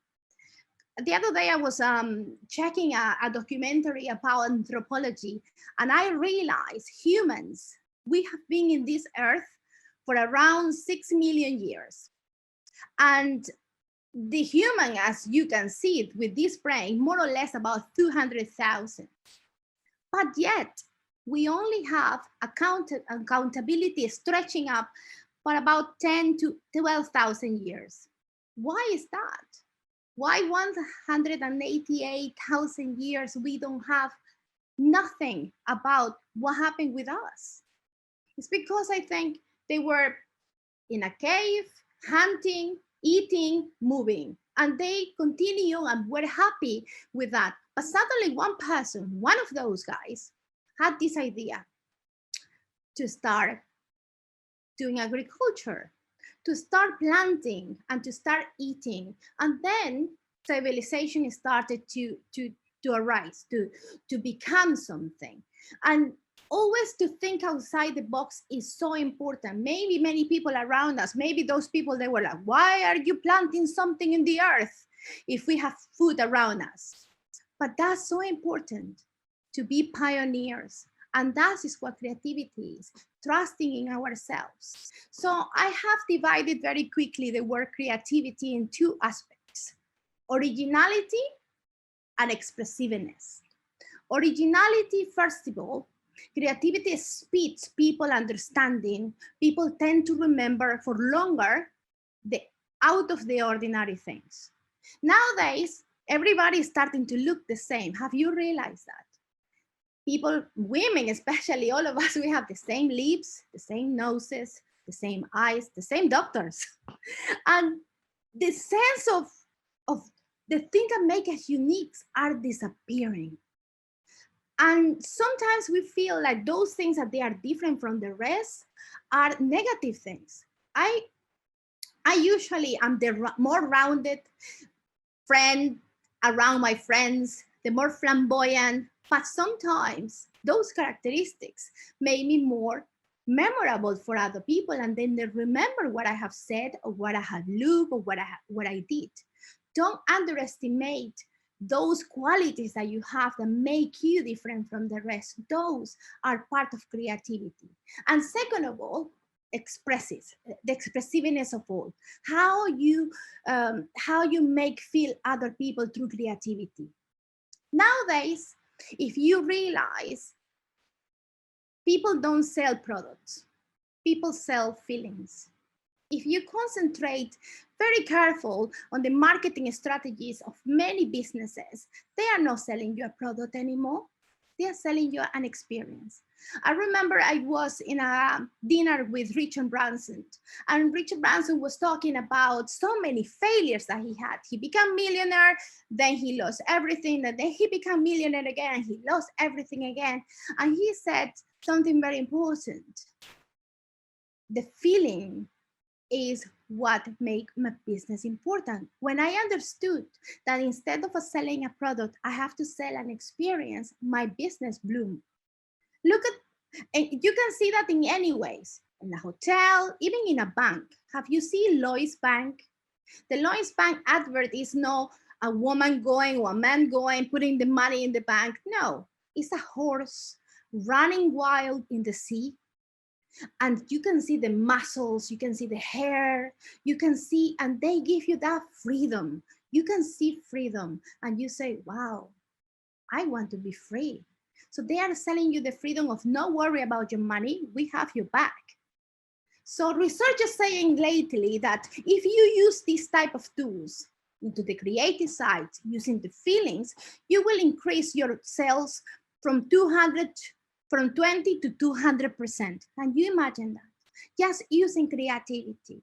Try not to be like the other people. When I traveled to London the first time, I was so shocked to see full streets with the same shops. Bakeries. In my country, you don't do that. If you have a shop or something, you don't do it again. But in this country, they have shops of everything, and obviously it comes from the olden days. But these days, what makes you different from the rest is what they sell you. Even though you have even restaurants that they are next to each other, but the quality is different. They have something else. And it's not only about how good they are, it's how they make you feel. Sometimes you go to a wonderful restaurant and the front desk treats you bad. And the waitresses sometimes are so rude, even though it's a Michelin star, you don't return.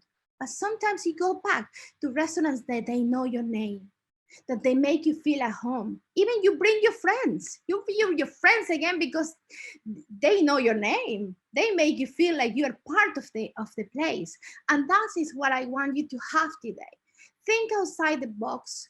Don't see what other people have. See what you have inside you and work in your creativity every single day and inspire the people around you, because those are the people that is going to make those ideas into reality. Thank you. Yeah. Dearest Rebecca, thank you so much. Your loving energy and so practical advice, actually.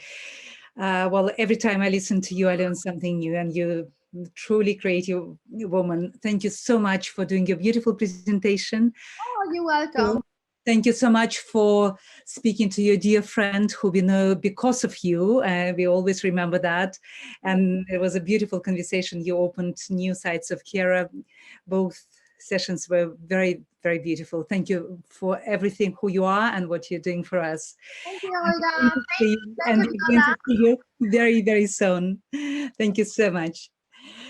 So, and now we are moving on, and I'm going to introduce to you our next speaker, who is not a woman, who is a man. And his name is Terry Fisher. Obviously, his presence was advertised, so it's not coming to you as a complete surprise. But as you know, mainly we have female speakers, but sometimes we want to make exceptions, and Terry is certainly a person for whom we wanted to make this exception. Terry is a successful entrepreneur and investor who founded Travel World age 19. And this company became UK's largest independent travel retailer with 120 shops and with £130 million turnover. He's done many things in his business life. You can see some of the facts, and of course you've been watching it on our website as well. I will not say anymore. He is certainly a man who can share with you some very creative business tips, and his topic is going to be called Knowing the Exit in Your Business, which is really crucial thing to know.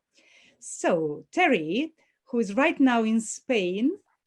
And please, the microphone is to you, and such a pleasure to welcome you at Creative Women. I'm sure many ladies who are listening now and who will be listening to our recording later will be learning something from you, and of course will be happy to be in touch with you, asking for your professional advice.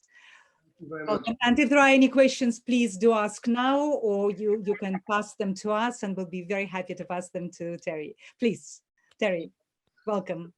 Olga, I hope you can all hear me clearly, and yes, thank you very much. I'm actually in Ibiza right now, so if the sun's a little bit bright in the background, I apologize, but we'll do our best. So, as Olga said, today I want to talk to you about knowing the exit for your business.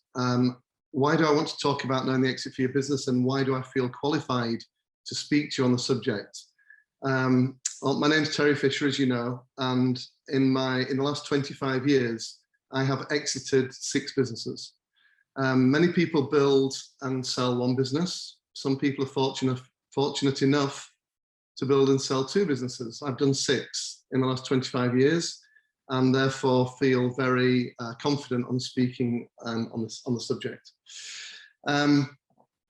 So my businesses have been in various different categories as well. They've not all just been in one particular area. So I've had travel businesses, I've been in the music business, I've been in the sports business, the real estate business, and the publishing business. So 6 different exits, but 5 different types of businesses as well. My first business, as you mentioned in the introduction, Olga, thank you, was a company called Travel World, which I started when I was 19 years old. The reason I started Travel World was because I was working for another travel company that at Christmas, in the first year I worked for them, went bankrupt. And I was 19 years old, it was Christmas, I had no job and no money. And I realized at that moment that I never wanted to work for anyone else and ever be in that position again. I wanted to control my own destiny. And pretty much since then until today, generally speaking, I've always been in that position because it was such a bad experience at that time, and particularly coming around Christmas time. So Travel World was my first business, and it took me 10 years to exit Travel World. We had 123 shops, as you said. It was the most successful independent travel chain in the UK at the time. But it took me 10 years to exit the business. And the reason it took me 10 years to exit the business was because when I went into it, I didn't have an exit strategy. So the purpose of the conversation today is to talk about why an exit strategy is so important. And to give you some perspective, Travel World, my first business, took me 10 years. Voicey, my last business, took me 18 months from start to exit. And the difference is we had a very, very clear exit strategy. So unless you've got a clear exit strategy, you can find yourself floundering all over the place, not knowing really why are you building this business? Who are you building it for? What's the objective when you've built it? Where's your exit when you want to exit? How do you take the cash off the table? So my experience over the years has taken me from 10 years to exit the first business to 18 months to exit the last business. The business I want to talk to you about today, and a really good case study that I've got, is a company that I joined about 15 years ago, and it was called Gold Medal Travel. I was living in California at the time, and this guy rang me up from Preston in Lancashire. I don't know if any of you ladies have ever been to Preston in Lancashire, but if you haven't, I don't recommend it. You don't need to go there. Don't put it on your list. So I gave up beautiful Southern California to move to Preston in Lancashire to go and run a travel company that at the time was failing quite badly. The owner of the business had a huge personal issue that he had to deal with and was no longer able to run the company. And he basically asked me to go in there and help him turn the business around, make it profitable, and prepare it for an exit. I joined the company, and I immediately brought in a completely new board of directors. And what we did on almost week 1 is we sat and we identified where we believed our exit was going to be. And we identified at the time that we believed that Thomas Cook, which at the time was the largest travel group in the UK and in Europe, we believed that Thomas Cook was the right buyer for our business. And the reason we believed that was because they had a gap in their product portfolio that we filled. So we decided that further down the line, they would be the buyer for the business. And everything that we did, once we'd made that decision, everything we did was, we always asked the question, does that get us to where we want to be on our journey with Thomas Cook? And if the answer was yes, then we did what we needed to do. And if the answer was no, then we stopped, had a rethink, and went in a different direction that did satisfy what Thomas Cook would want from the business in the future. And it took us 3.5 years. So when we joined the business, when I joined the business, it was valued at $20 million. The owner at the time decided he wanted to sell it for around $70 million. And that was our challenge, was to how to get it from 20 million value to 70 million value and to exit within 3 to 5 years. We brought in a new board of directors, completely changed the management team, completely refocused the staff on what they were selling and the margins and the suppliers, and renegotiated contracts, and did everything you'd expect to do to bring a business back into profitability. Because in the travel industry, your margins are very, very slim, but your turnover is very big. So we were turning over 500 million. Every 1% we could change on the margin was £5 million to the bottom line. So we worked really, really hard to do that. And we were very successful in improving the profitability of the business at that time. Everything we did, as I said, was with a view to selling the business, exiting the business within 3 years to Thomas Cook. And all the decisions, all the conversations, all the management meetings were always with that in the back of our minds.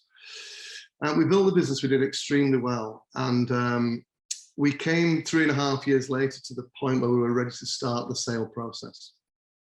And we produced the information memorandum, we got the accountants in, we got solicitors in, we wrote the documentation, and we effectively put up a for sale sign above the door of the business.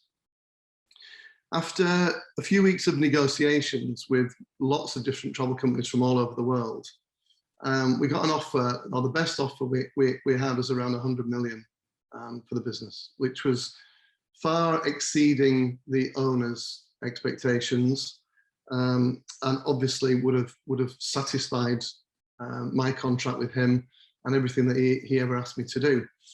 But for me, it wasn't the right bid, and it wasn't the right company. And what I couldn't understand at that time was Thomas Cook hadn't entered the race to buy the business. So there I am, I've spent 3.5 years positioning it, building new destination, new products, looking at where Thomas Cook Airlines fly to and adding accommodation and holidays to their route network, looking at the shops that they had and the destinations that they sold to those shops, and changing some of our product to fit their shops. I did everything I could to make them realize that they needed to own this business. And what's more, they had the money. We knew that they had the money to expand. They were looking to expand. But for whatever reason, they didn't come into the arena to try to buy Gold Medal Travel.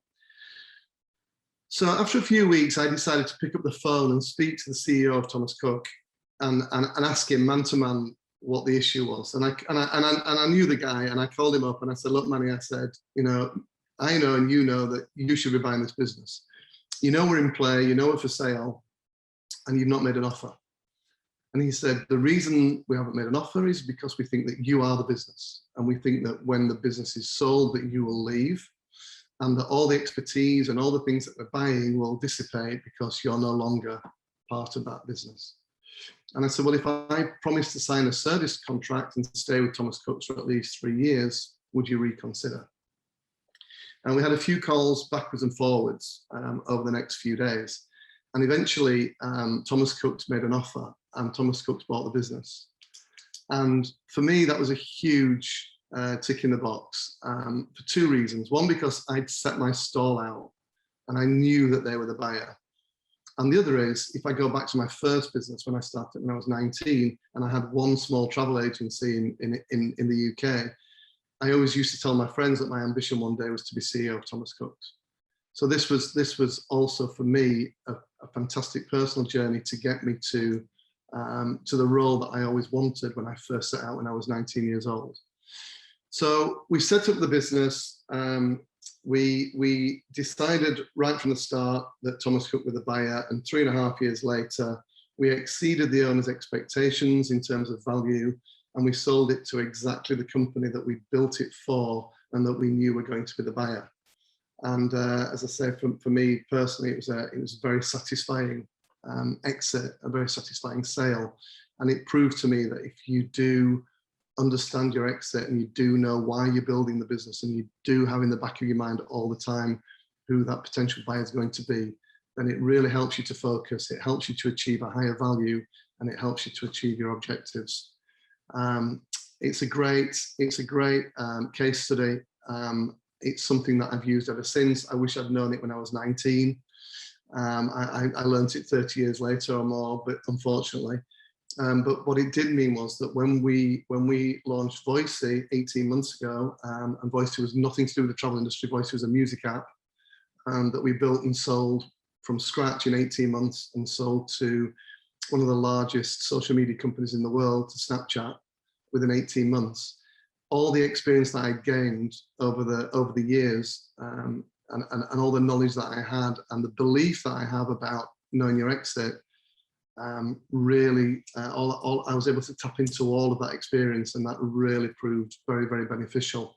I'm hoping to sell the next business in 12 months and the one after that in 6, and we'll keep shortening the time span if we possibly can. But no, in all seriousness, 18 months is a little bit of a record. It wasn't the most lucrative business deal I've ever done financially, but it was certainly the fastest. And I believe it was all about knowing your exit. So that's really what I wanted to talk to you about today.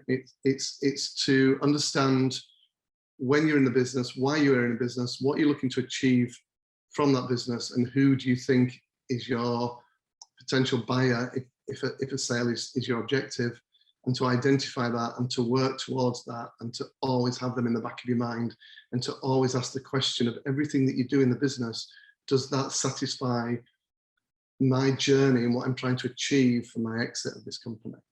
And I think if you can say with hand on heart that everything that you're doing is for that purpose and in that direction, then you're going to have a very successful exit. Terry, thank you very, very much. I think I've learned very, very much from this powerful presentation. I think I will take the advantage, and I'm going to ask a couple of questions to myself, and then I will ask my dear partner, Dr. Viola Edwards, possibly to add another question, because in fact, we have only very few minutes before we'll move on. Our audience is more appreciative, a little bit shy with the questions, as you might see, but really, one question is, obviously, you've been involved with so many different businesses, traveling and publishing and music business. If someone has a true desire to do something, and if everyone around is telling him, her or him, this is not really going to work as a business, but this person is really, really passionate about it, he would put, or she will put, any energy, any effort into this to make it work. What would you say?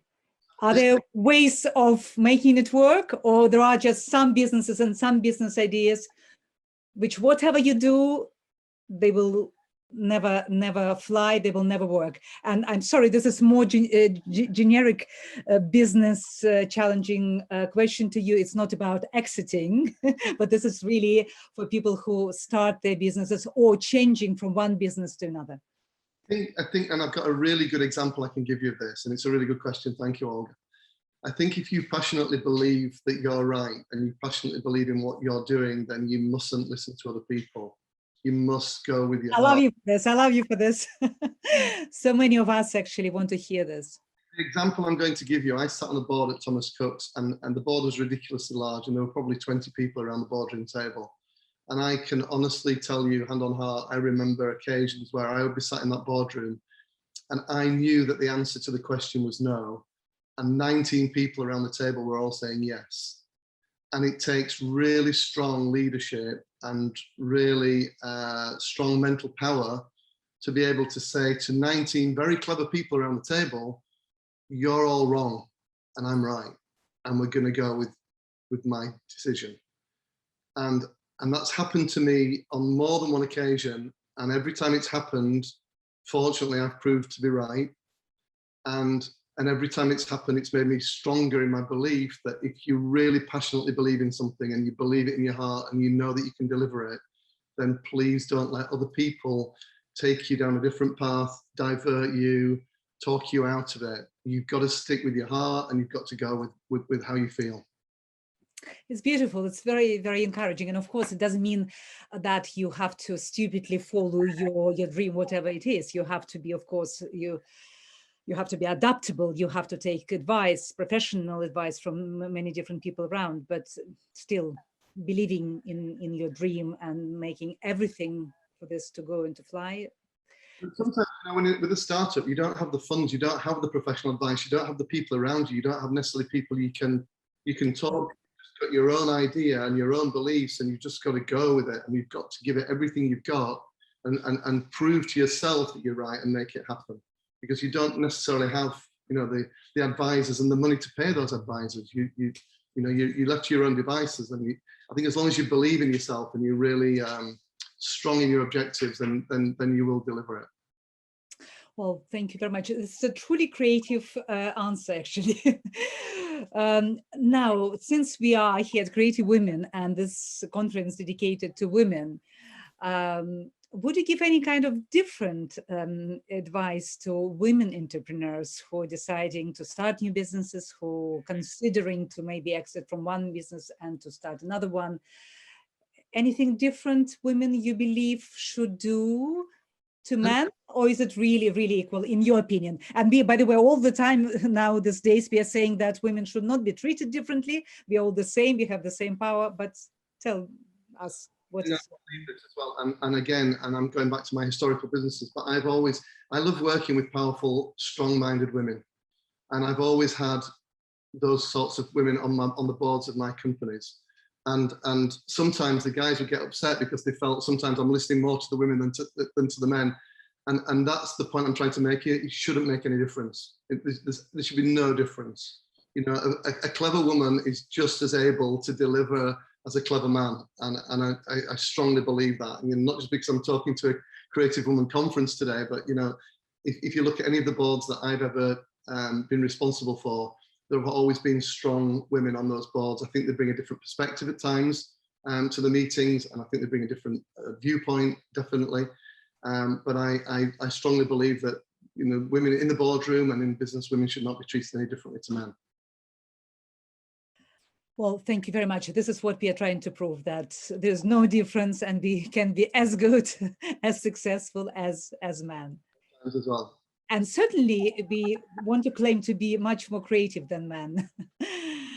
Terry, what a pleasure to have you with us today. Viola, we are running out of time, but if you had any questions. Terry, just to tell you, such a pleasure to hear you, and I agree with your last statement. And I myself, at my 62 now, have changed so many businesses and countries and languages and mother tongue. So just in the belief in ourselves, as you said, in our ideas, and ask for help. For that, mentors exist and consultants. So I think our plan is nobody should be alone when they are in pain or they are in confusion. So thank you so much for your sharing with us today. And until next time. Yeah. Absolutely, Terry. Thank you so much. Enjoy your time in Spain. And we are going to be in touch very soon. All the best. Thank you very much, Terry Fisher. Thank you. And Viola, now I pass it to you to introduce our next speaker, please. Yes, my pleasure. Tasha, is Tasha here with us? I would love to introduce to you all Tasha Danvers. Is a beautiful smile, beautiful energy, beautiful presence, mentor. And when I read that she's clarity coach, I can see it just by looking at her. She gives strength, clarity, and certainly I feel grounded when I look at her smile. And she's an elite performance trainer. Twice Olympic bronze medalist in the 400-meter hurdles. Did I pronounce that well? In Beijing Olympic 2008, silver medal Commonwealth Game 2006, finalist European Championship 2006. My goodness, welcome. Welcome, Tasha. We are waiting for your talk about activating your champion's mode. Thank you so much. Thank you, Olga. Thank you, Viola. I hope you can hear me well. Can you hear me well? Yes, yes, we do. Yes, absolutely. Thank you so much. It was such a joy to kind of catch the end of what Terry was saying there about self-belief. That's something I really believe in as well. So thank you all for having me here today. Yes, today I'm going to be talking about activating your champion's mode, because on my journey to becoming a champion, to getting this medal that you see here, this is the Olympic medal from 2008, it became very evident to me that I needed something that would allow me to be successful under any circumstances, right? So how many of us, like, you could show your hand, raise your hand, have been on your journey to your dream, and you felt at some point, you know, why am I doing this? So you felt overwhelmed. You're like wondering have you made the right choice? Exactly. I absolutely know. I do apologize. I just want to say that most of the audience don't have cameras, so you can't see. Okay. I'm sure many would have wanted to raise their hands. Yes, yes. You can put it in the chat. You on the panel, but the rest raising hands anyway. Right, exactly. Even if I can't see you, raise your hand in solidarity with all of us women that we can see, because I know I definitely have. And I learned that I needed to have a way to activate my champion mode. I needed to find a way to be able to continue to be successful, like I said, under any circumstances. So what I realized is that I needed to learn how to run. And you're like, run, come on, okay, like why do I have to run? I don't even like how my legs look in tights. Like, do I have to run? But that's not the kind of run I mean. The kind of run I'm talking about, it's actually an acronym that helps us to stay motivated in those challenging times. And I'll tell you what that is. The R stands for remember your reason. Remember the why. And I heard Terry mentioning the why, and this was so important. I'll take you back to a time in my career where I was actually training, and you know, I had a why. I had sort of like a macro why, my purpose. I realized that, you know, the better I did, the more I would be able to inspire others. I could create a platform to do the kind of work that I wanted to do. But I was at this training session, and I was exhausted, and my coach says, okay, you have another set. And all of a sudden, all this why started to trickle away from me. And I was thinking about all the people, okay, you want to help.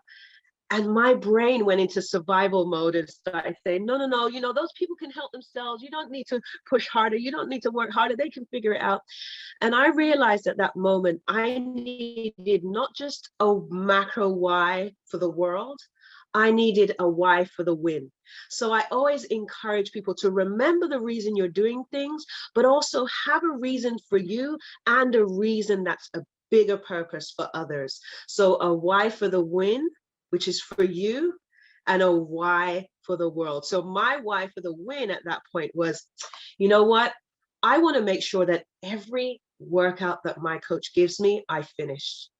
And that gave me the inspiration to continue on. So it's important that we not only have a bigger why, but we also have a why for ourselves, because there'll be different moments in our emotions when we need a different kind of drive to push us through, to be able to activate that champion mode. So having that in your back pocket was extremely helpful.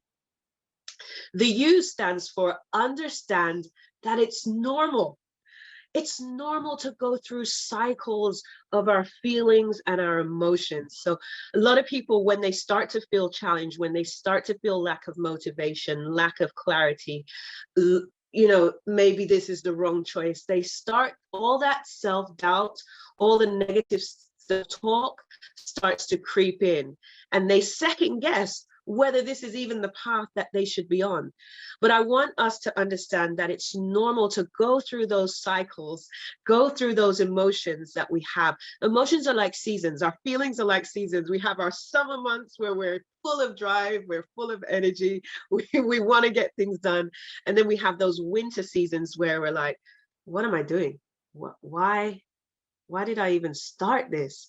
this is overwhelming. I'm sure Olga, you know, doing and Viola doing an event like this at times is like, why have I began this? You know, you go through, but that is completely normal, right? That is completely normal. So the reason why I tell you that is I want you to understand that those are moments not to give up. Those are moments to change our perspective and realize that we are in a phase. I went to the track one day. I was training for the Olympics. You know, this was my dream. I'm like, okay, I'm going after this dream. And I go to the track, and I was in the United Kingdom at the time. So my coach was in the US and my training group was in the US, and I'm a very people person. I like having people around.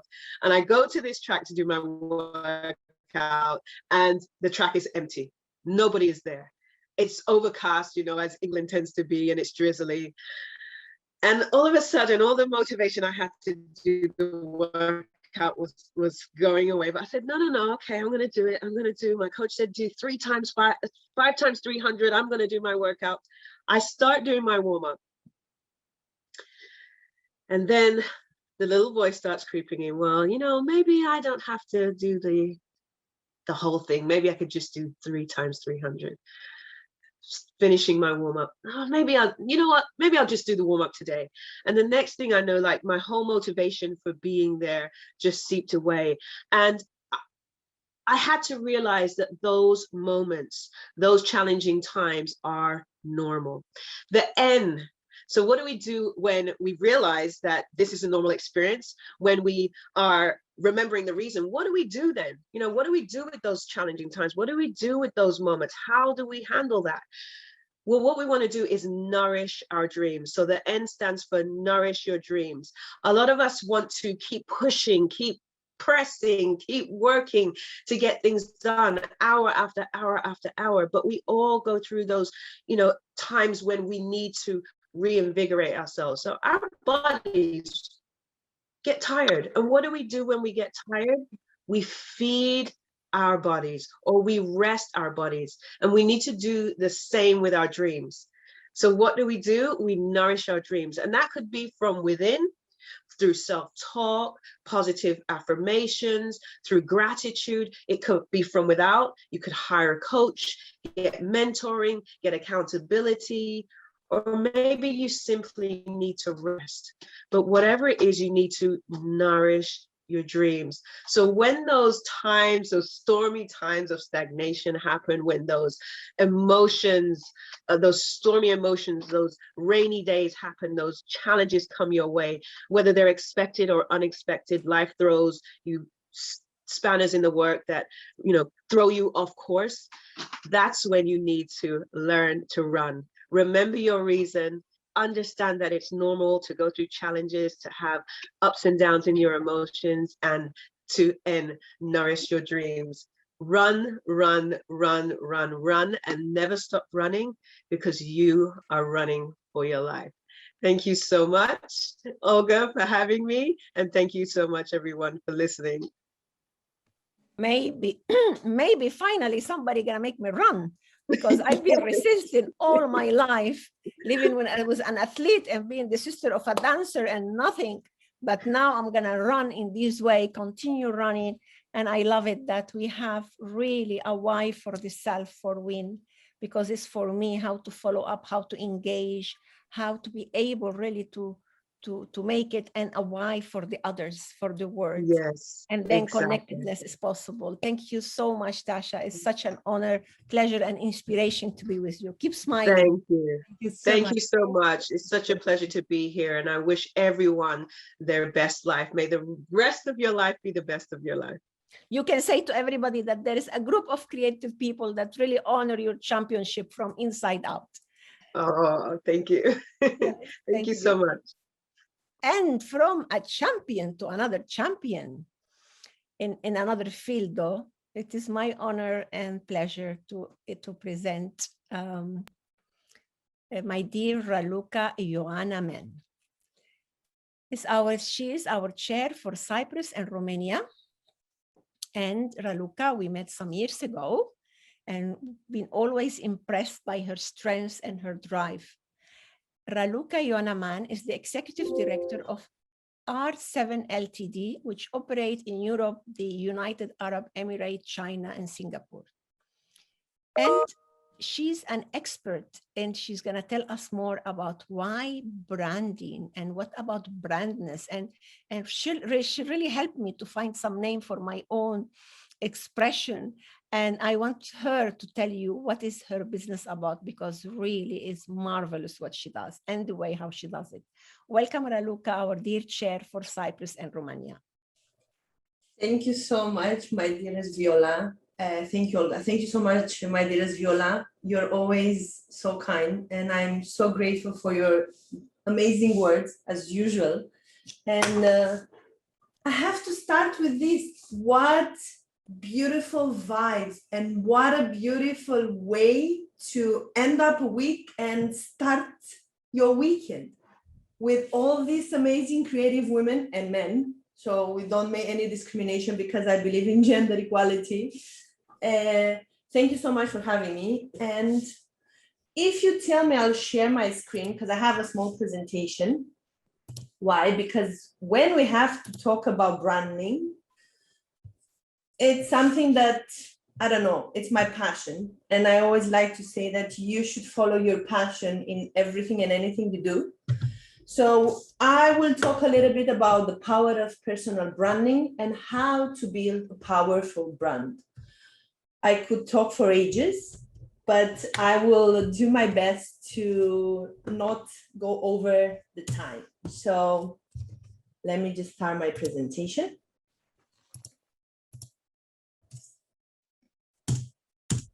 So what is personal brand? Personal branding is such a popular word, but what does it actually mean? And I like what Jeff Bezos said, and I can 100% relate with that. Your brand is what other people say about you when you're not in the room. Times change, so lately, everything we do, our businesses, our products or services are not the same as years ago. It's not what we sell and what we tell to our clients is what they say about us. And usually this happens when we are not there. Always when building a brand and a personal brand, there are certain things that we should consider. And because we all have attitudes and beliefs and preferences based on our experiences, we should consider and have in mind always that the most powerful brands are always authentic and consistent and viable and valuable. And the same qualities apply to personal brands as well. And why is personal brand so important? The foundation of any business, of any brand, is personal brand. It's you and your story behind. And in our days, it's no longer enough to have an exceptional CV to upgrade or advance your career. It's now necessary to make sure that all the information you find about yourself are the real ones. And I always like to say, if you're not telling your own story, then someone else is going to do it for you. And let me give you an example. If you're going to go and buy a new smartphone, you're not going to ask the sales advisor to put his or she's fingerprint on your new smartphone. Your fingerprint is going to be there. So the question is, how would you like to have your personal brand presented? By someone else or by you telling your story? And there are many reasons why you should work and develop a strong, a powerful personal brand. Building a positive reputation will increase your chances to be recommended, advertised, known. And by understanding and optimizing your personal brand, you will be part of certain associations. Creative Women, number one. If some of the audience is not yet a member, please go and become one. And with a strong brand, you differentiate yourself from others. You put your unicity out there and you maximize your career potential. And when talking about personal branding, we should start with asking ourselves, what is our current personal brand? And because branding and personal branding, it's not a logo or just a marketing campaign. It's an identity, it's a feeling, it's a perception. We should consider that.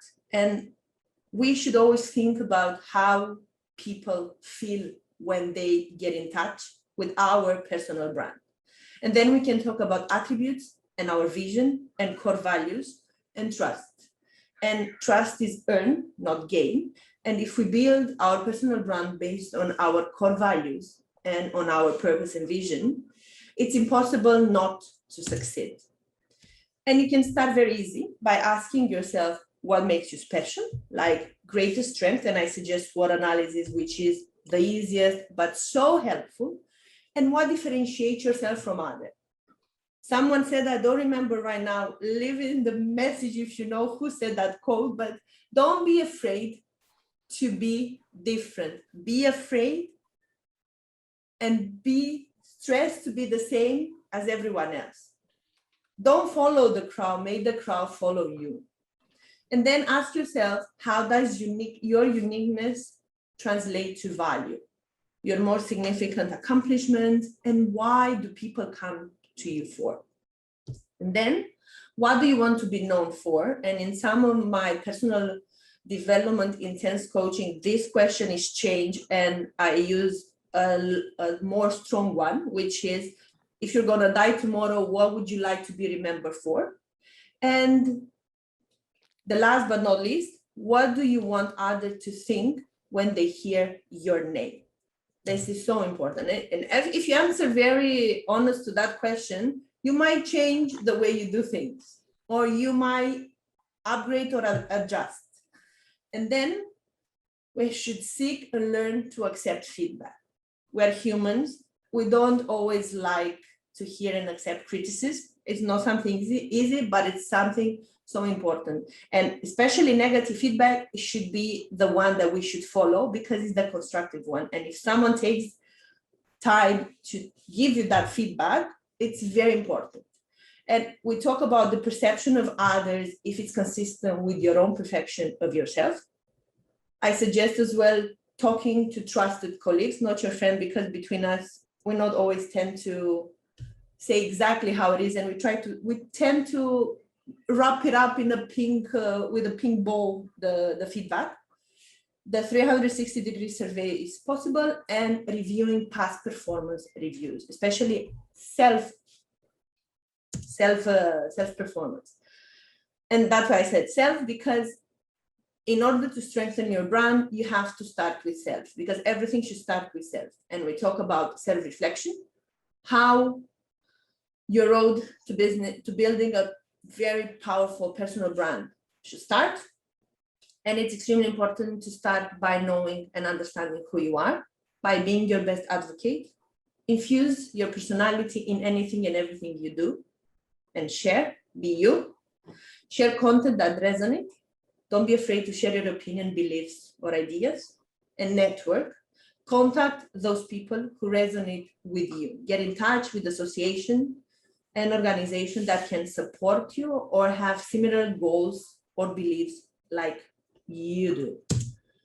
And then determine what's your goal, who is your target audience, how does your current brand position you to achieve your goal, and do you need to make any changes? And then we move to relevant adjustment, and we talk about filling gaps and beginning to act. Filling up, we talk about education and experience and relationships. We talk about improving and learning new skills. It's not a shame and it's not wrong to never stop learning. New experiences and life lessons. And again, don't be afraid to ask if you need support or you don't know something. And building strong relationship.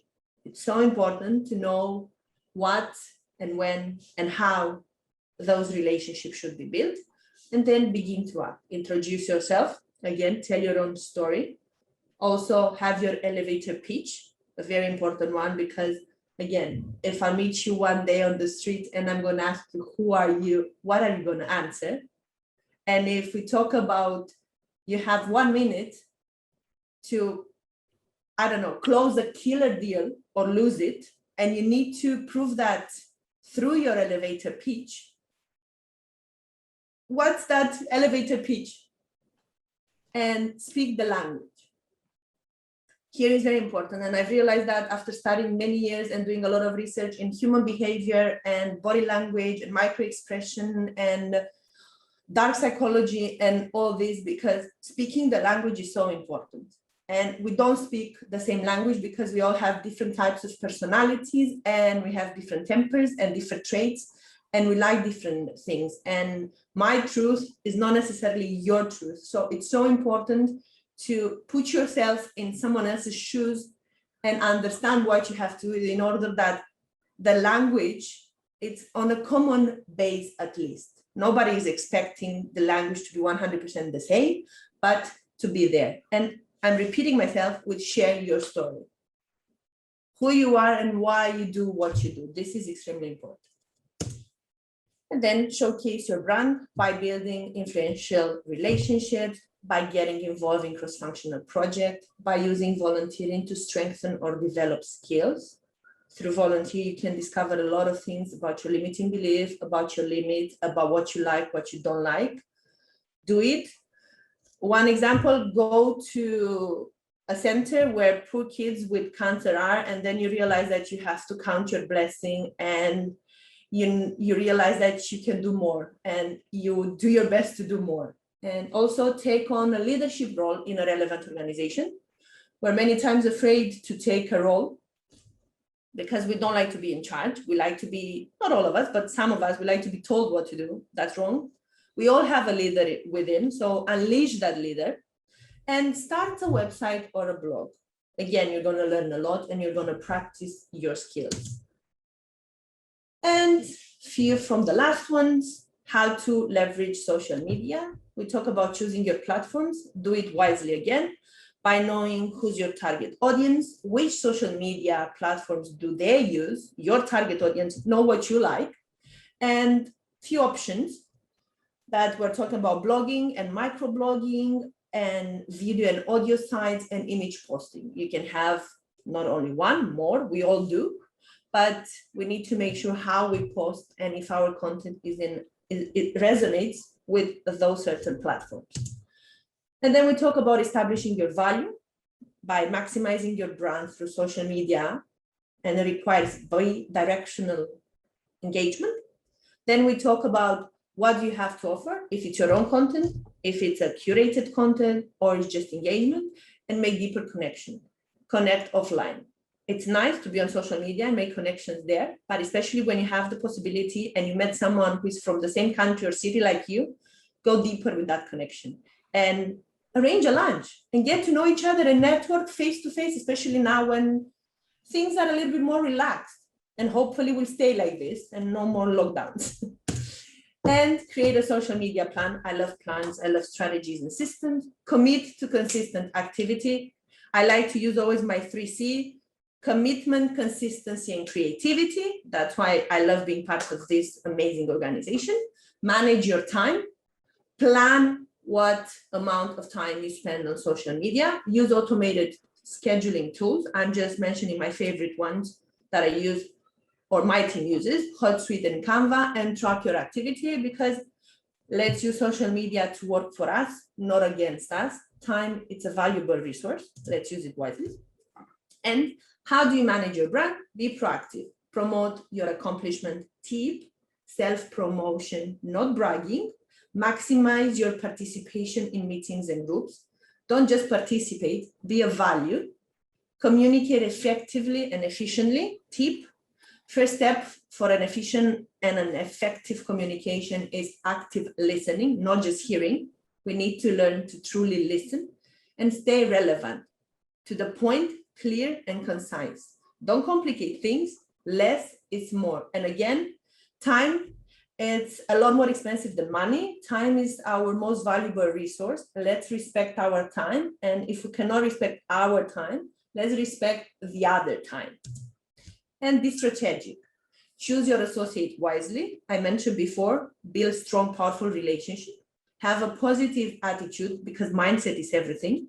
Business etiquette, This is such an important thing, and we should always have this in mind and maintain a professional image online. Our physical image should resonate with your online one. And I had a talk with someone at a point, and he's a CEO. He have a huge, we collaborate. His company is huge, and he always tells his staff, don't ever put an online picture that you wouldn't want me to see it. So I could say that the same, that we should always think that we wouldn't like to have an image that our CEO or boss or partners would like to see. And something that I have in mind and I love what Richard Branson said. Rebecca mentioned something about Richard Branson, and she mentioned also something about feeling and perception, which I realize that we resonate. I love Richard Branson. He is so authentic, and he has that unicity that it's beyond and above anything normal. And I like what he said. Branding demands commitment to continual reinvention, striking chord with people to stir their emotions, and commitment to imagination. It is easy to be cynical about such things, much harder to be successful. I could talk all day. I'll stop here. Thank you. Feel free to contact me if you have any questions. I would love to answer. Thank you.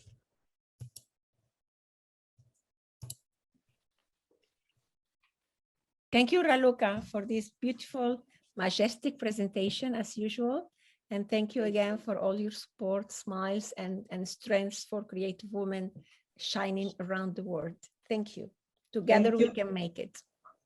Thank you. Thank you very much, Raluca. From me back to you, my dear partner. We really value your presence very, very much. And of course, we are not saying goodbye now because you will be moving to the panel, to a very special panel for us. Before we'll start, I'll say a few words on explaining to our audience about the changes and exciting changes we've been going through recently. It's been already mentioned at the beginning of the day. Creative Women platform expanded recently, and we are so lucky and privileged to have now a strong team of our honorary ambassadors in different countries, and a team of our regional chairs. And these dedicated chairs representing Creative Women platform in their countries. Mostly speaking, they're based in the country, but sometimes they might be based in another country, but they originally come from the country they represent. And of course, they have a total expertise in the country where they're representing Creative Women platform. And this is a very, very big step indeed for our platform, where we are really getting more global. And from the beginning, we were saying it's not really about the size, it's about the quality. But now we keep the quality and we are getting bigger indeed. And this is all very, very exciting. Viola and myself, we are very grateful to all our chairs who already officially been announced. Very, very soon we are going to announce quite a few more representatives. So our family is growing. And the panel, which we are going to have now, of course, we are going to talk about women and about women empowerment in different parts of the world. And I'm going to ask each of the members joining this panel, possibly the same question, and each member of the panel will be answering. But now let me introduce the panel to you. Obviously, we have quite a few chairs, but right now on the panel we have only a few. And it will be Raluca Mann, who just been giving her beautiful presentation. She represents Creative Women in Cyprus, where she's based, and in Romania, where she originally from. Then Dr. Neja Ben Hilal, even I must say that we might unfortunately lost her. She's from, she represents Creative Women in Tunisia. Something happened, as you know, can happen with such events. We have Dr. Francesca Bombassei, who is representing Creative women in Italy. We have Carolina Tinoco, who is representing creative women in France. And we have Ulviya Tagizadeh, who is representing creative women in Azerbaijan. So sorry, and of course, my dearest friend and one of our longest supporters, Mako Bashidze, who is representing creative women in Georgia, a country which I love very, very much. In fact, I was born not far from Georgia, and I always will love Georgia, Georgian people, Georgian culture. So we have, you see, quite an interesting geography here. I need to very, very quickly to check on one person who is, would you believe, in the children's show, who was announced on the panel. You see, we have this dynamics, very interesting dynamics. Here. Ulviya? Yes. Yeah, I'm here. Hello. Fantastic. Yes. Oh, very good. Well, nice to see all of you.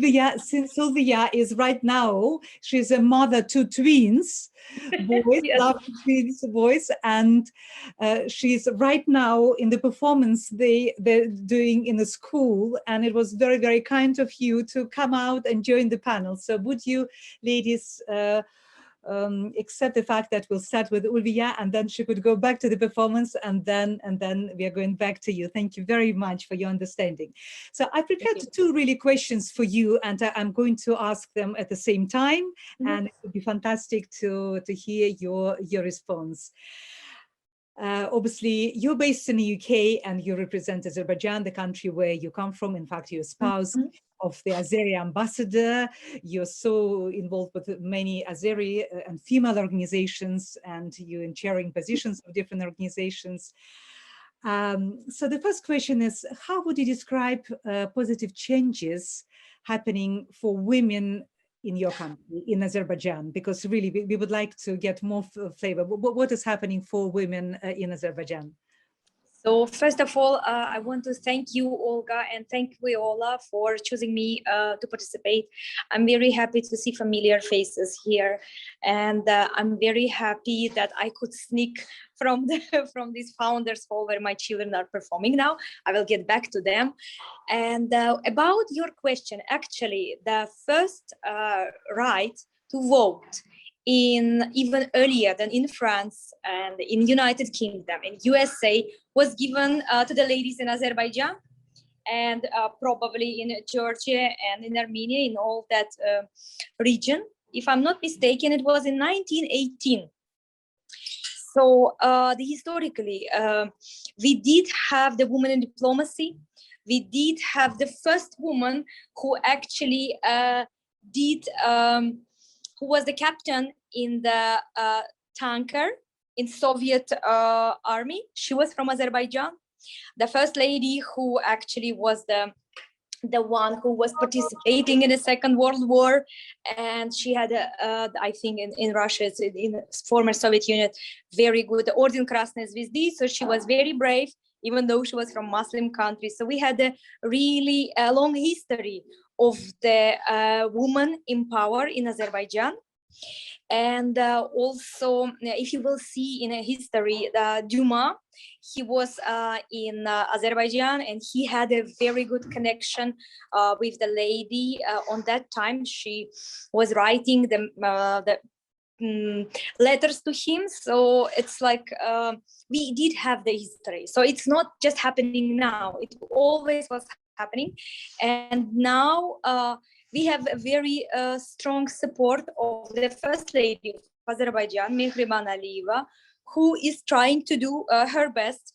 And actually, my teacher, like if it comes to me, my teacher at the university, Sahiba, I don't remember the surname, Gafarova, I think, she's now the speaker in our parliament. And I remember the time when she was saying to me that, Ulviya, you went to London, you went to Prague, but try to do something for yourself, because you need to get back to work. You need to perform and stand on your own, not only your husband. And then I was thinking that let me create the Azerbaijani Women's Association. And many people know my husband, but I think that the it's a lot which is happening now, the women empowerment. But I think that mostly it's the women who need to raise up the boys in a certain way, to treat women well, to give them the way to be presented in a parliament, to be presented at work. So I think that it's in the hands of the woman at the end, and we are strong. And I think that it's bright things are happening and will happen even more in Azerbaijan in terms of women empowerment. Thank you very, very much. Well, having even your teacher as a speaker of the parliament, it's yes, a very good indication. And it was surprisingly, it was very surprised. I was just like, wow. And also another, my teacher, she's teaching English.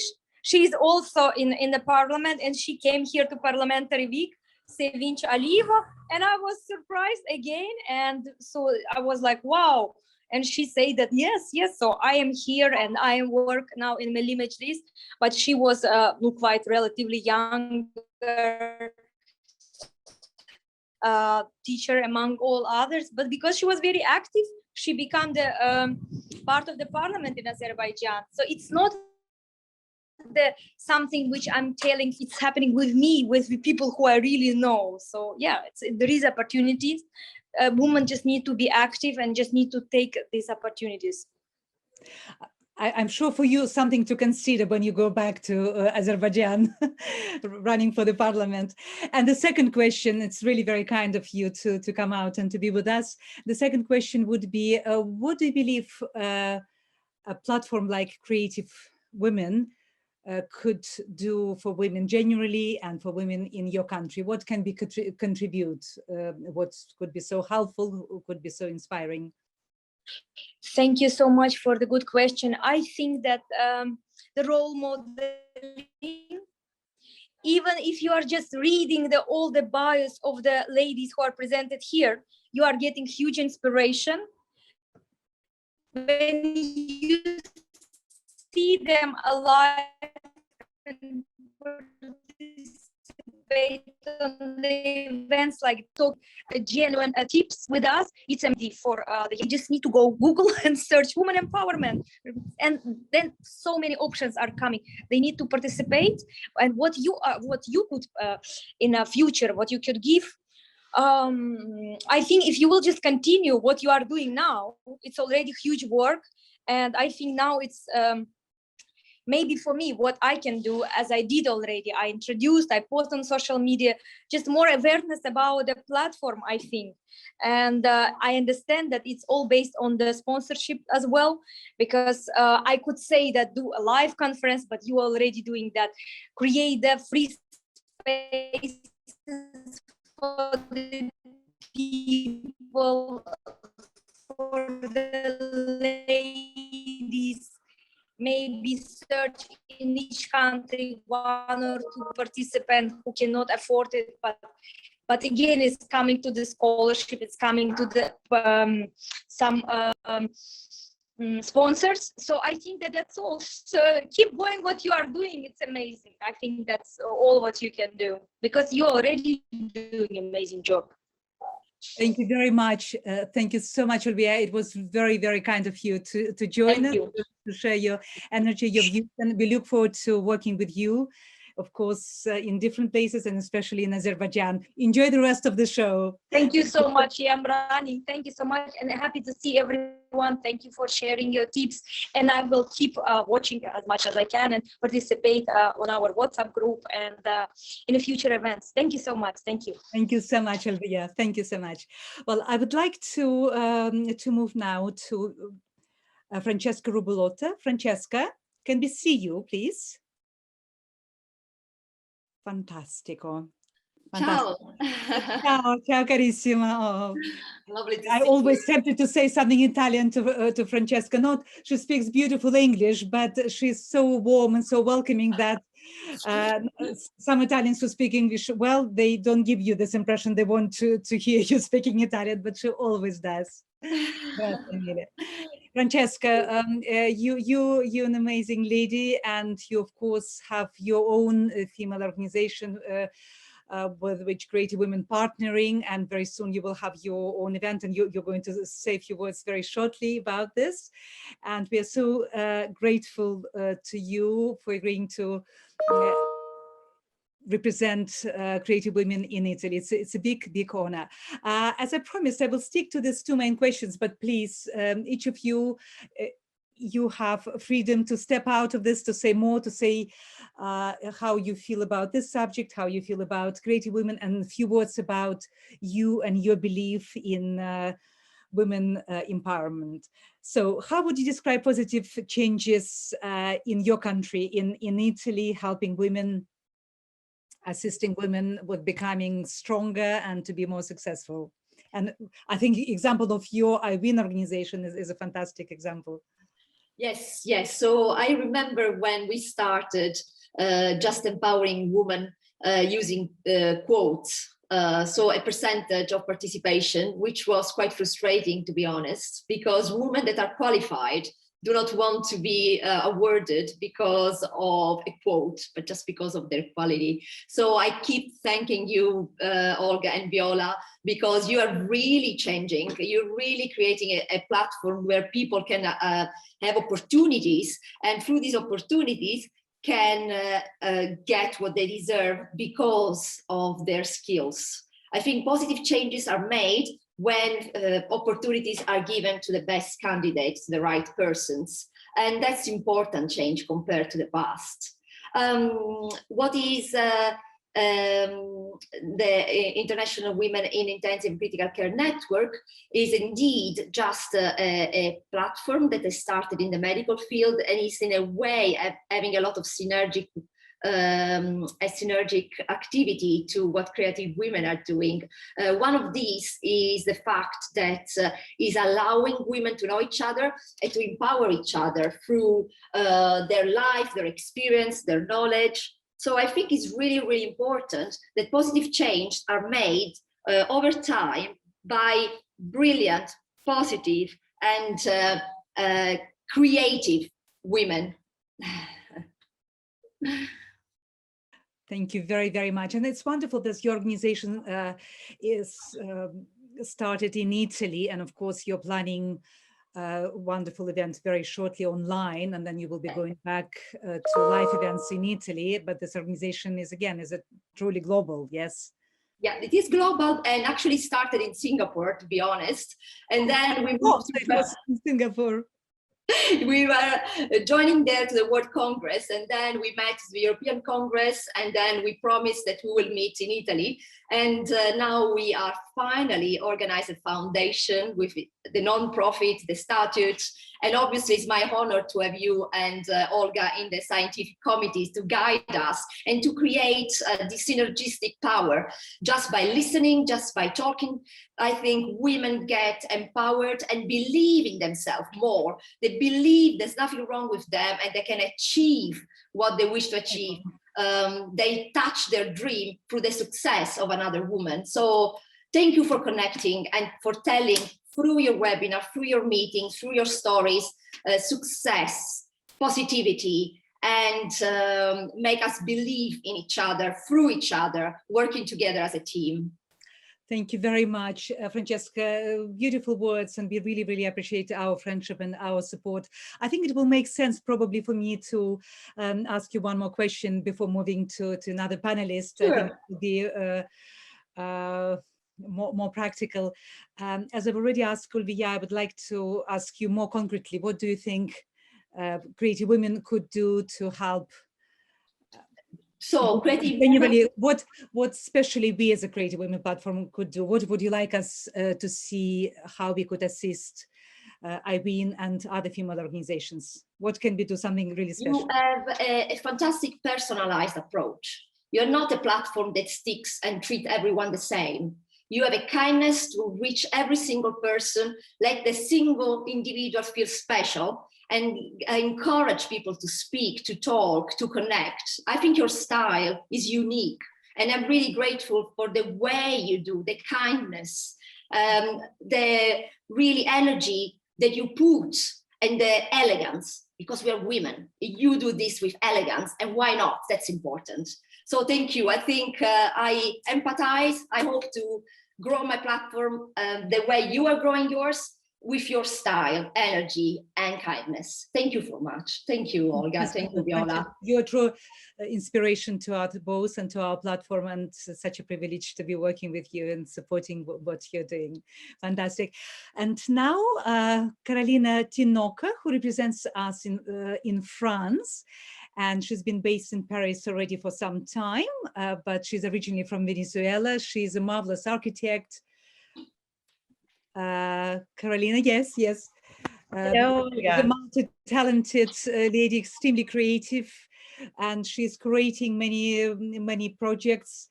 She's very much about, well, I would like you to say a few words really about yourself. And of course, we've been sharing your biography, and our members could see your biography on the website as well. And such an honor to have you on board and to represent creative women in France. So say a few words generally about you, your activities, your beliefs, how we could benefit to what you're doing, your vision, and how things developing in France for female organizations and female initiatives. Thank you, Olga. Thank you, Viola. And hello to everybody. I will keep it short. I know we've been running a little late. And I'm very honored and very happy to be part of this panel and the Creative Women platform. As Olga said, I am Venezuelan and French, and I have an American daughter. So I've been able to experiment and absorb different realities and cultures. I have a master in crisis management, resilience, fun, and French style art de vivre, as we say here. As an architect and a designer, I've developed a cross-disciplinary practice that has been focused on going beyond sustainability. That is something that I would like to share with you, because in the design and the architecture world, we have evolved the concept from being green design or green architecture to sustainable. And now we actually are in regenerative design. So this means we're not at a point of sustaining anymore. We really need to recover. We need to reset, reinvent, reconstruct, regenerate our ecosystem. And as a whole, I think it's as we have recently confirmed, there's no doubt that it's all connected. So it has to start with us, with ourselves, in our quest for self-expression, better quality of life. Then our close relationships that has also been like a wake-up call for all of us being confined, family, friends, romantic business partners, and what are their new aspirations? Likely and hopefully they will be the same as ours, but we have to also see what others are thinking and what they wish, what they're dreaming of.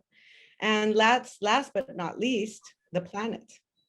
So we're in the middle of this huge disruption, and we have mental health and climate emergency and no vaccine for them.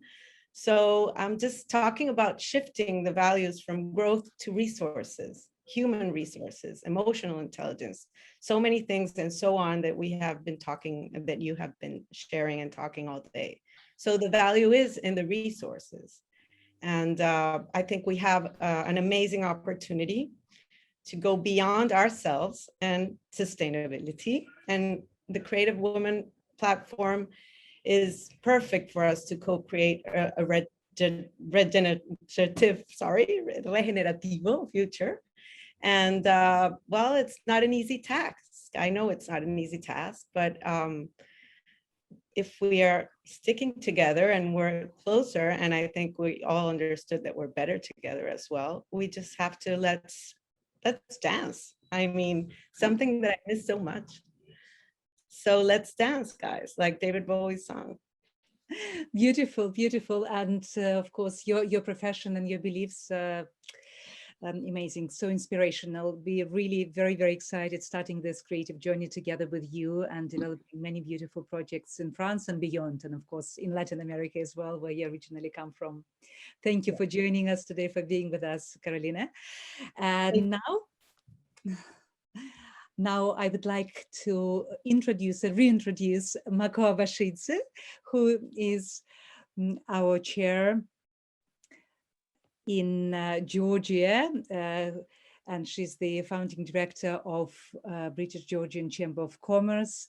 Mako has many specializations. She's a psychologist, and she's a coach, business coach, and she's a dear friend and supporter of creative women. We are so honored to have you as a friend, to have as our chair and supporter. Share a few words with us about what's happening with female initiatives and movements in Georgia, and how would you like to see our cooperation, and what can creative women contribute to things happening in Georgia, and generally, what can we do something special? We want to do something special. We want to be different, creative, and special. Thank you very much. Dear Olga, Dr. Viola, it's such an honor to be nominated as a chair in Georgia. I actually came back. I had a wonderful business trip. I was in Tbilisi, and I had the opportunity not only to be very active on my business meetings, but I had a chance to see more of my family, and it's amazing. It's amazing to witness how the world is slowly but steadily coming back to normal. And I would like to share a little bit of background of Georgian female culture, which is very interesting. And I definitely agree with beautiful Ulvia. We are neighbors, and our cultures are very similar. We come from same, we call it South Caucasus. It's Georgia, Azerbaijan, Armenia. And it's interesting that sometimes the Western world not fully realize how prominent female organizations and female culture and female diplomacy was developed historically in our part of the world. It's a stereotype that, because of the maybe geolocation, we were very much behind other countries, but it's not true.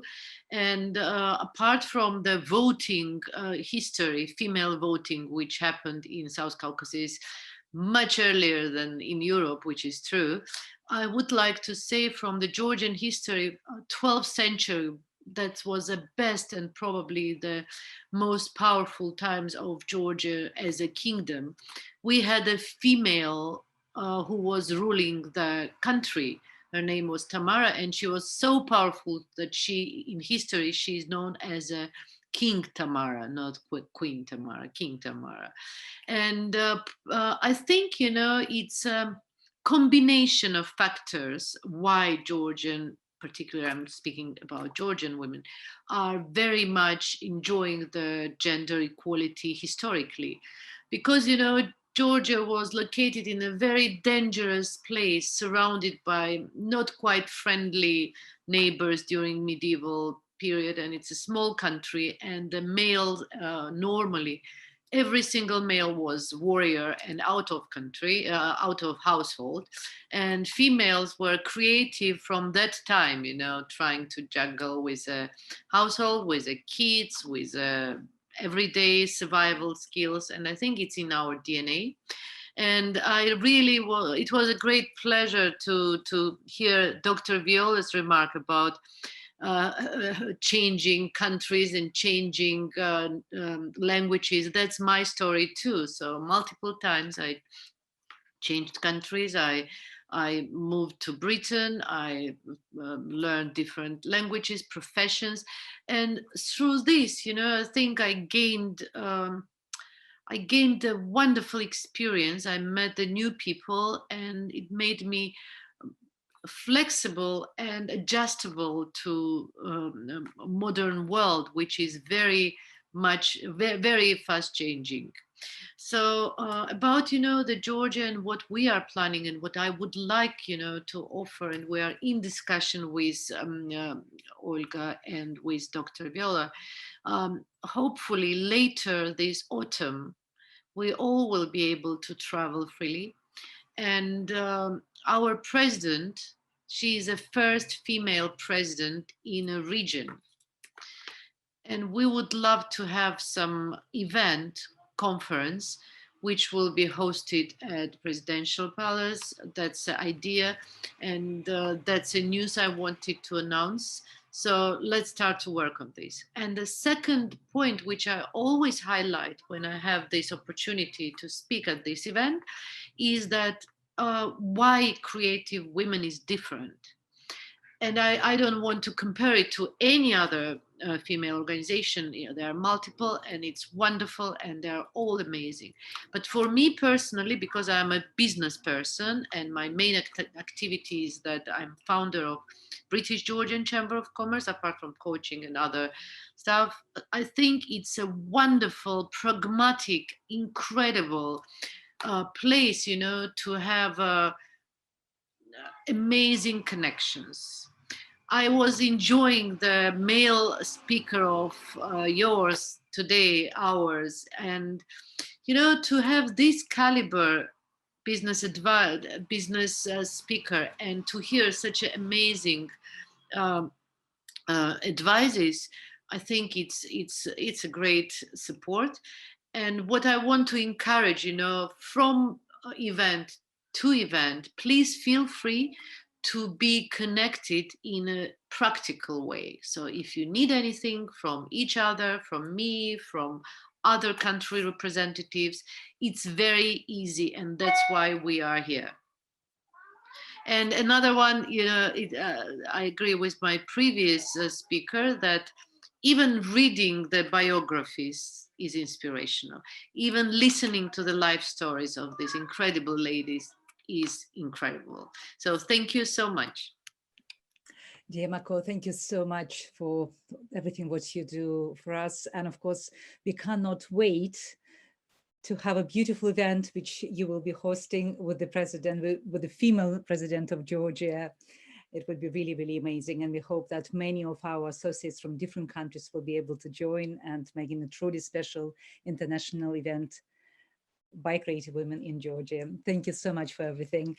And now I would like to reintroduce again and give the microphone back to Raluca Mann, our dear chair of Creative Women in Cyprus, where Raluca is based, and Romania, where she originally comes from. And I promised to ask the same, or more or less the same question every panelist. We are running a little bit late, but we are going to do it briefly. So if you could comment on positive changes you see, dear Raluca, in Cyprus, where you are, and Romania, you know everything about Romania. What is happening? What vibes you're getting? Do you feel that things are really progressing? Yeah, I'm not going to get you through history because there are some things that we should think about it and mention between 1750 and 1830, where women were empowered and supported. Even the divorced one, which for that period of time was not something easy to find in countries like Romania and Georgia, and maybe macro resonate with me, I don't know, but this was something very interesting. What I can see now in Cyprus and Romania and makes me happy is seeing more women in top positions. Like I had a meeting with the embassy when they inaugurated the new consulate here in Cyprus for the embassy of Romania. And I had a meeting with the state secretary, Mrs. Julia Matei. I was proud to see women in this kind of position. The election here in Cyprus just happened, and the president of the European Parliament in Cyprus is a lovely lady that she's 36 years old. We have already Minister for Justice and not only. So I do feel that gates are opening up, and gender equality starts becoming something more regular and normal. And times change. We had a lot of time with our lockdowns as well to reanalyze our things, both men and women. And we should support each other, and we should throw away certain things and believe in synergies. And this is what I feel is happening lately in both countries. And now it's not a taboo anymore to take part and go and search for an organization, a women's organization. and ask for support and ask for help and be part of it. So I do believe that if we talk especially for creative women, it's something that will be huge in both countries. It's something that neither of these two countries have, this kind of type of platform. And again, like the previous speaker and what Macron mentioned before, only reading biographies is inspirational. Imagine what you can do having all these beautiful ladies surrounding you.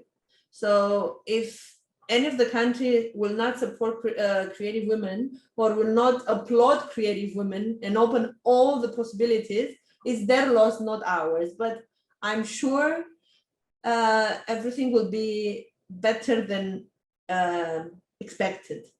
That's it. Thank you so much. That was what me and Viola wanted to hear. Thank you so much for everything what you do for us and for your beautiful energy. Raluca, Carolina, Mako, Ulvia, Francesca, thank you all so much for being our chairs, for being on this panel today, for all your support, creative support, and we look forward to seeing you soon and doing beautiful things with you very, very soon. So I pass you now to Viola to introduce our next speaker because we are running a bit late. Yes, and let's all take a breath and maybe a glass of water. And it is my honor and pleasure to introduce Jolene Swafford.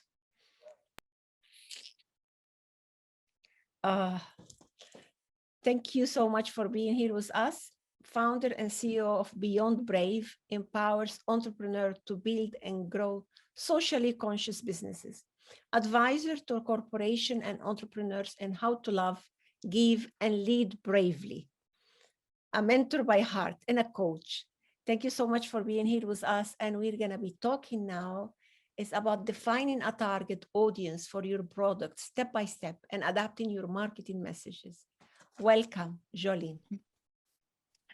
Thank you, Viola. Thank you, Olga. And I just want to acknowledge your team and just how amazing you've been in coordinating all of this and getting me here from the United States on time and ready to go. And wow, I'm just listening to all these other amazing women's backgrounds and stories. And so I'm not going to use my normal ideal customer avatar audience kind of presentation because these aren't normal women here. You are amazing diplomats and, you know, just ambassadors for your countries and ambassadors for women. And I just want to honor each and every one of you.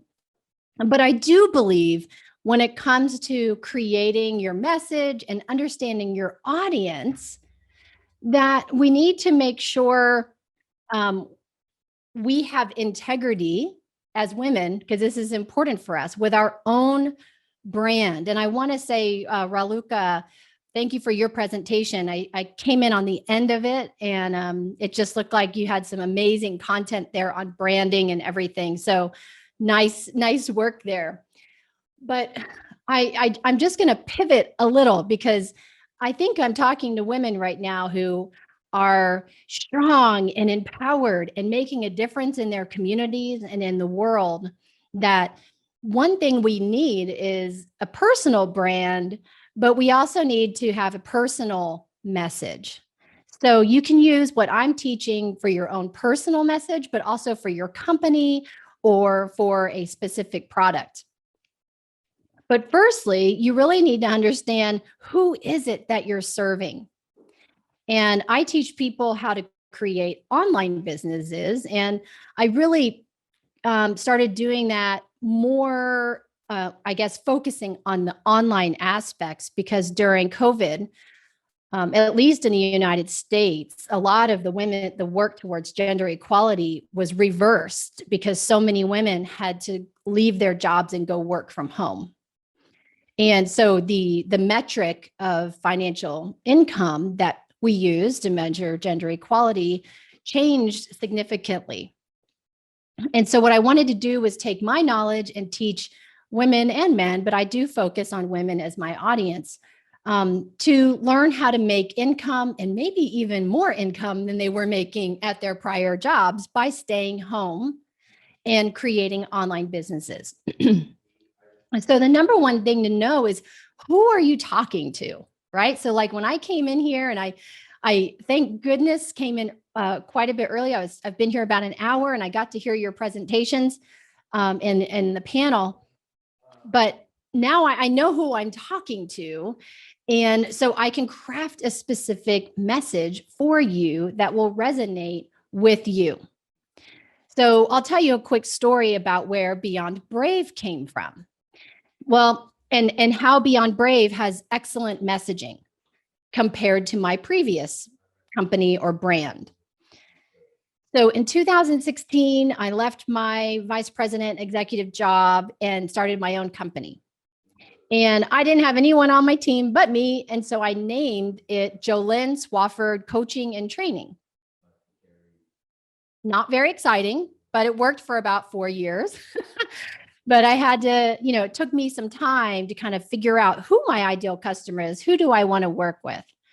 I built a very successful business on that brand, Jolynn Swafford Training and Coaching. But who was it? Carolina, you were talking about that we're in different times right now. So as times changed, I needed to move my company and my brand, I felt, as a woman. My intuition told me I needed to move my company out from under my name and create another message that spoke to the world. So now my company is called, and this was through lots of meditation, lots of prayer, and lots of just feeling, which is our superpower. Yay, women, is getting to feel what is right. And so I kind of felt like I'm going to break the conventional mold of what marketing and messaging is. And we're going to, as women, we have this superpower to just feel it and know it and trust our intuition. And my intuition said, this world needs to go beyond brave right now. That is where we are as a planet. And that is the only way we're going to create change, sustainable opportunity for other women, just anyone on the planet right now. And so that was the number one shift, is that before my company being Jolynn Swafford Training and Coaching, which was kind of bland, didn't have any intrigue. It didn't spark curiosity. But now when I tell people that, I'm the founder of Beyond Brave, it did two things. One, it piqued curiosity about what the company is about. People say, oh, well, what is it that tell me, how did you come up with Beyond Brave? And I have a beautiful story that goes along with that.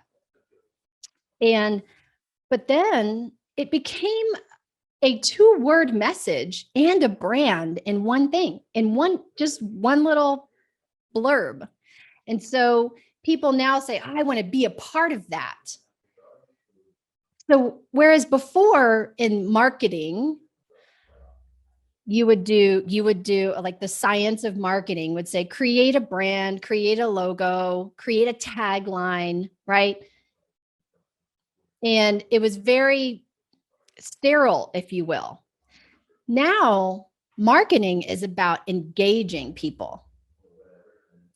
Social media has changed dramatically what marketing is. Marketing used to be advertising. Now it's engagement. So you have to have a brand message that engages your audience. But if you don't know who your ideal customer is, then you're going to have a hard time doing that. Some of the things I actually, and if it's okay with Olga and Viola, I'd love to email you guys, I have a whole worksheet that people can use to walk through this. And it'd be my pleasure to send that. You can send it to the attendees. But, some of the main steps that people forget to do is they want to speak to the whole world. At first, you just want to speak to everybody. But when you start to do that, nobody feels important or special.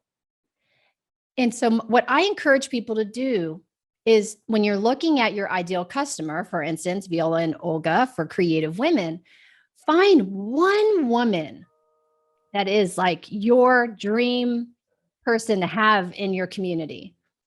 And everything you write, everything you say, everything you print, colors and the words and are you using language that's nurturing, or is she witty? Is she funny? Is she, is she super, is she an intellectual? Does she like big words? Does she need you to reference, reference teachers and experts when you talk about something?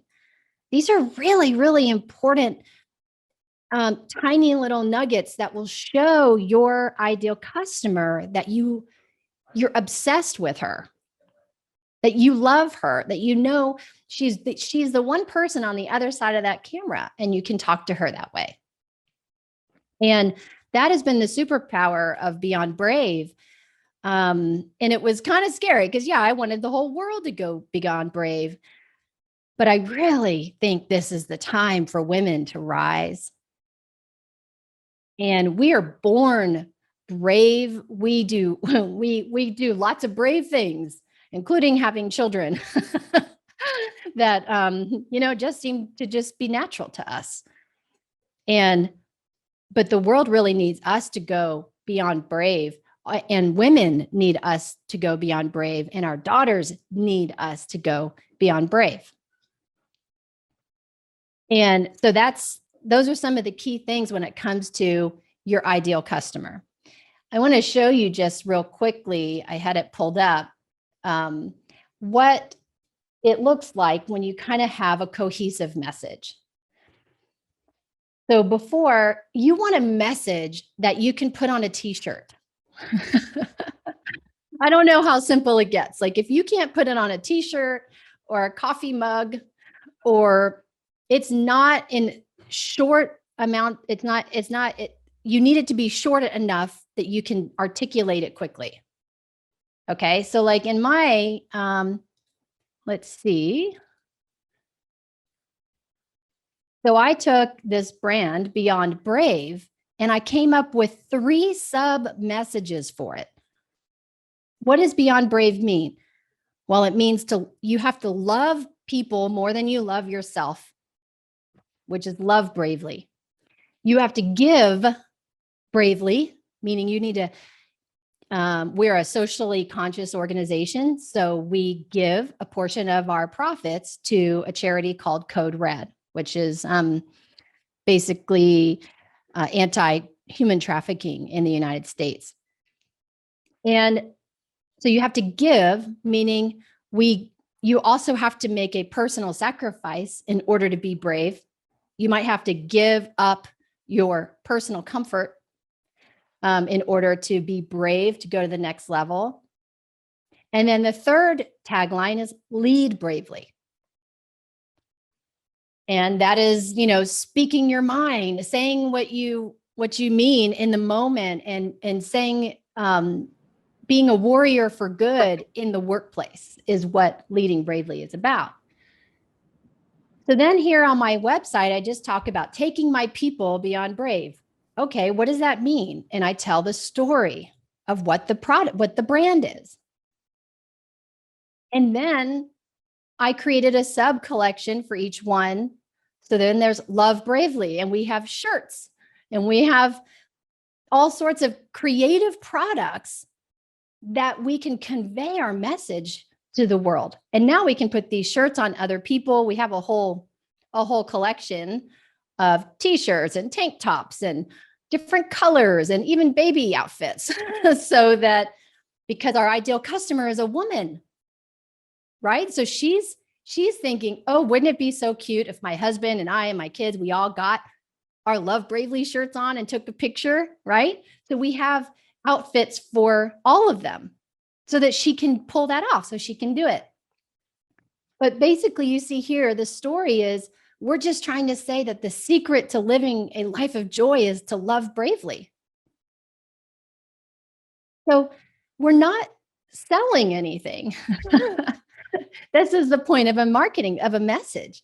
we're letting a woman, our ideal customer, know what is it that she will get and how will her life change if she just affiliates with us, if she engages with us. And now we've differentiated ourselves. So your marketing message, I put it in air quotes because I think it's really needs to be a brave message today, something really different and unique. And so the next part we're going to talk about is differentiating yourself. So if I were to be consulting creative women, right, I would say, go look and research and obsess about all the other platforms similar to yours and see what they're saying. What are they marketing? What pictures are they using? What colors are they using? And analyze, is this working for them first? So, because, success does leave clues. So I'm all for understanding that. But make sure you find the gaps that those organizations aren't addressing and fill them with a new, unique, and always be able to say how you are different. And I think, Olga, when you were asking the questions to the panel, you got a lot of the bullet points of how you're different. I thought it was really beautiful, that you people said you guys individualize, you make people feel like they're special. You bring the feminine, the true essence of feminine into leadership, and you're brave and willing to have conversations. And so, that inspire women, but might provoke a little bit of edginess because that's what we need to move forward, right? So you got a lot of those bullet points on how to differentiate yourself. But the next part is most people don't know. They're like, what am I getting out of this? I mean, okay, I know what she can do to change my life. I kind of know that. And I know what makes her company different. And I'm pretty sure she's speaking to me because I'm 40 and, I have a master's degree and I'm a former executive and now I'm an entrepreneur and she's talking my language. So she's speaking to me. But fourth, you need to be able to articulate and share what are they actually paying for. And so a lot of people focus on the branding and the messaging, but then when it comes down to what are they getting, what are they paying for, what is the actual product, we kind of start to fizzle out and become, I guess, like everybody else. We become an ingredients label on the back of a bottle. So the important part there is you've got to tell them, give them what they want, right? So everyone's going to go looking for what they want. And when you're describing your products and your services or creative women platform, at the end, you want to say, okay, this is what you get. You want a community of women. You want this. You want speaking opportunities. You want a global presence. You want to interact with women, like-minded women, all those things. This is what you pay for. We meet once a week. You get summits. You get all of this. You get our networking platform. But then if she doesn't do it, what is it costing her? That will differentiate everything for you, right? Because a lot of people fall short on that part of their describing what they do. And having that conviction that says, if you don't do this, these are the consequences. And we feel so strongly about it that we're going to keep reminding you of that, right? And then lastly, you need to just make sure that when you ask her to do something, it's really clear what to do, where to go, where to pay, and by when. So we forget these things, like some of us, we just want to inspire and we want to create communities, but we forget because I have a community, it's called Brave Army, right? And I love inspiring people. I'll show up all day. But then they're like, are you going to finally, how do I get more? How do I work with you? Where do I click, to move forward through this process? And so I think for all of us, it's important to have a journey for your customer. Where does she start, and where, if she's growing with your organization or with your product, where does she end up? Okay. And so I would say that my journey is I wrote a book called Brave Again. I actually just published it. I wrote it in 7 days. I wrote it, I edited it, I designed it, and I published it in 7 days. And here's the important part, and I'll end with this. The only way I was able to write that book in 7 days is because I wrote it for one person. I've been trying to write a book for 4 years, right? A bestseller, one that everybody would read, but this time I felt compelled because there was one person that needed my advice. And the story is that her husband wanted to introduce her to me, but it's kind of awkward, right? To be like, oh, I was talking about your private business with another woman, and now I want to introduce you to her. It doesn't work that way. So I was like, darn, if I had a book for her, he could have just given her my book. And so I wrote this book just for her. And within 1 day of posting it on Amazon, I'm not even marketing it. I wrote it for her. 50 people bought it.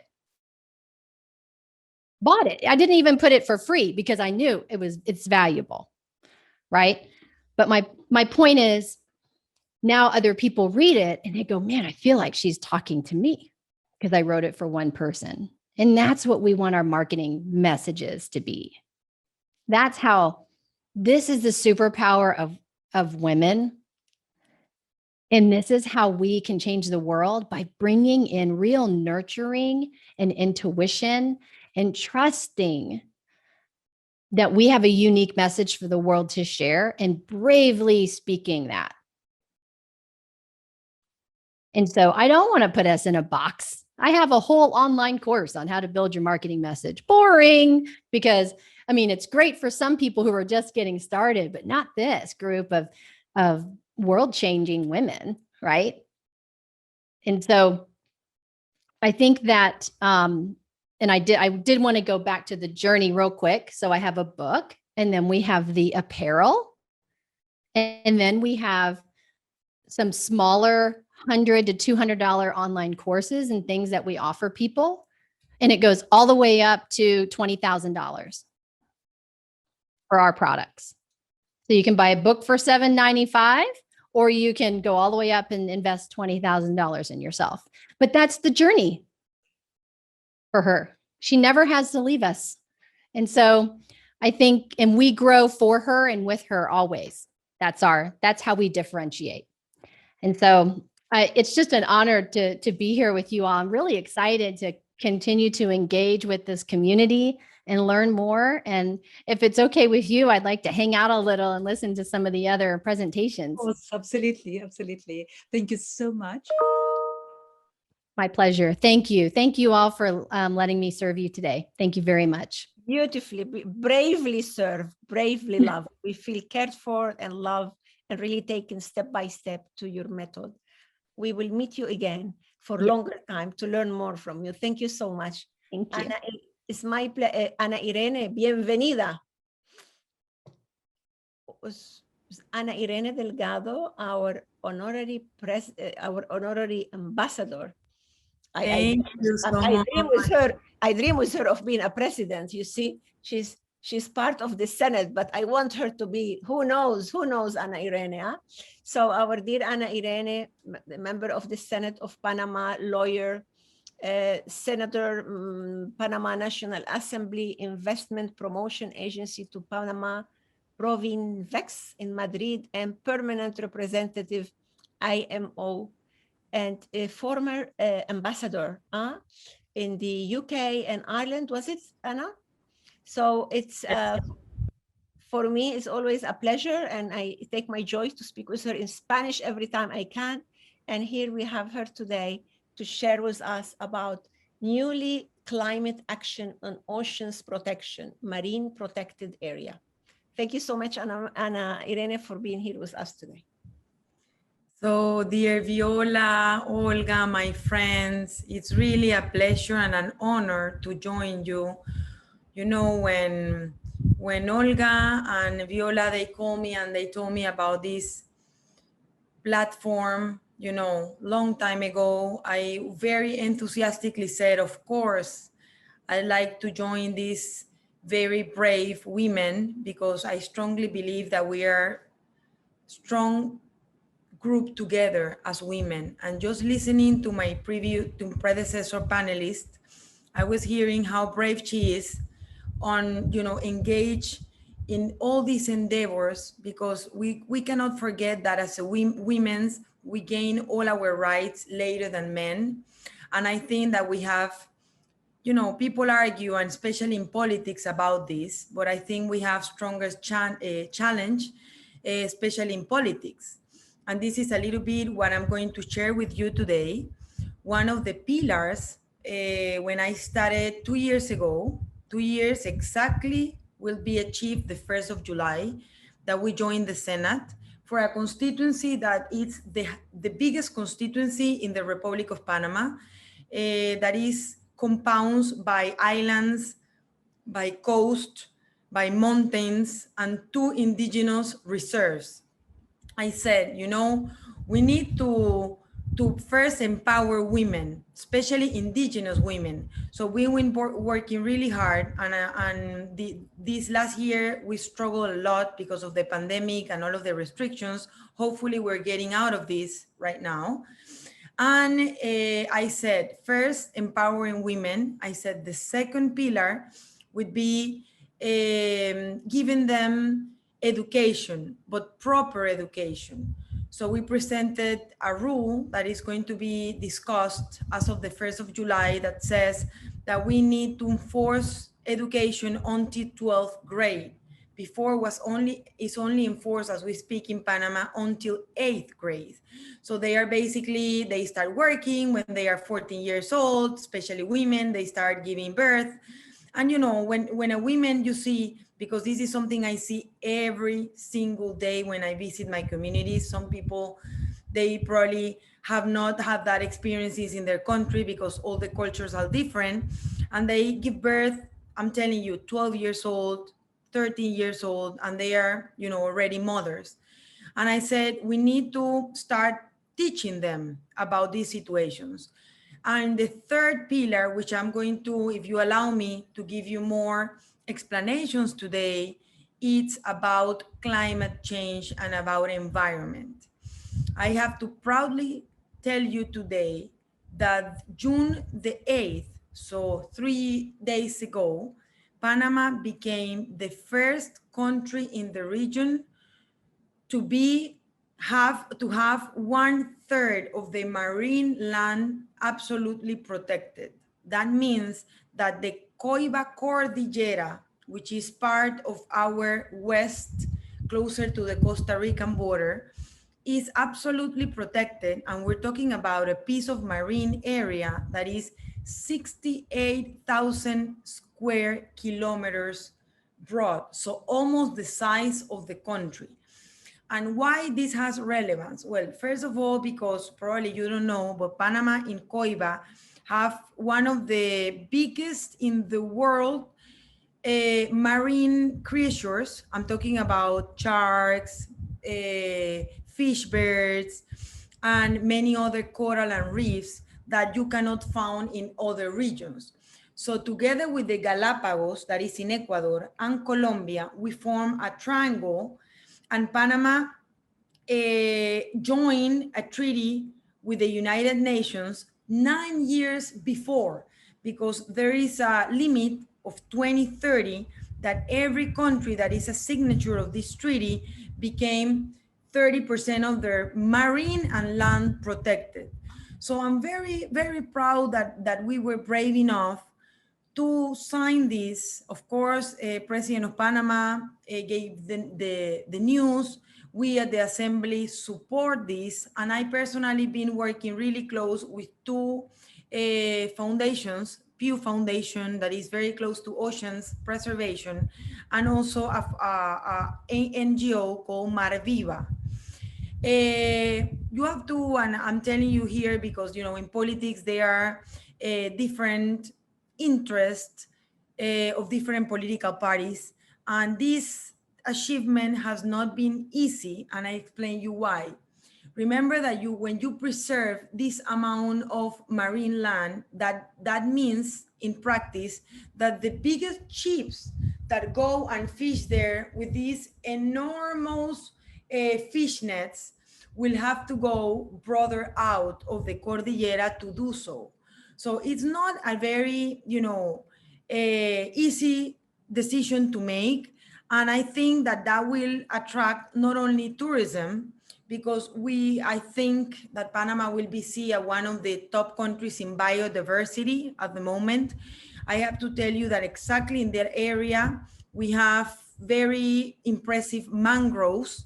And as you know, the mangroves preserve the rivers, and rivers are a fountain of water, which is a substance that we lack in the world nowadays. So this is something that I wanted to give you the news to share with you. We've been congratulated by many governments, specifically the special envoy, John Kerry, sent a special message to the country saying that, you know, we did that. And we hope that the other countries join us in this initiative. Now, I'm going to talk to you about, apart from this preservation, that's not like something that is done and is going to be wonderful. No, we need to also put some rules in practice. We have at the moment one bill at the Assembly to protect coral reefs. What happens today? People go and fish, people go and do sport fishing, and they put their boats, you know, whatever size they are, and they don't look where the coral reefs are. And probably I didn't know this because I've been working a lot with scientists from the Smithsonian Institute, and they told me that when you put that boat in front of a coral, it's destructive immediately, and there is very little that you can do to return that back to their original life in the ocean. So I know it's not going to be easy, but we hope that in this period that will restart, because our period restart the 1st of July, we hope that this bill that is already in second debate will become a reality. As I tell you, probably a lot of people don't know, but when you mention Latin America and Central America, and when you mention mangroves and biodiversity, I am conscious that many people think on Costa Rica. Well, I have to tell you that we have 8% more of biodiversity and protected land in this moment than Costa Rica. I strongly believe that we have not done the proper marketing regarding tourism that Costa Rica probably has been doing for years in a very consistent way. And of course, I have to admit that I congratulate them for the work that they have done. But I have to tell you that after this announcement, I think that the Cordillera de Coiba, which is already a UNESCO heritage site, I have to mention this, and the UNESCO that is based in Paris recognizes Coiba as a UNESCO. But we want to expand that, and we hope to include as a UNESCO heritage also the mangroves of Puerto Vidal that I'm mentioning you, that protect all the land that I already mentioned. Remember, Panama is a very small country. We are only 72 square kilometers. If you think about that size, and you think about we already are protected 68,000 square kilometers of sea, you think, oh my God, this is really huge, because it's almost the size of our own country. So again, this is news that only came 2 days ago. And I'd like to share with this panel. I know that as a business women, not only in business, but politics, culture, you will understand the importance of this.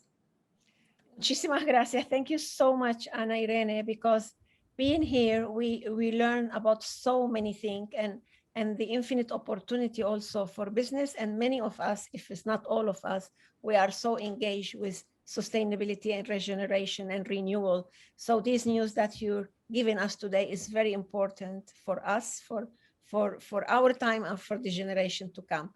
So as usual, we thank your presence and that you make the time to be with us. Mil gracias. Gracias, gracias, Hasta la Olga. próxima. And for all your support for Creative Women and accepting our title of a honorary ambassador. Thank you so much. Thank you. Thank you so much. Well, we had a very, very productive day. And it is my pleasure now to introduce a very, very special guest who is not going to speak to us, but she's going to sing for us. She is a multi-awarded star soprano. She is in huge demand around the world. She appeared on so many stages around the world, on the best opera stages. I happened to meet her years ago here in London before her great, very successful premiere at the Royal Opera House. She has an amazing voice. And of course, for her to agree to do something intimately and privately for us was a great courage, because usually she's appearing in front of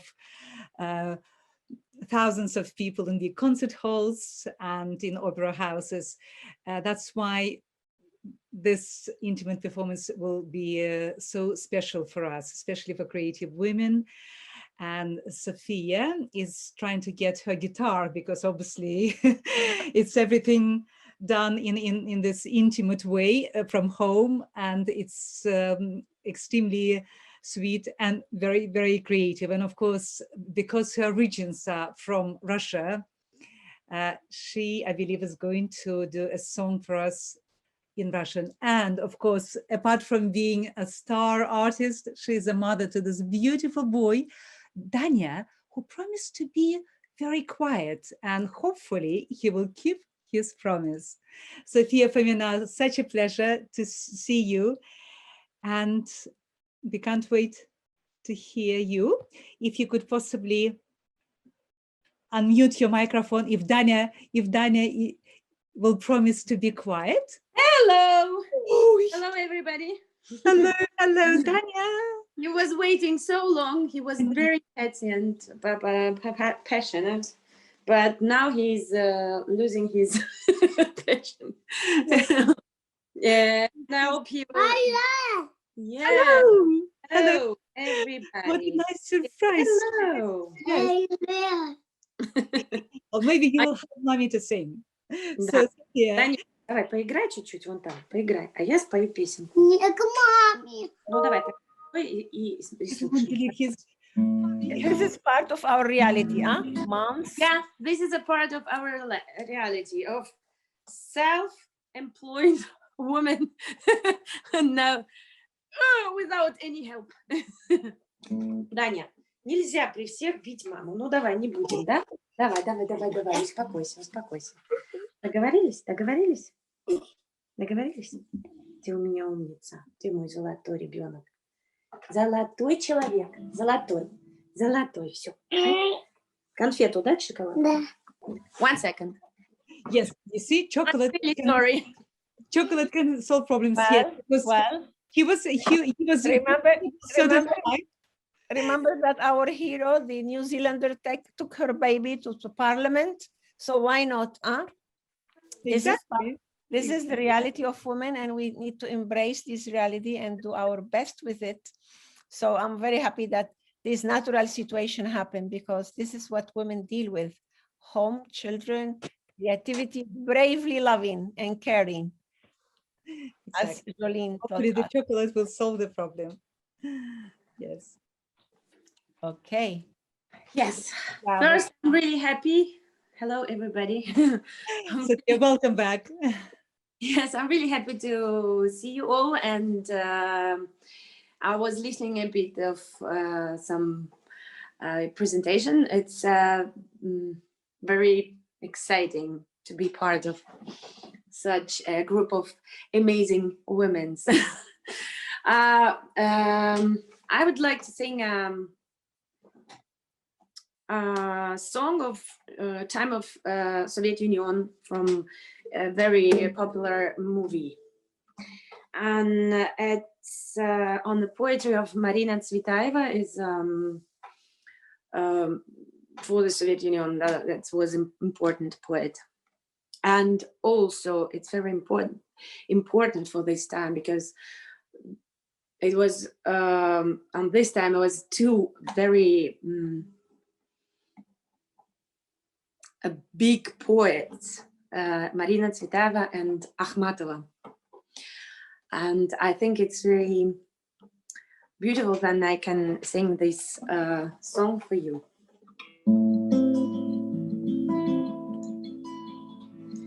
Мне нравится, что вы больны не мной. Мне нравится, что я больна не вами, что никогда тяжелый шар земной не уплывет под нашими ногами. Мне нравится, что можно быть смешной, распущенной и не играть словами, и не краснеть удушливой волной, слегка соприкоснувшись рукавами. Спасибо вам и сердцем, и рукой за то, что вы меня, не зная сами, так любите. За мой ночной покой, за редкость встреч закатными часами, за наше негулянье под луной, за солнце не у нас над головами, за то, что вы, увы, больны не мной, за то, что я, увы, больна не вами.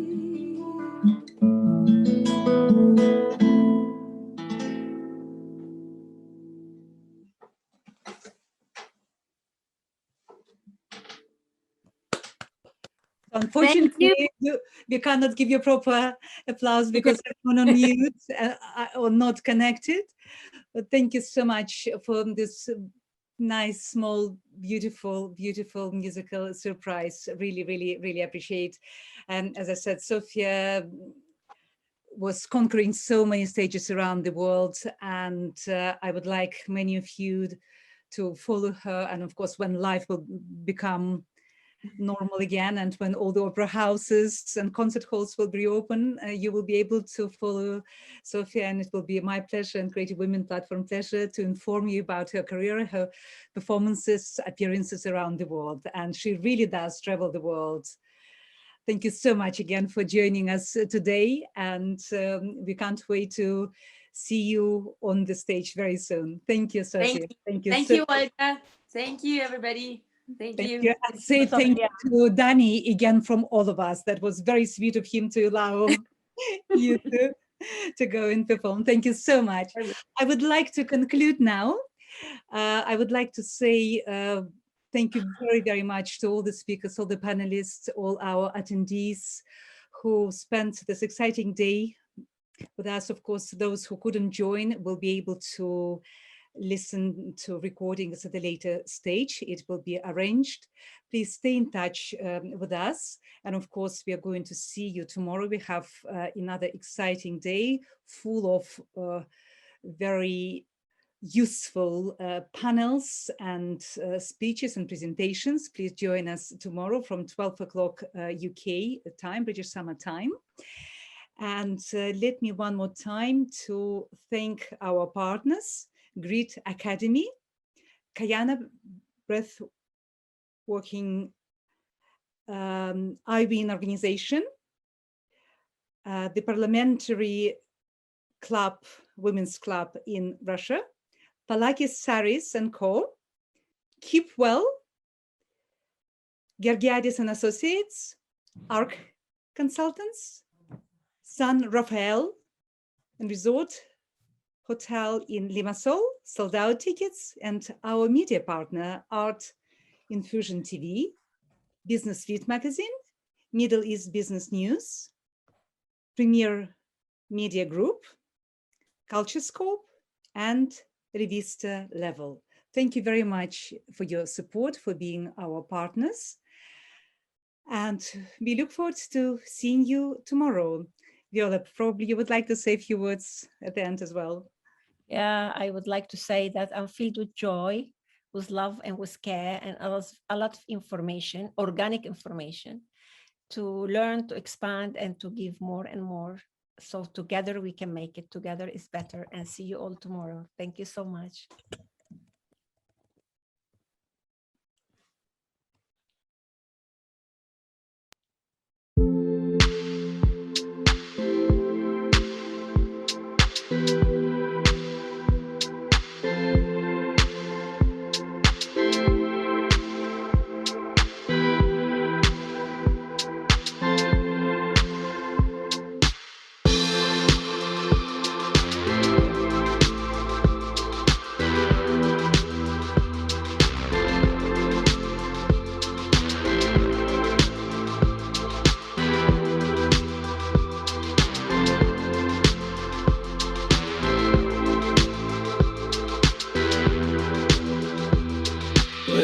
Sunrise, I'm on my own time and I can start something new. When the sunrise, I'm on my own time and I can be good to you.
Sunrise, I'm on my own time and I can start something